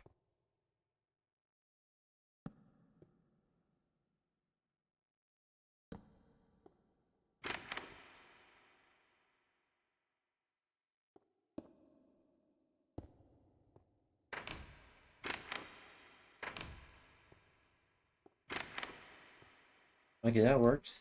That works.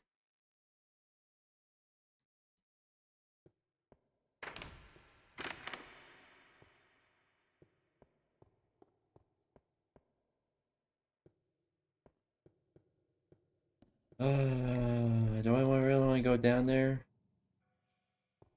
Kind of scary.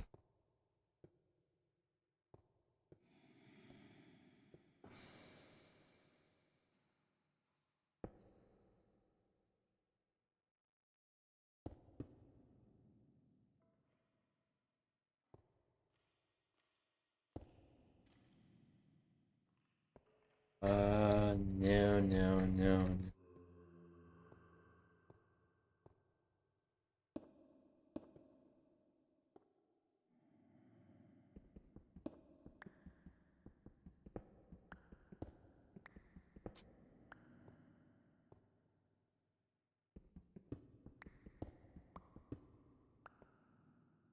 Why is it getting nighttime again? It's great.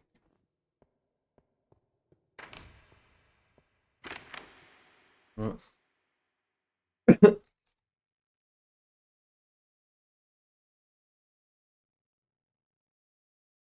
Red bed.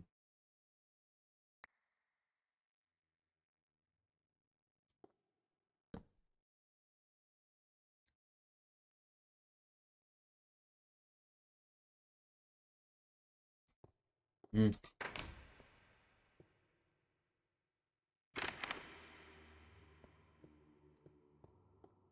Alright.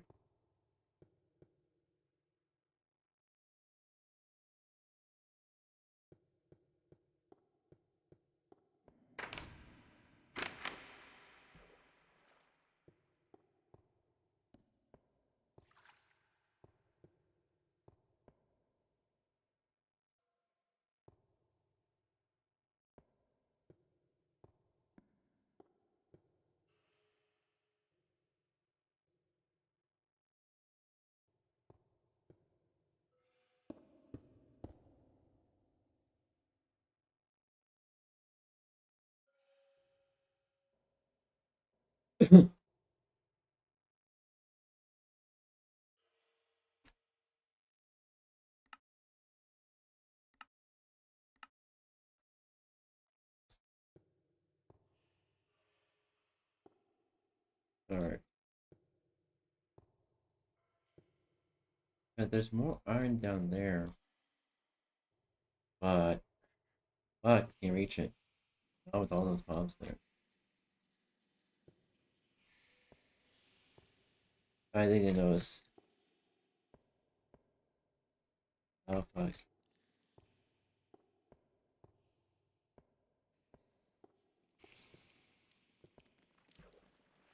Oh no, you really notice.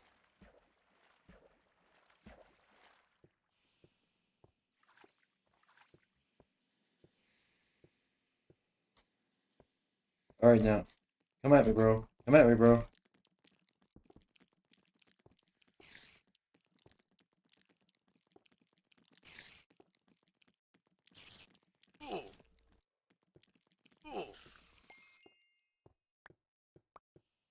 Alright.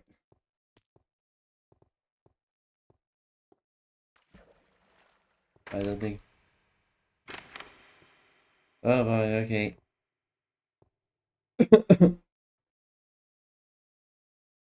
I think that's maybe enough with Minecraft for now. We can be doing an hour of YouTube reactions, and we'll be getting back into Minecraft. I was originally gonna thought of just doing coding, maybe coding last time. I was like, I'll save coding. I'll save like an hour or two of coding for Sunday. Alright.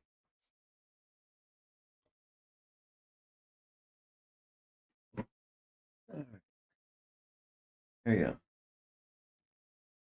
Neck crack. Ooh.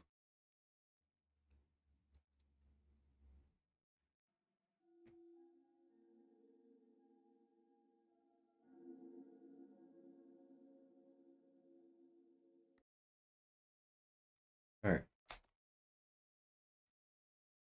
Alright.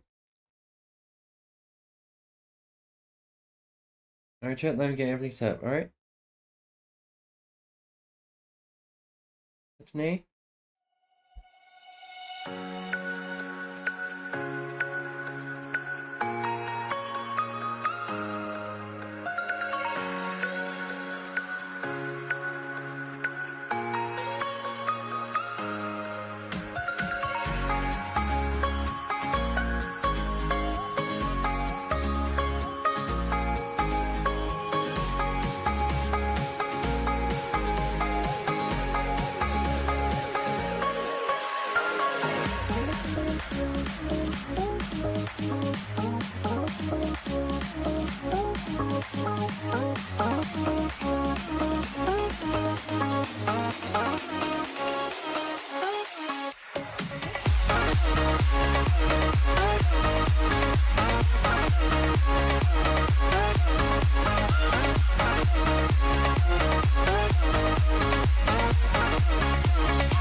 Alright, chat, I'm back. We're back for some YT reactions.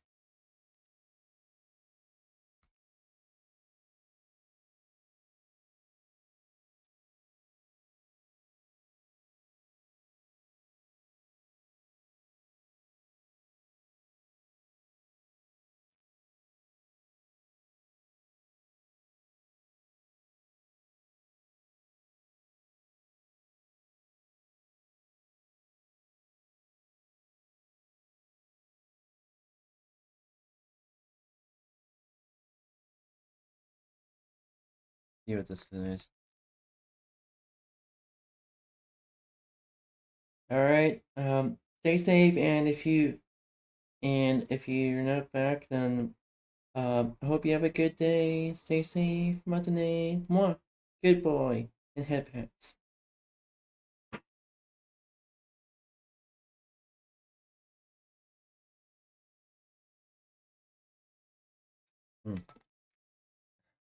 Eh.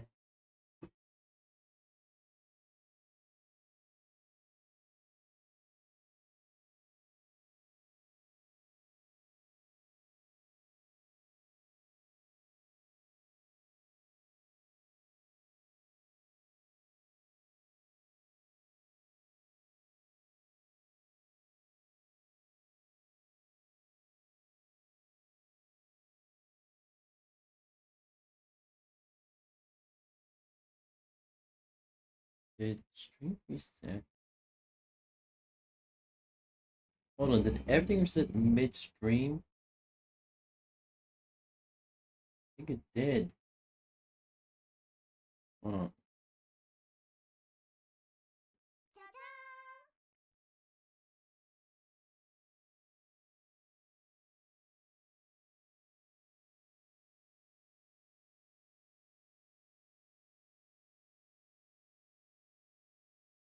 There we go. Well, this one's exciting. Discord says that 70,000 users may have had their government-issued IDs compromised. The recent attack exposed them, and the hackers, well, they claim they've got nearly 2.2 million. Quite a bit more than what Discord claims. Now, this would be bad enough on its own, but it's also came at literally the worst possible time, because Discord is facing pressure from legal changes pretty much worldwide. Now, these changes have forced them to ask users to verify their identities. So here's the question. How can they keep asking people to do that when they've already failed to protect users once with this story? I don't envy their position. They're facing scrutiny from the public and from governments. And there's more to this story than meets the eye. And none of this looks good for Discord, the corporate entity that very much has been gearing to go public. If you want to, do your IPO, a massive wave of bad news is pretty much the worst thing. To kick us off, a lovely little thing, sarcasm, called the Online Safety Act launched this summer, and similar laws have risen up in Australia and dozens of US states. The EU has got legislation looming as well. And beyond questions of overreach or free speech risks, privacy concerns are what has dominated most. And the most immediate worry is this, that regular, and unfortunately for Discord, in this instance, they are going to have to take responsibility for this L at the worst possible time. Because there's a whole other dimension to Discord that you very well may not know about. So when I say Discord really didn't need another controversy, it's actually because, well, before the US government shutdown, the company's CEO got called before Congress. Obviously, that's ended up being delayed. But what was going on is 𝙂𝙚𝙣𝙚 was set to appear before the US House Oversight and Government Reform Committee. And there he would have to answer questions alongside executives from Reddit, Steam, and Twitch. Now, these questions were on how they were trying to prevent extremists from using their services. And that's for fairly obvious reasons. So now Discord are going to have to deal with that, as well as the rising tide of US state legislation. I hate when governments just overreach in general. Also, chat, I'm going to get some more water real quick, so I'm going to be I'm going to be right back. Alright? 𝙂𝙚𝙣𝙚?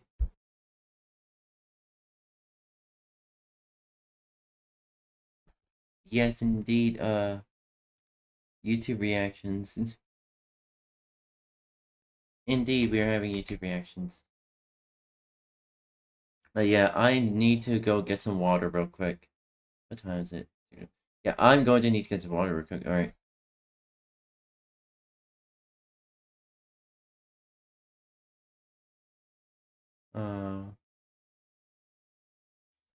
Alright, just enjoy the video for a minute, and I'm just gonna get some water. Alright, 𝙂𝙚𝙣𝙚? Tyke the elephant. On August 20th, 1994, Tyke, a 20-year-old African elephant, was performing at Circus International in Honolulu's Neil Blaisdell Center. The 8,400-pound elephant had displayed erratic behavior, with activists documenting stress signs. A year earlier in Altoona, Pennsylvania, Tyke had injured a groomer and attacked a trainer, but the circus continued using her. On this humid Saturday, approximately 4,000 spectators gathered for the matinee, many children seated near the ring. Tyke was performing under trainer Alan Campbell's direction when something triggered her aggression. Without warning, she turned on Campbell, grabbing him with her trunk and throwing him down. The audience thought it was part of the show until they heard screams. Tyke trampled Campbell repeatedly while he crawled away, crushing his ribs. Groomer Dallas Beckwith rushed to help, but Tyke immediately turned on him, trampling him as well. The audience erupted in panic as parents grabbed children and fled.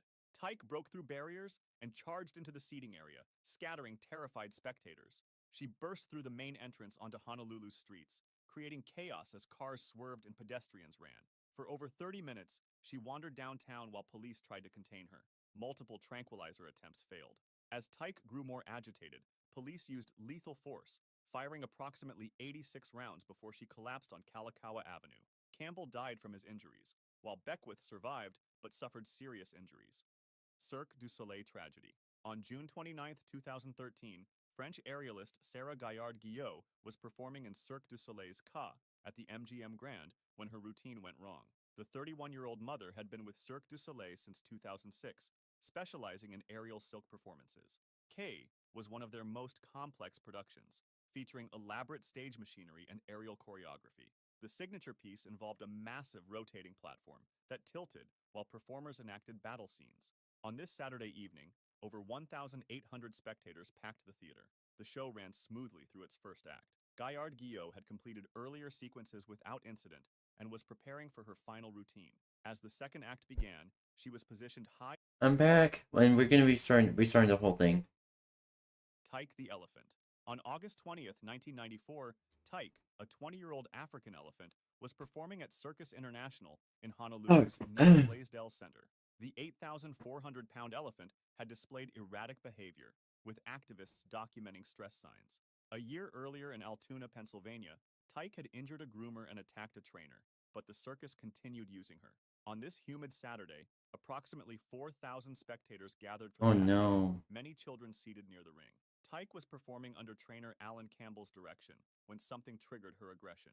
Without warning, she turned on Campbell, grabbing him with her trunk and throwing him down. The audience thought it was part of the show until they heard screams. Tyke trampled Campbell repeatedly while he crawled away, crushing his ribs.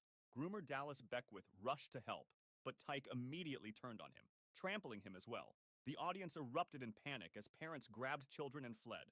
Tyke broke through barriers and charged into the seating area, scattering terrified spectators.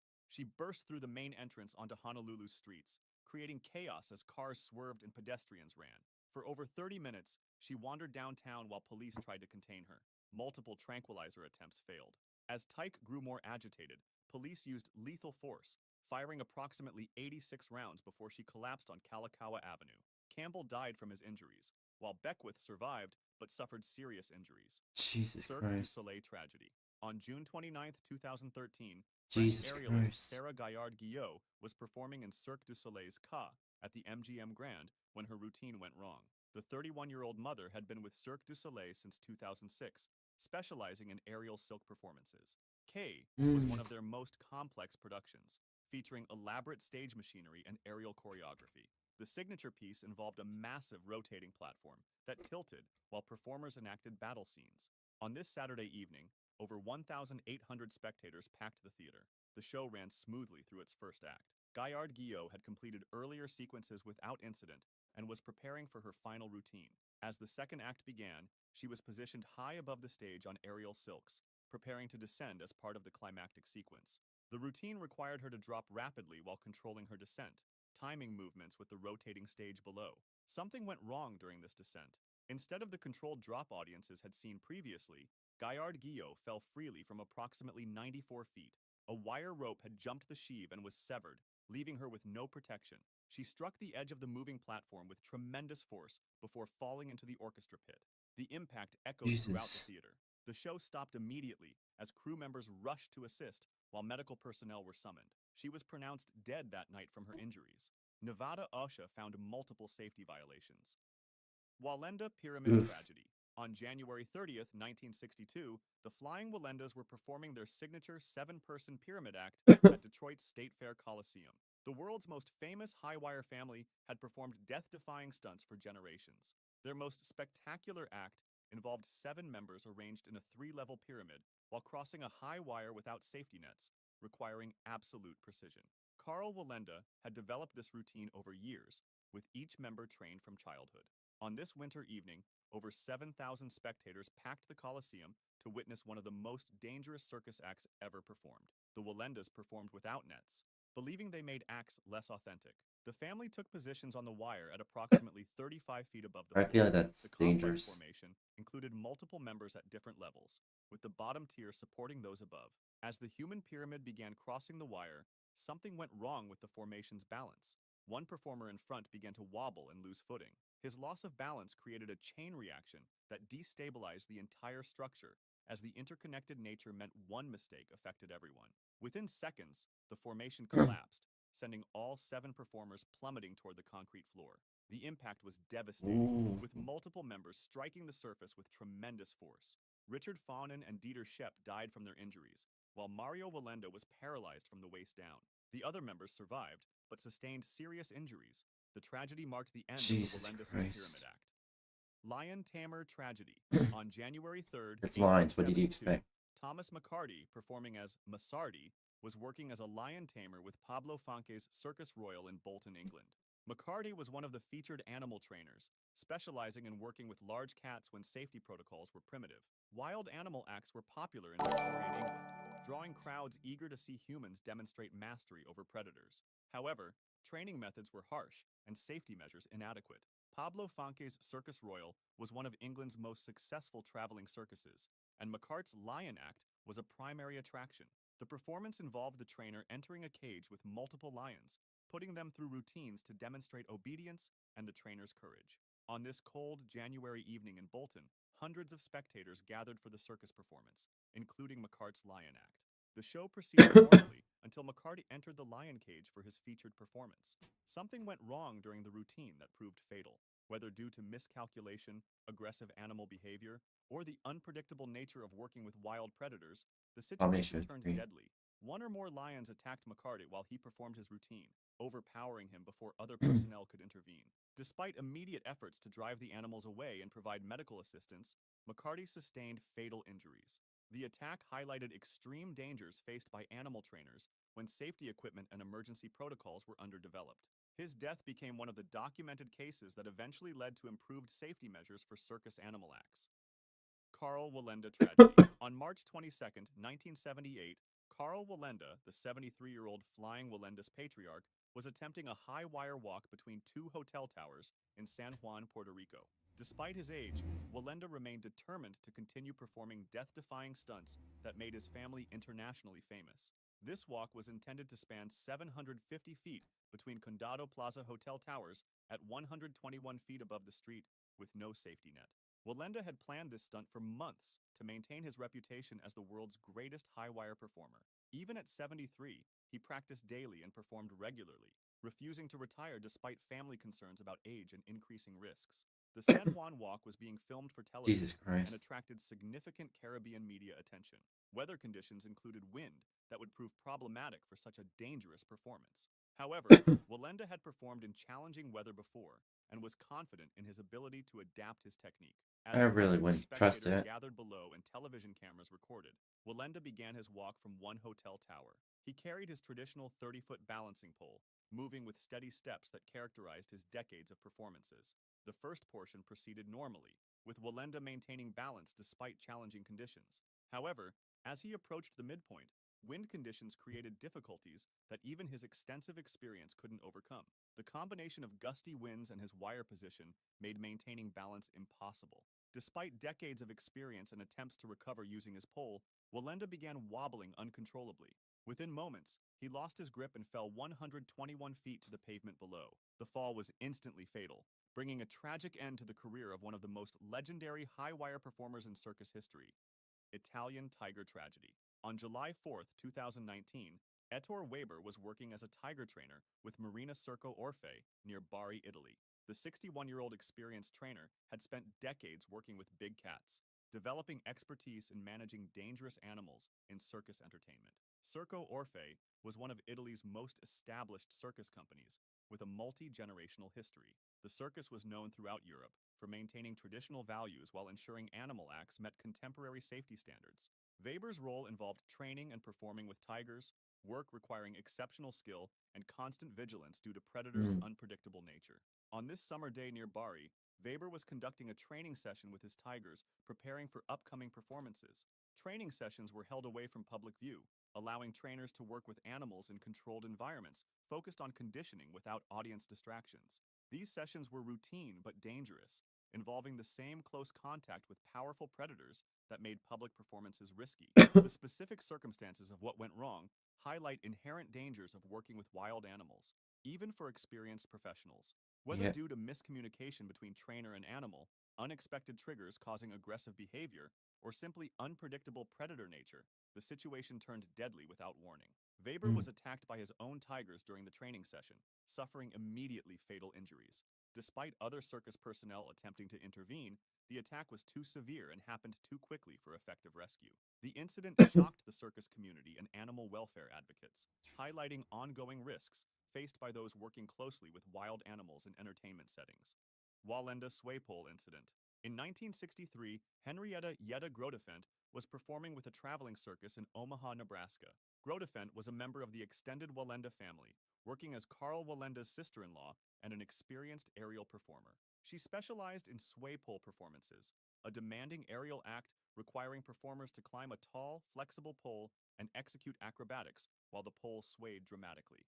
The sway pole act was one of the more dangerous aerial performances, combining risks of significant heights with the challenge of performing on an unstable, moving apparatus. Unlike other aerial acts using safety nets, sway pole performances relied solely on performer skill and experience. The pole's flexibility, which created dramatic swaying motion, making the act spectacular, also made it unpredictable and difficult to control during complex maneuvers.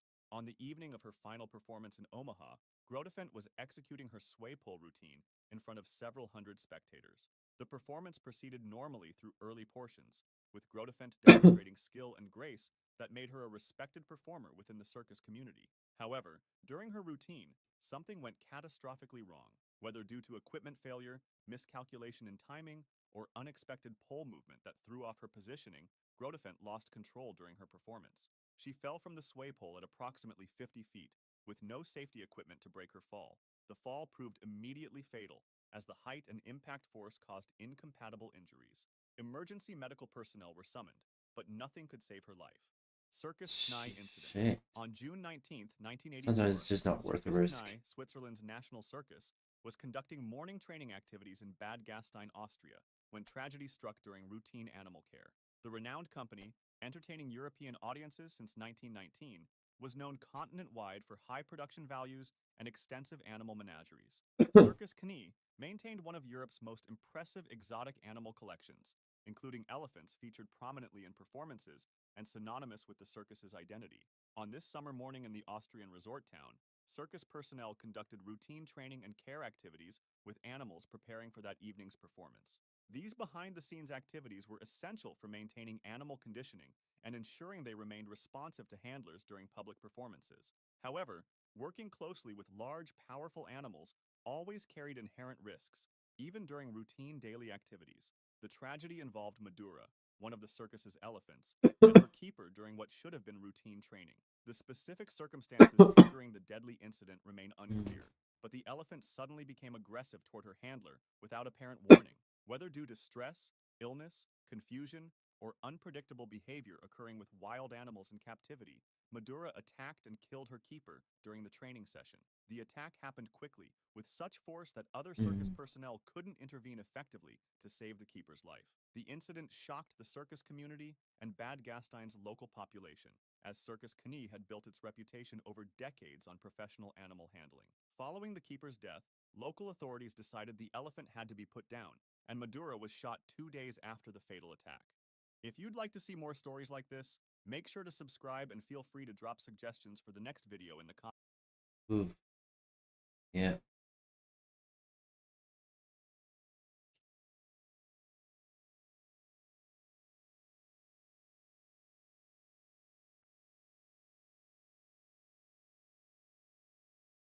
Alright, let's load this up. YouTube reactions.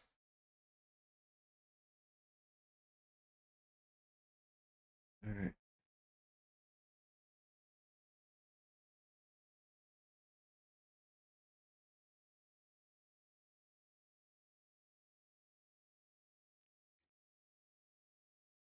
Hello everyone, and welcome back to Scary What the Interesting. fuck? In this video, we're gonna go over 3 separate...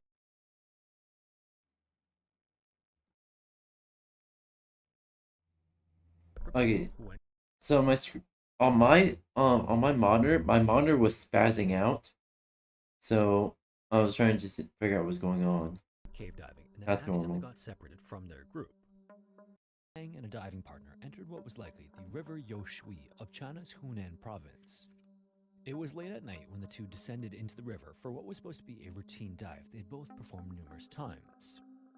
Only about 5 minutes into the dive though, Wang's partner lost track of Wang and immediately returned to the surface, hoping his friend would show up within minutes. When that didn't happen, the dive partner heard to call for help. The reason Wang was missing was because he had unknowingly entered a separate cave system about 30 feet or 9 meters below the river's surface. This cave was part of South China's karst system, and to say the system is massive would be a dramatic understatement. It spans more than 212,000 square miles across multiple Chinese provinces. Jesus Christ. Running into one of the branches of this system wouldn't necessarily be unexpected for divers, but even though Wang had performed this dive before, it was a whole new world to him. It seemed that after entering the system, either due to being lost or simply being amazed, he went deeper and deeper, and before he knew it, his once completely full air cylinder was running drastically low. As he made his way through the system, he must have looked down and seen that his air cylinder dropped below 15%, then 10%, and in front of him were endless tunnels. As this situation became more and more desperate, and Wang likely got increasingly frantic and panicked, by some miracle, he stumbled on an air pocket about 348 feet or 100 meters inside the cave. It wasn't big, but it was enough that he was able to pull himself out of the water and settle himself down on the rocks inside. Miraculously as well, it also had enough air to keep himself sustained without the use of his air cylinder, which was now sitting at just 4%. But obviously, at the same time, there was a new problem. He was now in a little dark room with no way out in one of the largest cave systems on Earth, so all he could do was sit and wait and hope for rescue. Outside the cave, he had no way of knowing that a search and rescue operation was already being organized in hopes of saving him. Authorities were notified of the situation by his dive partner, and the police reached out to a rescue team and a group of specialist cave divers from the police force. Members of each team then rushed the site and began making preparations to find Wang, although hope of finding him alive was already thin. He had already been missing for hours, maybe longer, when the dive team first entered the water to search for him. It's likely that this was already treated as a body recovery, and due to the risks, the search was deliberate and careful. Why risk others by searching haphazardly if the person you're searching for is already gone? But either way, they scoured the inside of the system in excess of 420 feet or 130 meters in length and found absolutely no sign of him before turning back to the entrance. In the days that followed, a second attempt was organized after the rescue team detected what sounded like rocks being knocked together. It was difficult to tell what the noise was or where it was coming from, with boat engines running at the same time. They thought Wang was still clinging to life inside the airport and being stuck in this little room under the earth, knowing just how unlikely it would be to be found. At some point, you have to figure your mind must wander to the worst case scenario. Then, on July 24th, he noticed something deep beneath his air pocket that gave him a shot of hope. Flashlight beams were darting back and forth against the rock below, and he knew it had to be rescue divers looking for him. So grabbing a loose rock, he then banged it as hard as he could against the walls, hoping that the sound would get the attention of the divers. But his heart sank as he watched them swim right past him and toward the deeper recesses of the cave system. So once again, the rescue team reached the 420-foot mark from the entrance without finding Wang and decided to turn back. Fran had once again seen the divers coming, but this time he jumped into the water in a desperate attempt to let them know where he was. The rescue divers were obviously stunned as they fully expected this would be a recovery mission at this point. After assessing Wang, who was beyond excited to see them, he was fitted with a full air cylinder and guided back to the entrance. As was the first team, the rescue support team waited near the mouth of the cave could hardly believe their eyes when the dive team returned with one extra person. Despite the ordeal and all he had been through for 5 days and nights, he was apparently in surprisingly good condition as he walked unaided to the ambulance, and the first thing he said to rescuers after removing his dive gear was, quote, "Do you have a cigarette?" The captain of the rescue team would later tell reporters at the scene that Wang was incredibly lucky to be found, pointing out that when he was discovered, it was his last chance at rescue. In September of the year 2000, Paul was back in his hometown in California, spending time with family and looking for a fun challenge to do with his brother.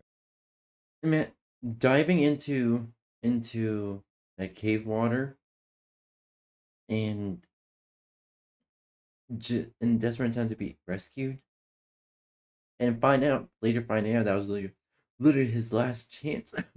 It was his last chance to be rescued. That's something and a half, gotta tell you. But he didn't have to go too far to find one.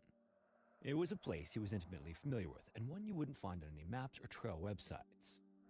This area, called 𝙂𝙚 Canyon, was one where he and his brothers and sisters had once spent summers exploring as kids, but few outsiders even know this place exists.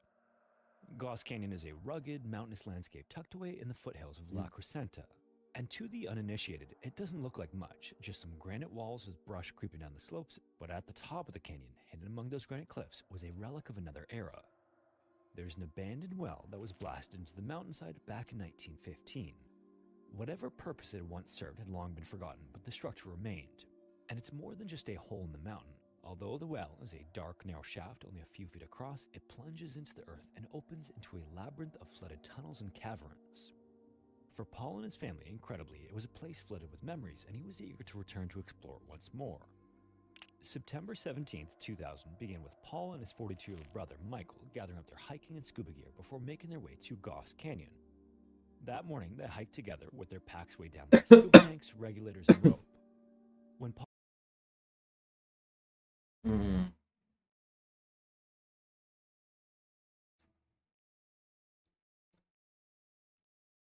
The question I like to ask is, are you hungry or are you bored? I was like, give you hugs. Hugs.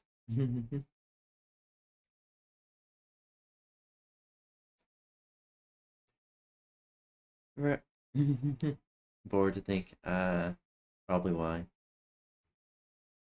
Second question. I forgot what the second question was. Gonna be fuck.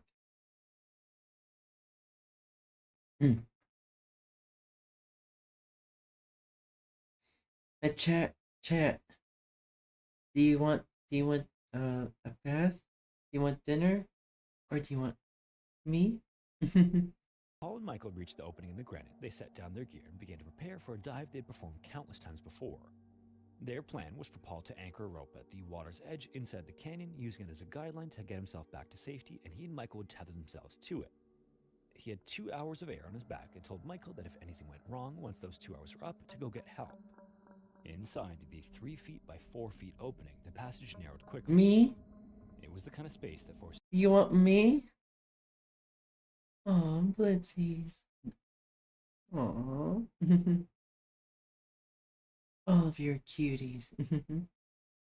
Everyone's a cutie. And headbats. Mwah. You better than food. I'm better than food. Am I a 5-star gourmet meal? You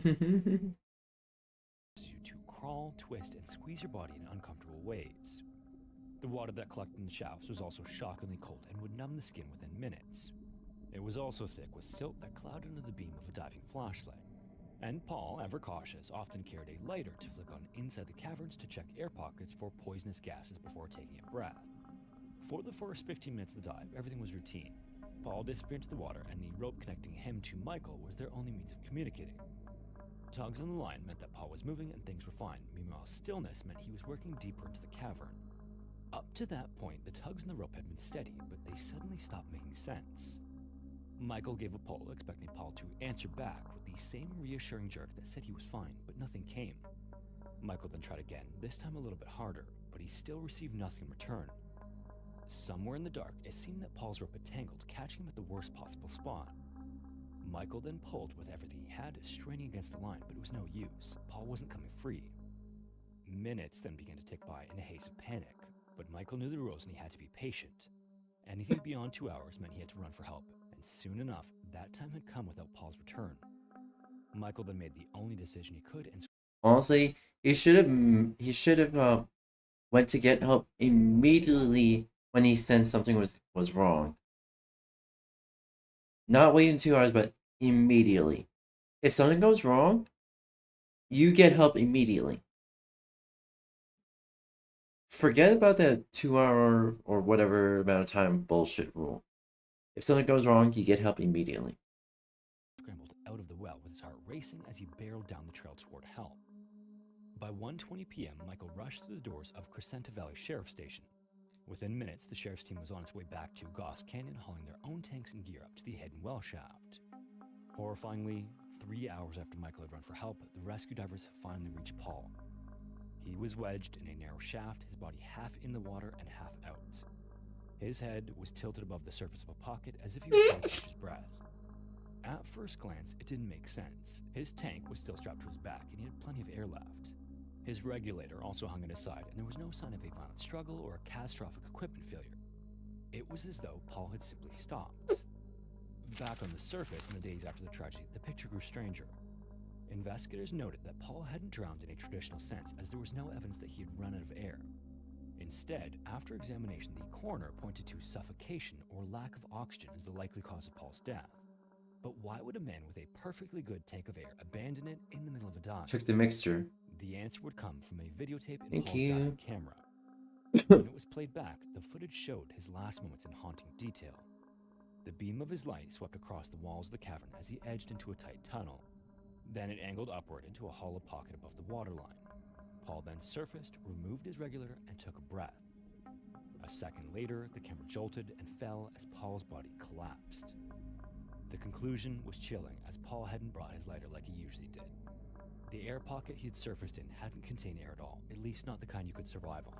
It was either too low in oxygen or tainted with other gases, the kind that can render a person unconscious almost instantly. By trusting it, even for a single breath, Paul had sealed his fate. Located just north of the Polish-Slovakian border sits the town of Zakopane, and just to the south lies Bystra Cave on the northern slope of the Tatra mountain range. Water flows through it through the nearby Bystra spring that has carved out a series of tunnels and passages into the literal mountainside. The result is a system more than a kilometer long with a maximum depth of at least 53 meters or 173 feet. On top of its size, the cave is a mix of wet and dry sections through a series of sumps or siphons. By 1987, the sumps inside the cave had become almost legendary within the local cave diving community. That's because despite many attempts, no one ever made it through the fifth one and beyond, and there were several very good reasons for this. For one, the water that flows through the cave is part of the intake supply for a nearby city, meaning diving in it could risk contamination. Beyond that though, beneath the water in the fifth sump, the passage narrows so much that it's just about impassable for the vast majority of divers. But if you're familiar with the channel, you know this wasn't going to stop several young divers from trying. On the night of February 15th, 1987, 3 Polish divers and one from Yugoslavia named 𝙂𝙤 snuck into the cave through an access point adjacent to the gated main entrance. They then began their journey to the first pool. Now, getting to the fifth sump would require them to enter and exit the water several times as they pass through the first 4 siphons. All of these are passable, but they still contain their own unique dangers. The sumps are not straightforward ups and downs, so just getting to the fifth sump was a bit of a challenge in itself. Inside an area of the cave known as the Hall of Waterfalls, 3 of the divers, including 𝙂𝙤, suited up and entered the first pool. The 4th among them was going to remain outside the water and act as a support should anything go wrong. At 10 p.m., the other 3 disappeared under the water of the first pool and began the long journey through each of the first 4 sumps, moving through cracks, narrow squeezes, and areas of strong water flow as they went. And as a testament to the difficulty, they wouldn't arrive at the 5th until just before 1 a.m. Also already exhausted from the effort, the 2 Polish divers were more than happy to let 𝙂𝙤 explore the 5th sump first while they took a breather. Before he went under, the 3 discussed a quick dive plan. 𝙂𝙤 would spend about 15 minutes inside before returning to them to report what he saw within the passageway. From there, they'd enter as a group and try to pass through the infamously narrow clamp to become the first to ever do it. Once this plan was agreed on, 𝙂𝙤 slipped into the water and began making his way through the sump. 20 minutes later, however, 𝙂𝙤 still hadn't returned, so one of the Polish divers entered the water to see if he could find him. But when he started heading straight down, he immediately noticed just how silted out the water was. He pressed on, hoping to find 𝙂𝙤 somewhere along the way, but then he made a horrifying realization. It wasn't just silt that was coming loose from the rock walls, it was also the rock walls themselves. Large chunks of limestone were literally breaking off and tumbling downward past the diver. It was almost like the cave itself was slowly collapsing around him, but incredibly still, he continued searching for 𝙂𝙤. Not too much further ahead, the diver reached the narrow constriction that had prevented anyone before from seeing what was on the other side.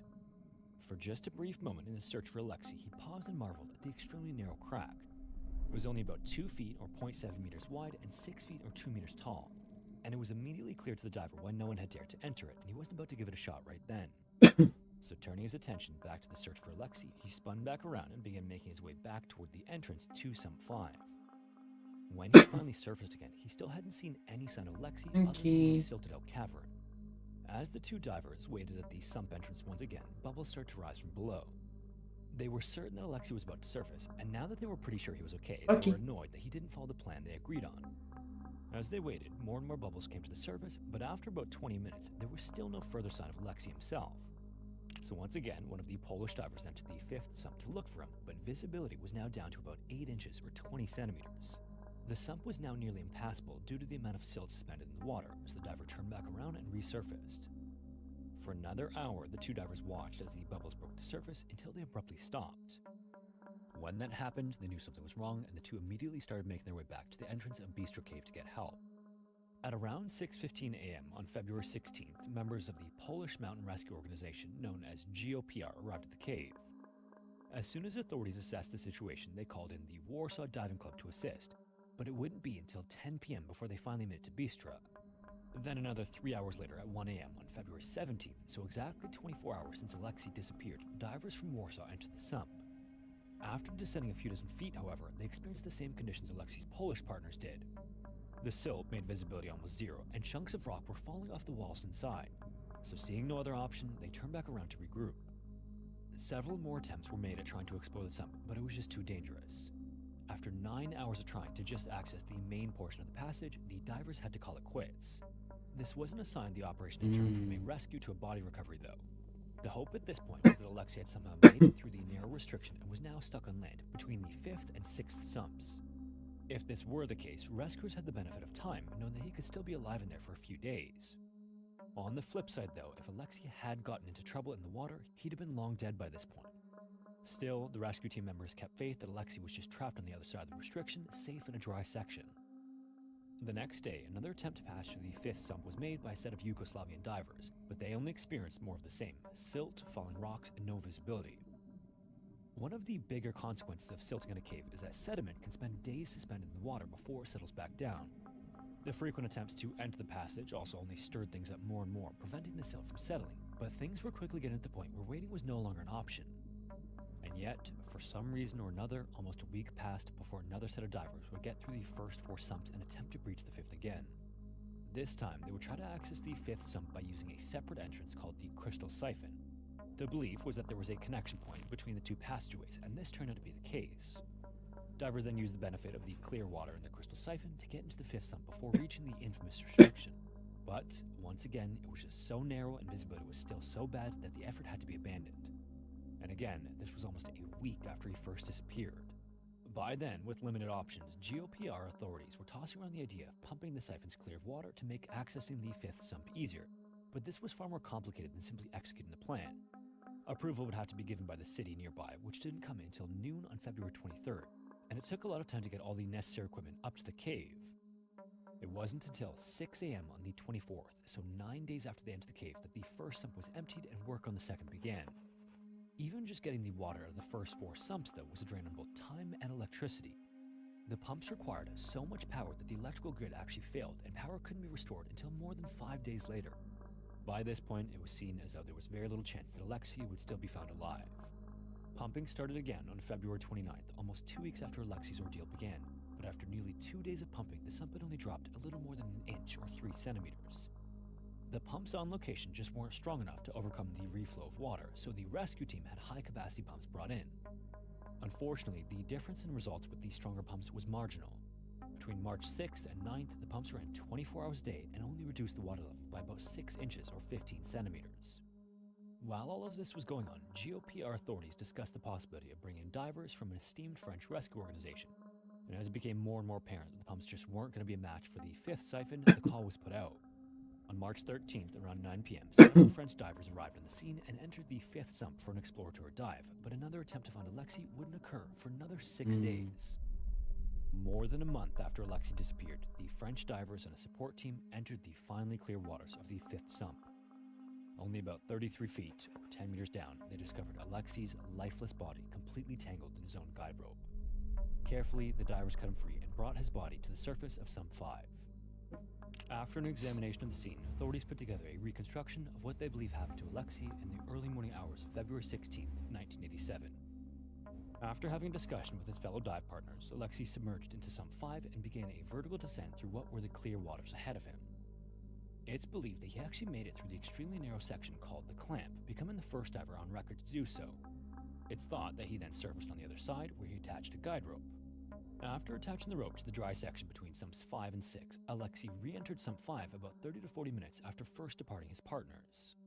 As he started returning through the passageway with the spool of guide rope in hand, he reached the restriction again, only this time he found it impassable due to the narrowness of the squeeze on the exit side and the extremely poor visibility caused by his entrance into the sump.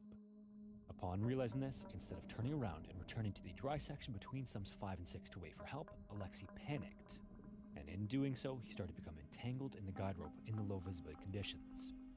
At that point, he was hopelessly bound up and stuck underwater with no way to escape. All he could do was struggle and wait for his air supply to run out, which it eventually did.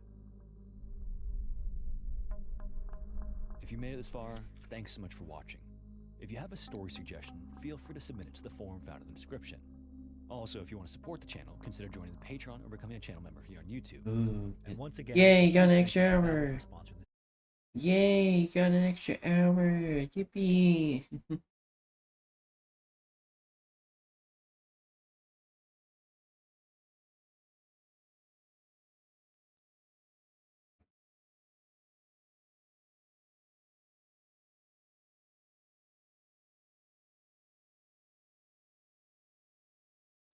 God.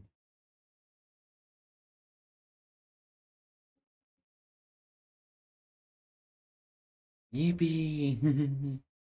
Also, let me check. Okay. Okay, let me check.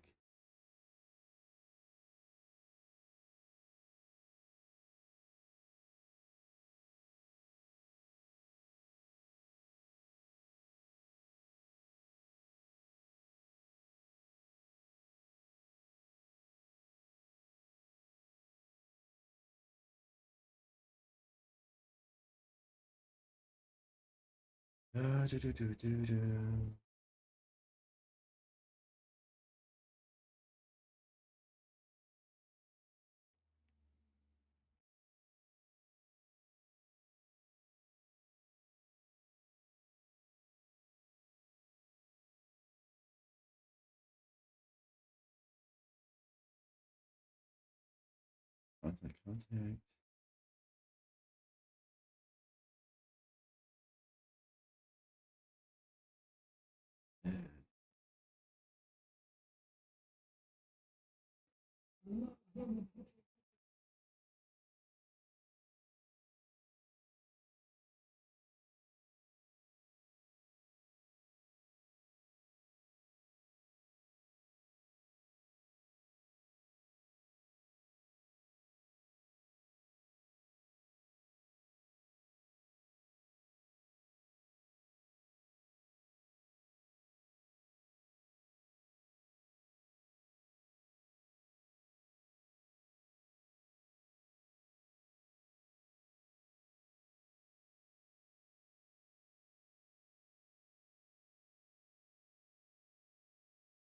Okay,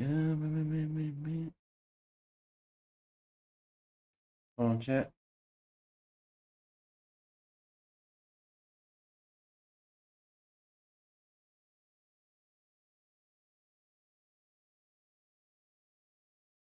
Let me put it a little cryptically. Let me switch to the actual next video.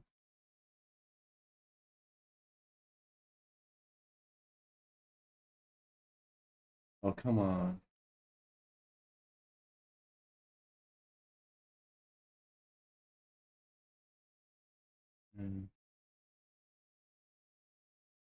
No. Oh, quick. Let me see.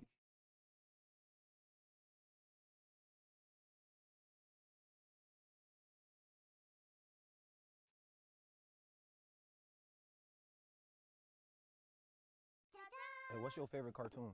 Why is it? No, cartoon.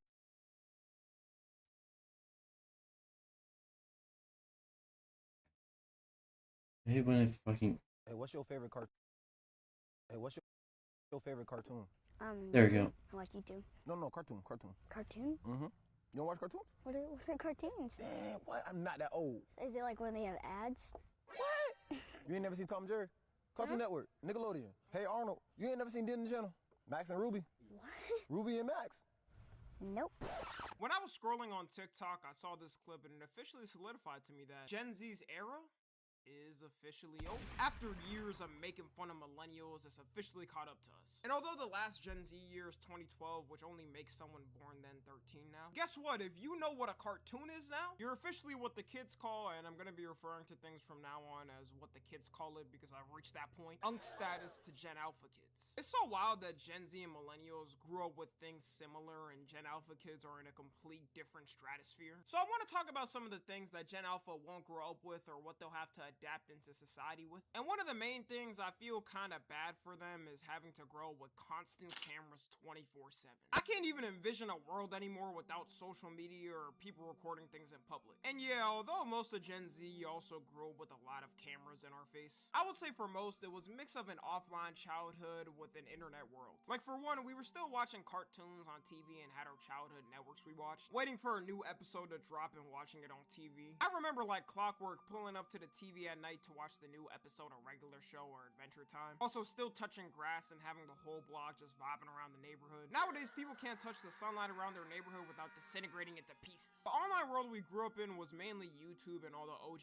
YouTubers. Just watching whatever the type of content they posted. A famous YouTuber could post anything back then and people watched it. Low-key, people try to say Gen Alpha started brain rot, but Gen Z was patient zero to it. Like, have you seen a YouTube poop in 2025? How do we not call this brain rot?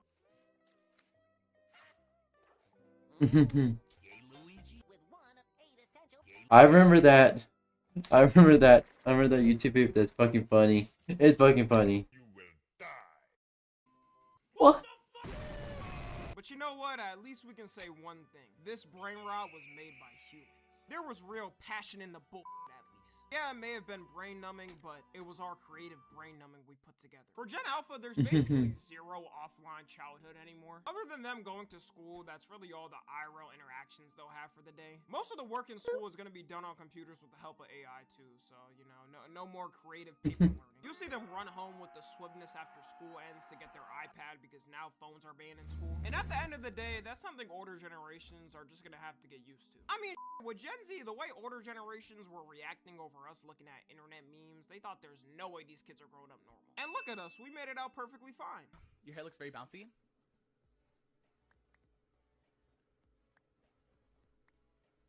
Nuke the whole generation.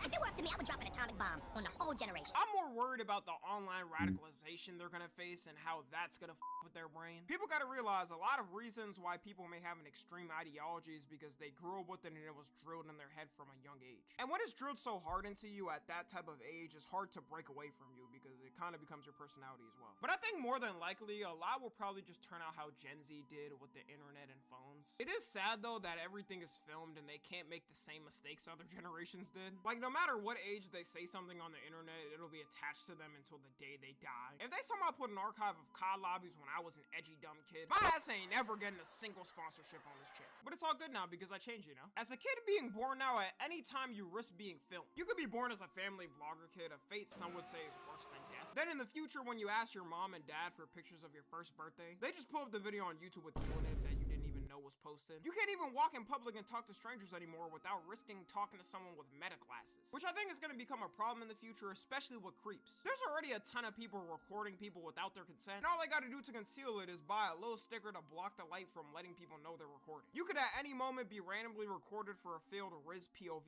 TikTok. Yeah, God took his time when he made you. Oh, this your girl? My fault, bro.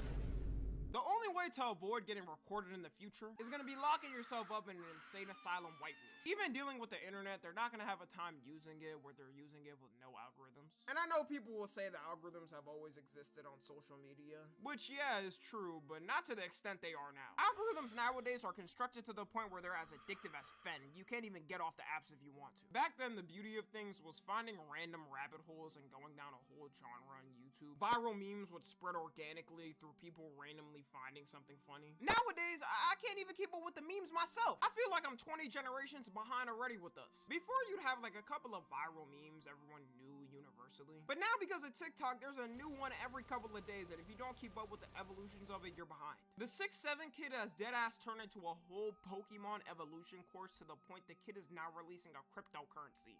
Hi. There we go. Flames are open. I should charge your phone. To hear this. We have a team in place and an overwhelming amount of collabs we're working on.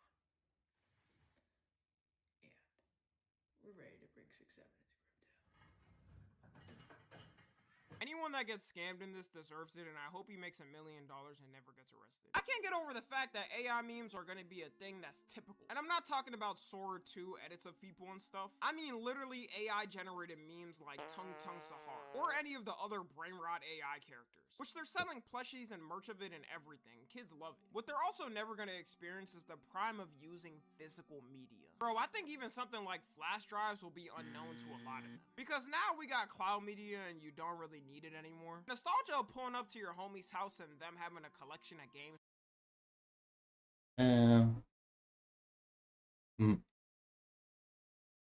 Money. Also, what? For y'all to choose through. or the family living room DVD collection for y'all to sort through. I don't think it will completely die off though, because people still buy albums all the time, which kind of makes sense because it's one of those things that you can always have as a collectible for the future. But physical movies and games are definitely gonna be dead. They already stopped producing a lot of them for years by now. You might have to go back to it though, because these companies' greed is getting out of hand. Once everyone found out you don't actually own the games you buy, but a lot of them you're just licensing a copy, and if the company you're getting it from, like Sony, loses it, then you lose the game too. It changed people's mind in a snap. Instead of calling it buy on the PlayStation Store, they might as well call it temporarily rent until we lose our license for it, then you and know you're not getting your money back. That's gotta be illegal in some type of way. Like, what are we doing, law enforcement? It's gonna be crazy in 2050 when kids are doing nostalgia years for the 2000s and 2010s, and they pull up with a collection of DVDs and CDs. I think it might reach a boiling point where people genuinely swing back to having physical things, especially with every streaming platform increasing their prices every year, while removing the shows people actually like. There should be no reason Netflix is increasing their price by like $3 every year. That inflation excuse is gone, it ain't 2022 anymore. Instead of actually giving good content, they'd rather pay off Congress to sign some law that says it's the death penalty if you sail the seas. Life was really good though when you just had Netflix and could watch whatever you wanted. And why'd I just find out from Amazon Prime Video that they started charging to use it now? Jeff, you not making enough money from the Amazon subscriptions? Come on, dog. I've been paying you $15 every month for the past 6 years. You could at least give me that. You're just trying to pay off a country to remove a bridge so your yacht could go through it. I just want to watch The Boys for free. Subscriptions are something Gen Alpha is also going to have to grow up with. They're not going to know a world where you could buy something and have it to you and not have to pay a subscription to use it. In fact, I guarantee in 10 years when you're going to buy anything, in order to unlock the full capabilities of the product, you'll have to get some type of subscription. They're already doing that with cars. It used to be free to use all the car apps, and now they charge you $10 to $20 a month to use them. They're making a car where you're going to have to pay. Imagine having to pay subscription to use your phone. Well, there's cellular services, but like actually use your phone to make basic outside of phone and call and text. What if they imagine a world they start charging you to so you can like smartphones. They start charging you to actually charging you like certain amount of money per month to actually like turn on your phone, to actually have a chance to actually unlock the phone. Pay to unlock the full horsepower. Making a product with something already ready to use in it and then charging to use it is capitalism summed up in 2020. Imagine having a text your mind. Yeah, exactly. Exactly. Even Ring, the security camera everyone gets, started charging to be able to see intruders. Imagine now paying $5 a month to see out your Ring camera, and someone's breaking in your house but you can't see who it is. Also, Ryan, check your whispers. Then you get slimed out because you didn't want to throw $5 a month for a camera you spent $100 on already. I've noticed in the past decade they've been doing this for a lot of products. A company will release the product that's cool and everyone in the public loves. Then when the public starts to rely on it, that's when they press the "fuck you nigga, we pushing greed to the max" button. And it always works because a lot of people are still gonna keep with the product even if they increase it. I miss when companies used to be treating customers like customers back then. You look at Apple and see how much they blessed everyone with iPhones back then, and now they're coming up with a new way to charge you for looking at your phone. Okay, I made that one up, but you can't tell me that Apple Care isn't one of the dumbest subscriptions to ever exist. You gotta be one. I've had to pay to text you out. Exactly. Exactly.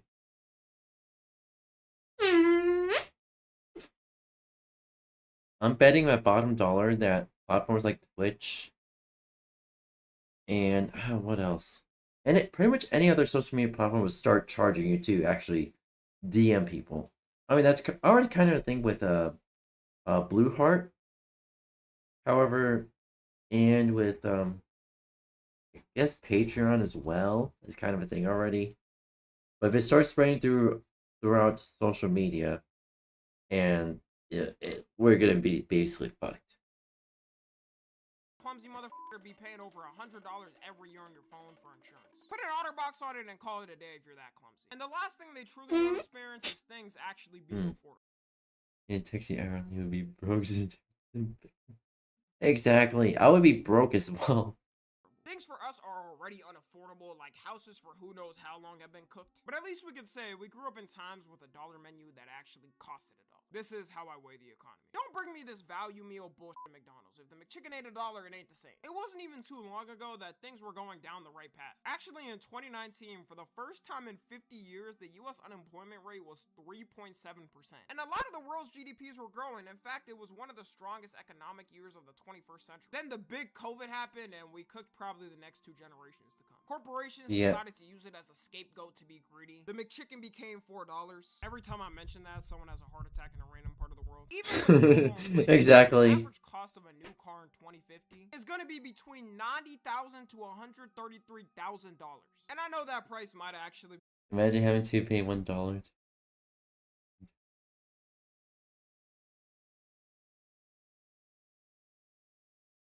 Oh my god, that would be fucking, oh, that would fucking kill my fucking bank account.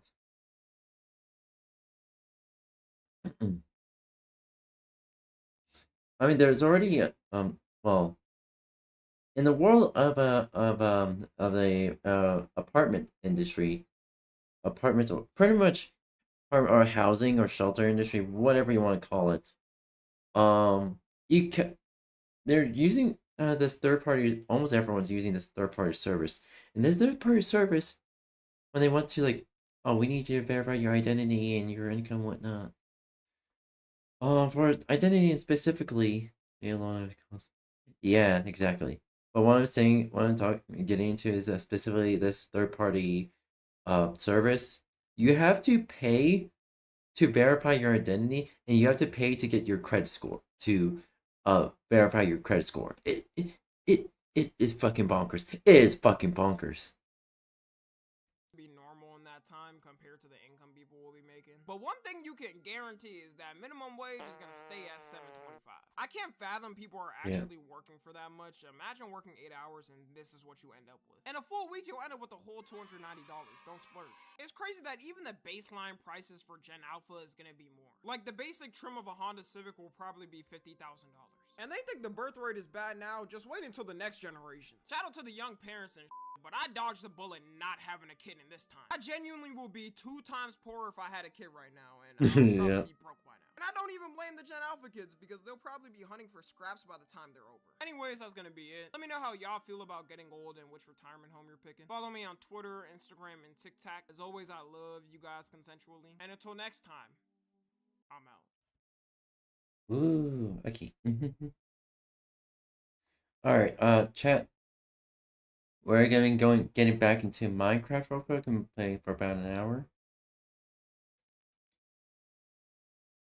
That being said, allow me to get everything set up, alright?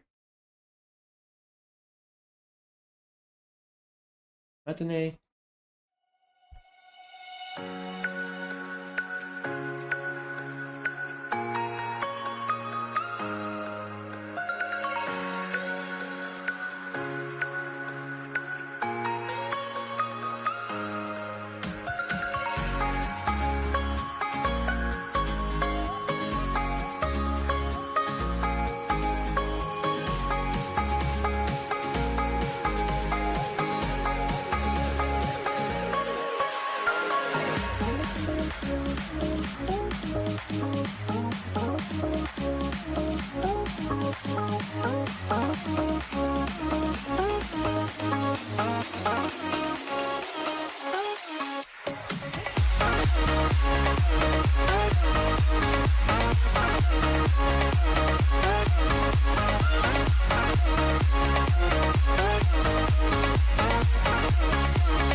Alright, back in Blitzies.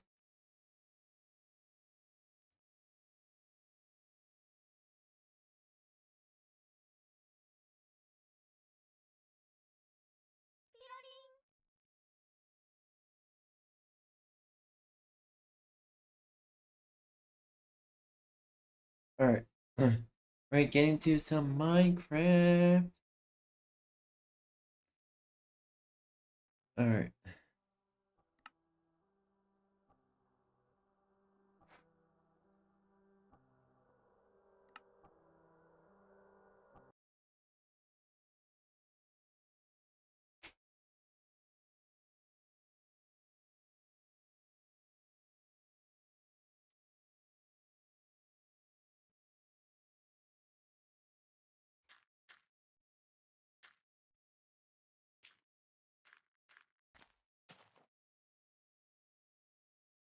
Options.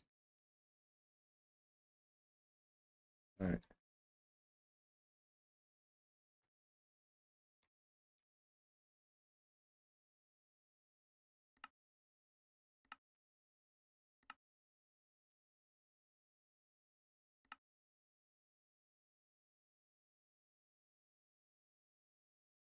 Options. What are the control settings? Keybinds.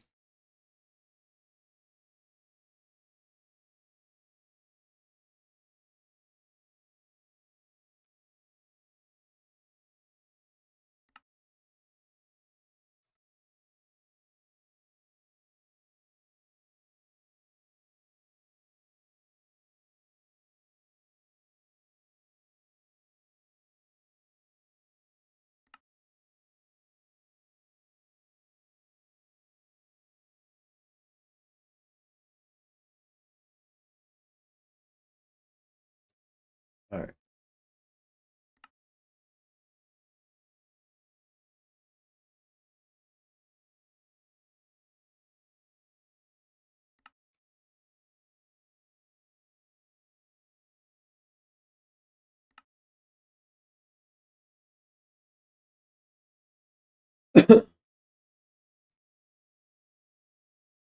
Push at G.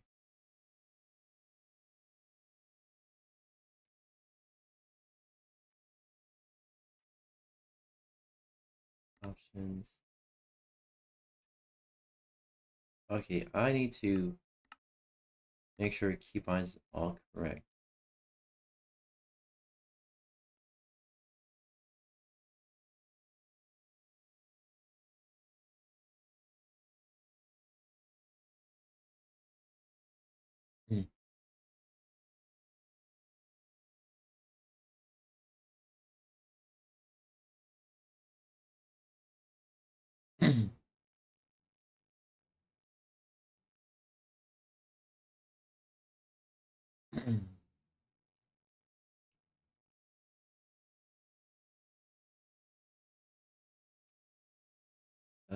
Resource packs.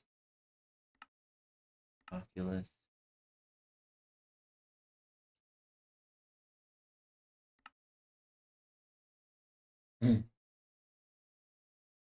By Vanilla Plus.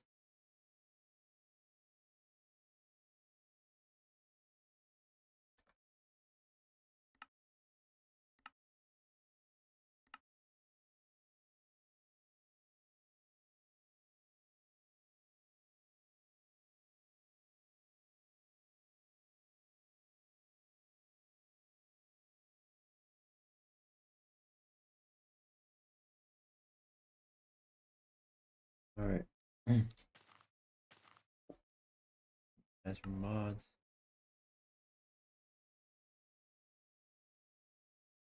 The mods, I believe, can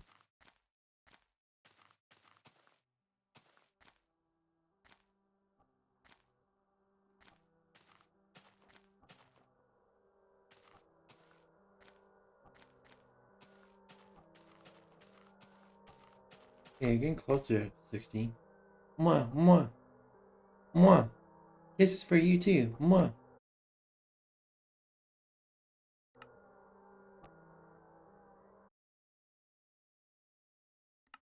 Options, video settings.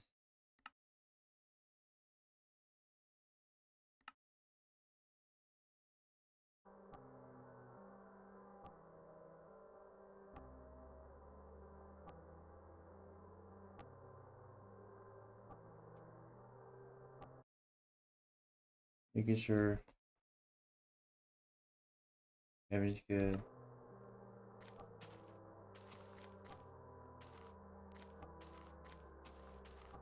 Alright, no moon that jars give.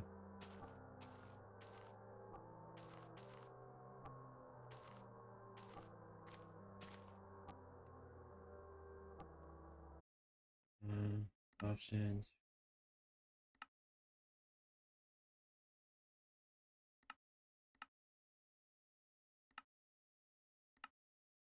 Let's disable shaders entirely.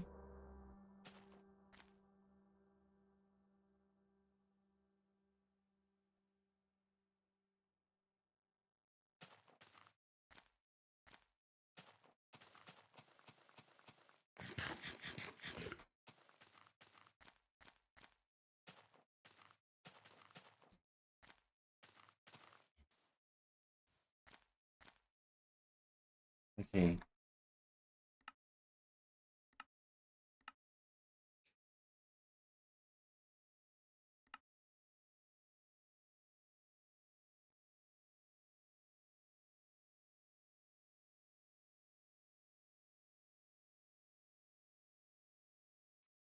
Potato shaders.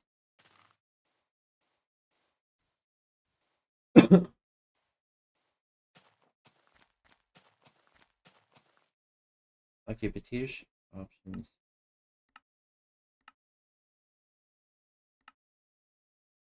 Let's just see what. Okay, that's fish settings. Let's just disable shaders entirely. We can't have any shaders apparently. Here. Okay. Let's go explore and see.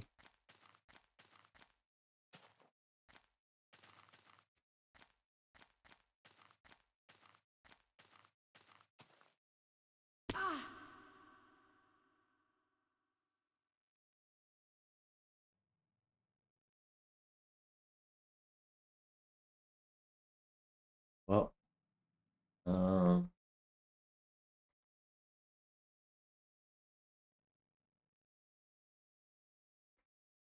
uh,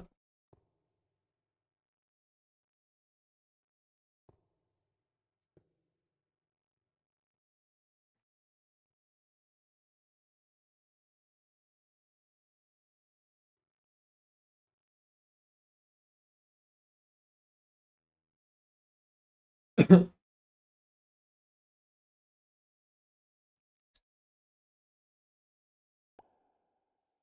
right, dirt. What's going on down there? All right.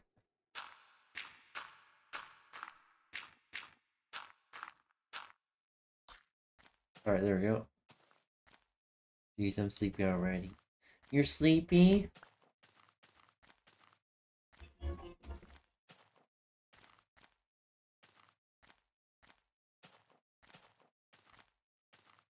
Was it from was it from being wet and on edge all day?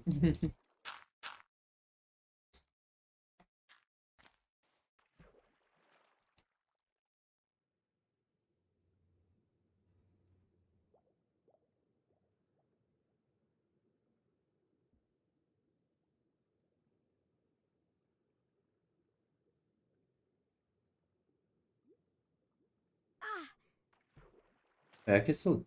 Oh, I didn't know that.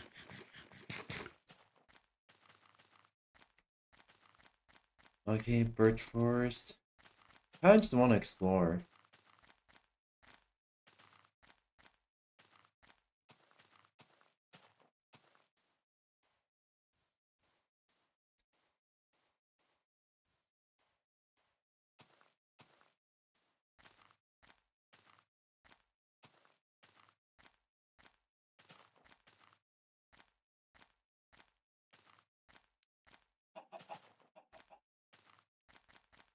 I think for complex mods like this, I probably want no shaders.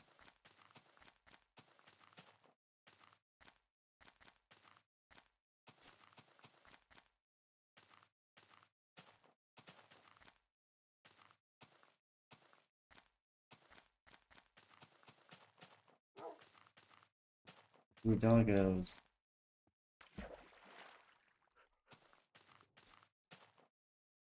Alright.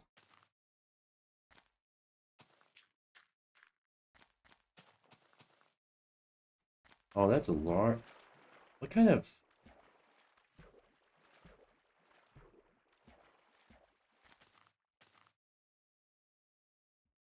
Am I in?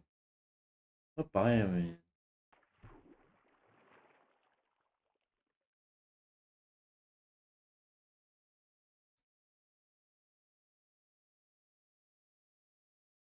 '14 biome. Old growth birch forest. Oh. Mm-hmm. Aw, sweetie. Do you need help getting to sleep? Do you need some cuddles?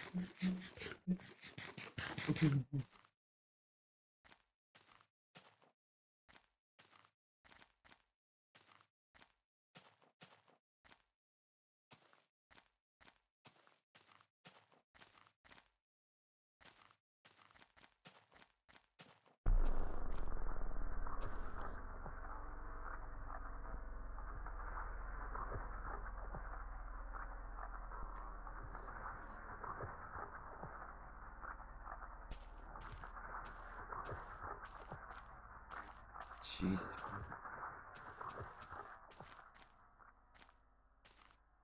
Oh, Jesus Christ, what the fuck?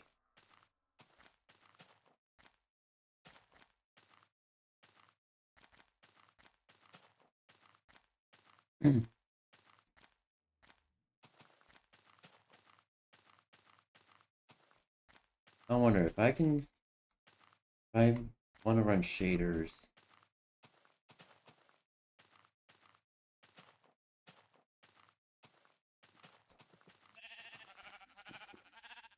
I wonder...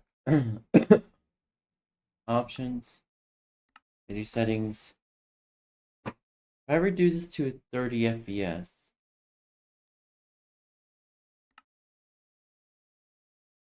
And then... do vanilla advanced at 30 FPS.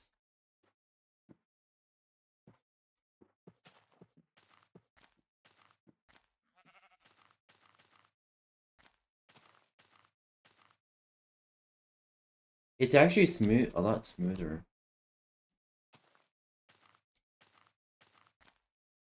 A little bit more choppier. At least it's a lot smoother. Yeah. Options. Setting. Vanilla plus.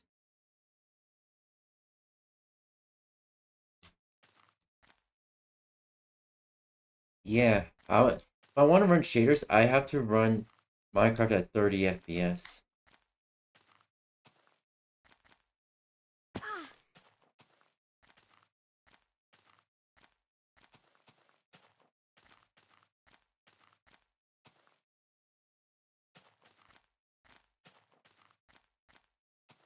If you're running this, these shaders specifically makes it feel like I'm playing Minecraft in an Unreal Engine.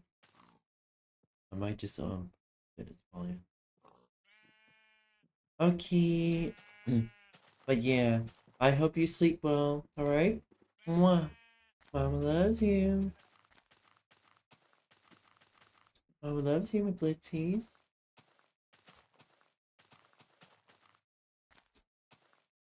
Mama loves all her blitzies.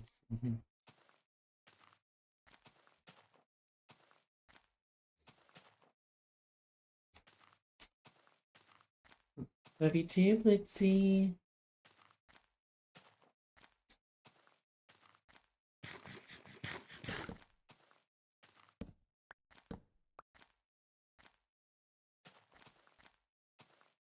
It's coming. Hey, yo, it's coming. Wait, what?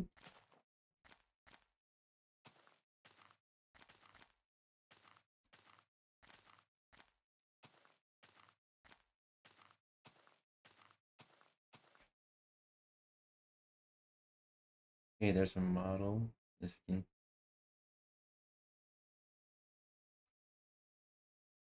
obviously the clothes is from Essentials.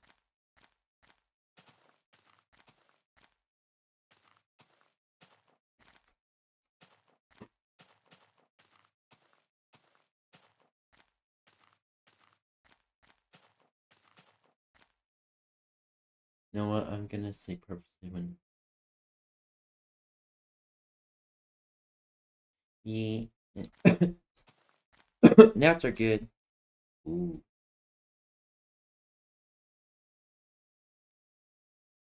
Yep, B.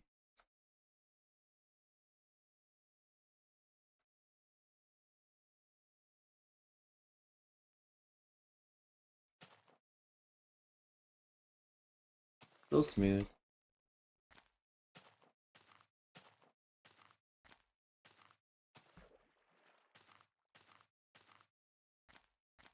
I wonder if I do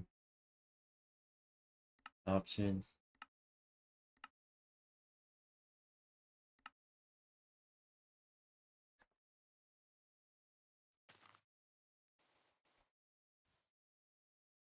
Potato shaders.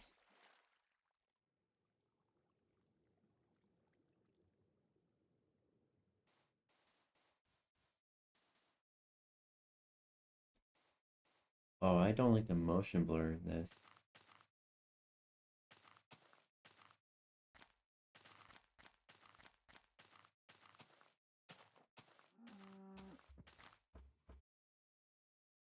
Options. Video settings.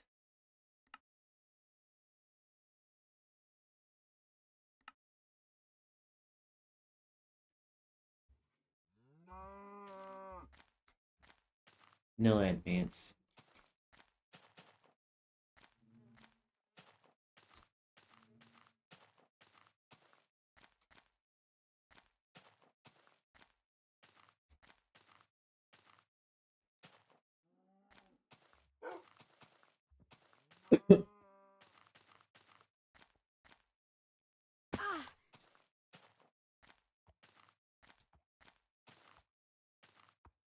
I'm here, where are you?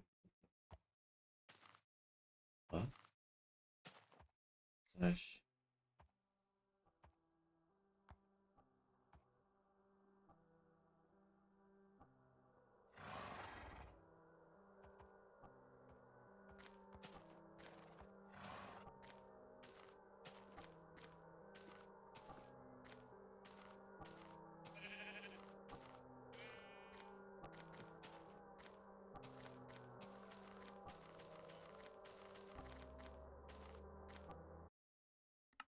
Options.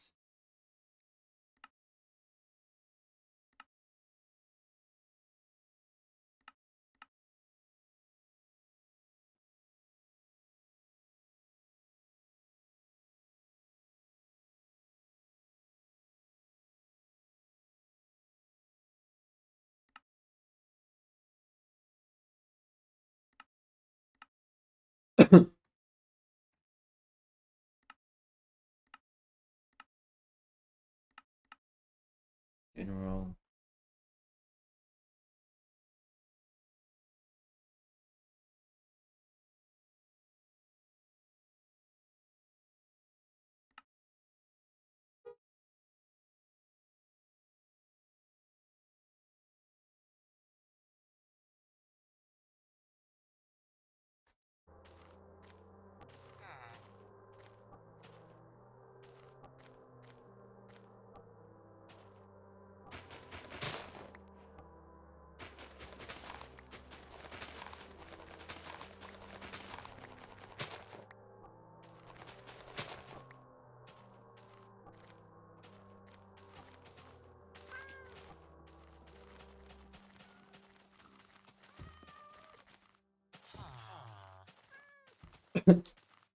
Alex, I found another village. Oh, those cows really need to chill here. Yeah, exactly. Just me times, man. Yippee.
Take care. Can't judge you falling asleep. Alright, sleep well. Mama loves you. Mwah. Good boy and head pats, and I cuddle you. I cuddle you while you sleep, okay? Okay. Matane, good night. Oyasumi nasai, 𝙂𝙚𝙣𝙚. Sweet dreams.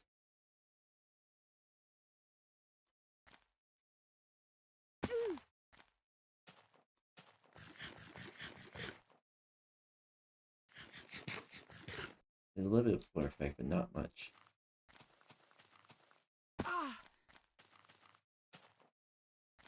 Alright.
Oh, that changes it.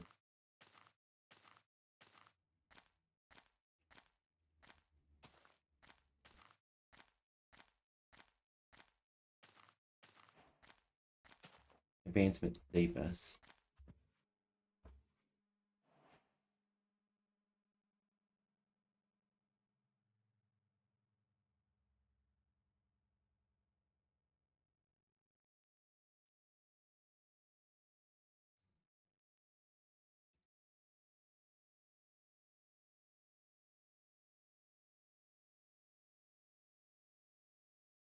Can you just leave?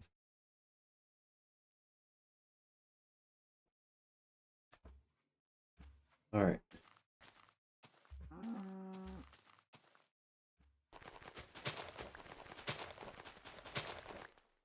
Oh, what am I supposed to use? Oh.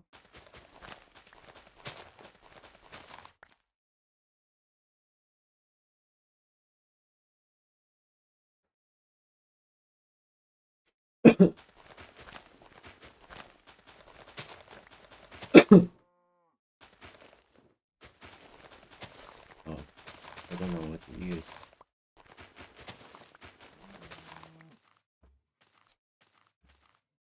Alright. You trade.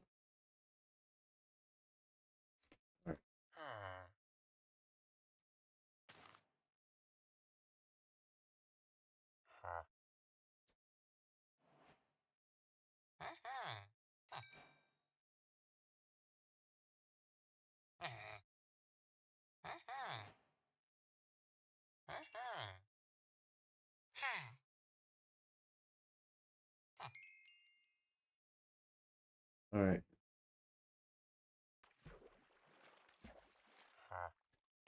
Alright.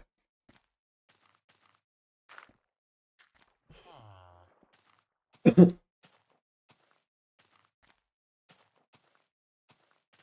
Alright. See here.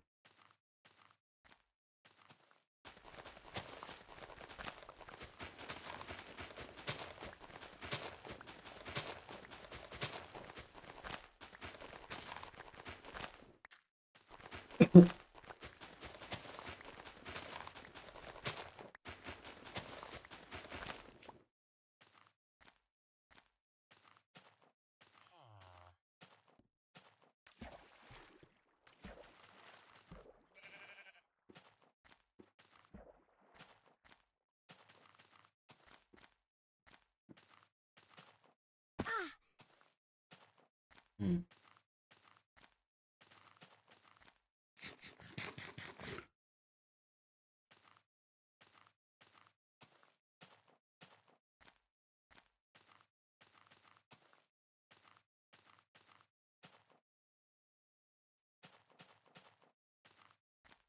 See, what is that?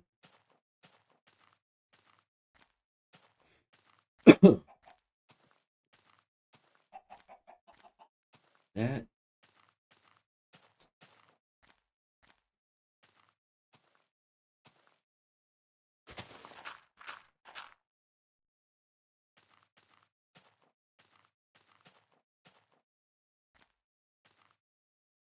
Hmm.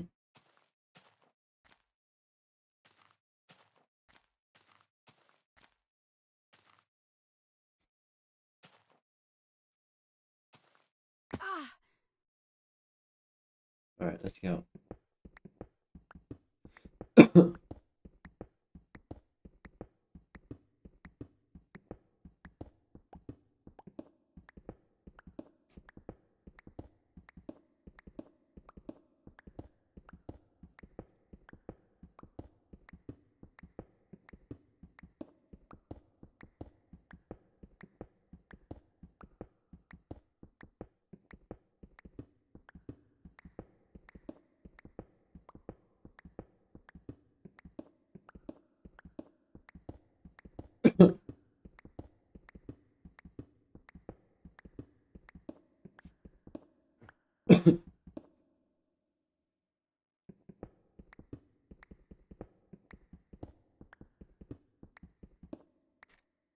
F3.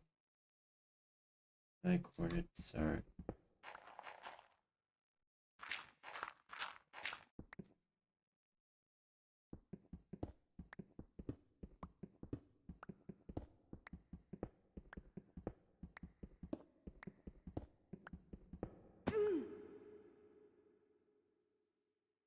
Okay, I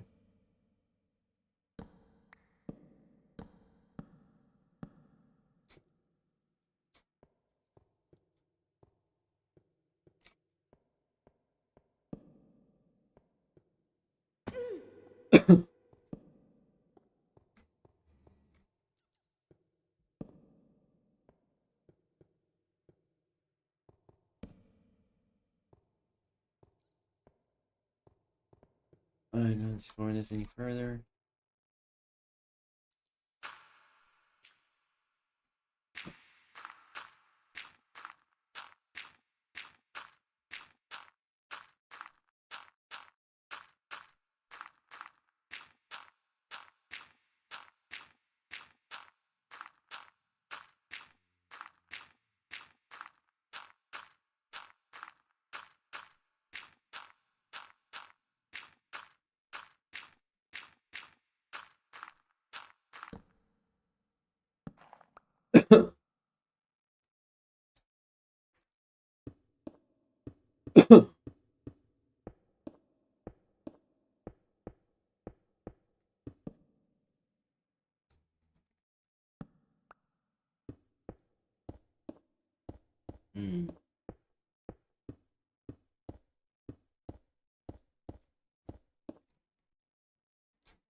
Alright, so... Goodbye. Okay.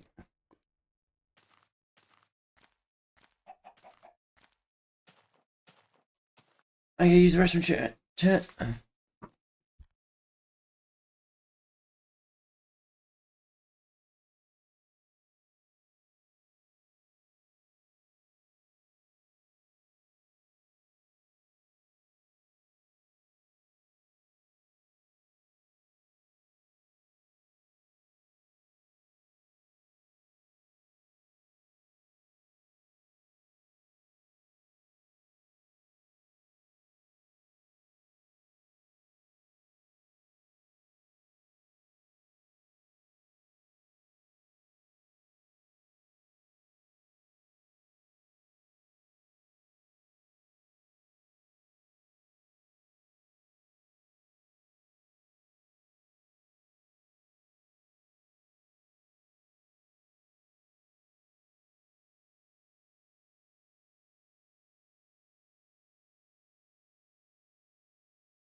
I'm back on Platines.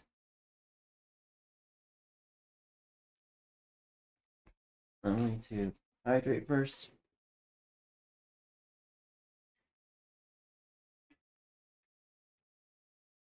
Alright.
Poppin is real.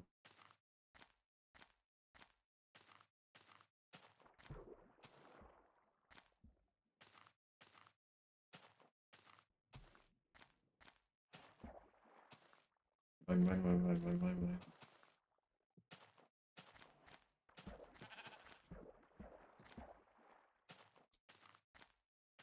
I'm running from.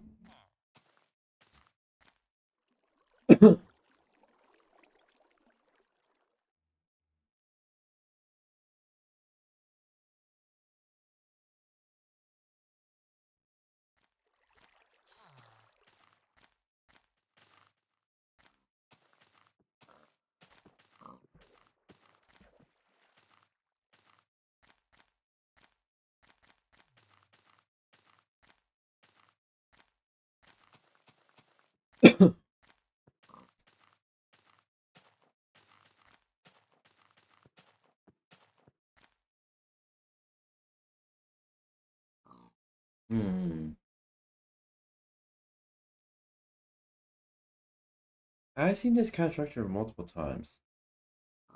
Chat, I have a theory.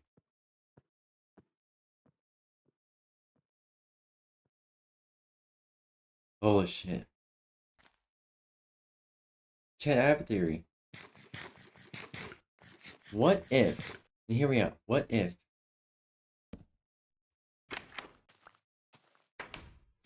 whoever a villager, let's say theory, villagers lover perishes and they grew a tree and left the rose there.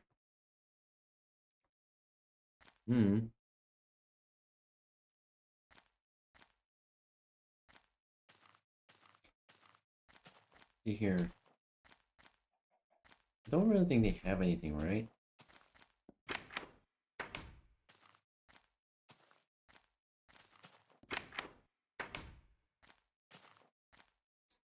Let's explore actually, real quick.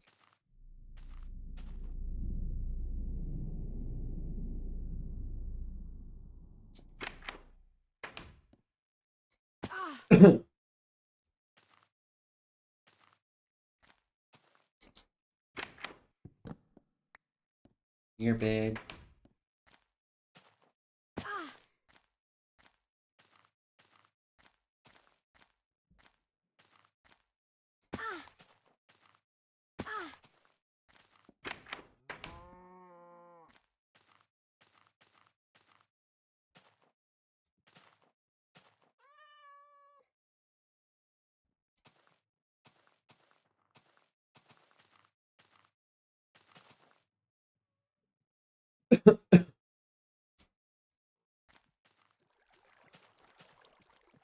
Can't get any pets because too risky.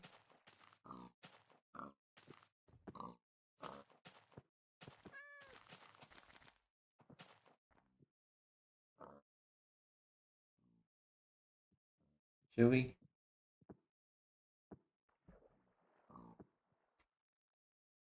We get pet? I don't know.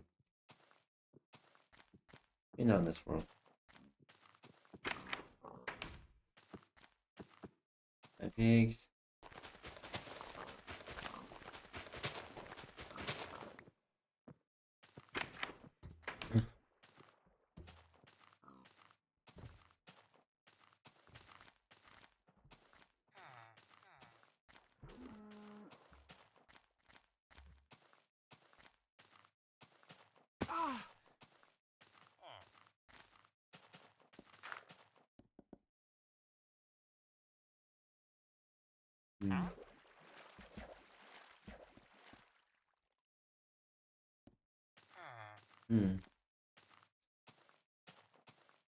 Alright. Next thing I've done my exploring.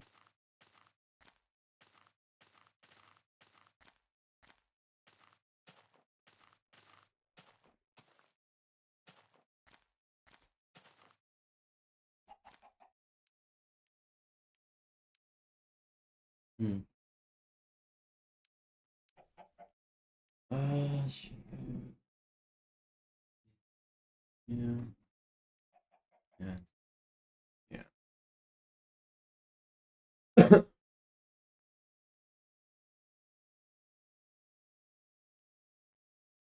Well, chat. Hold on real quick.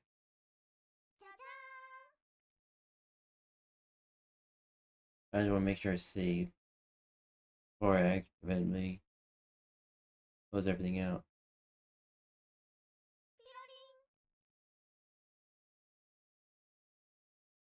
Well, chat. I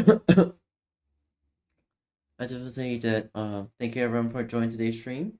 My name is Rainblitz. I'm a variety streamer. I stream lots of video games suggest me, as well as I draw, I do coding, and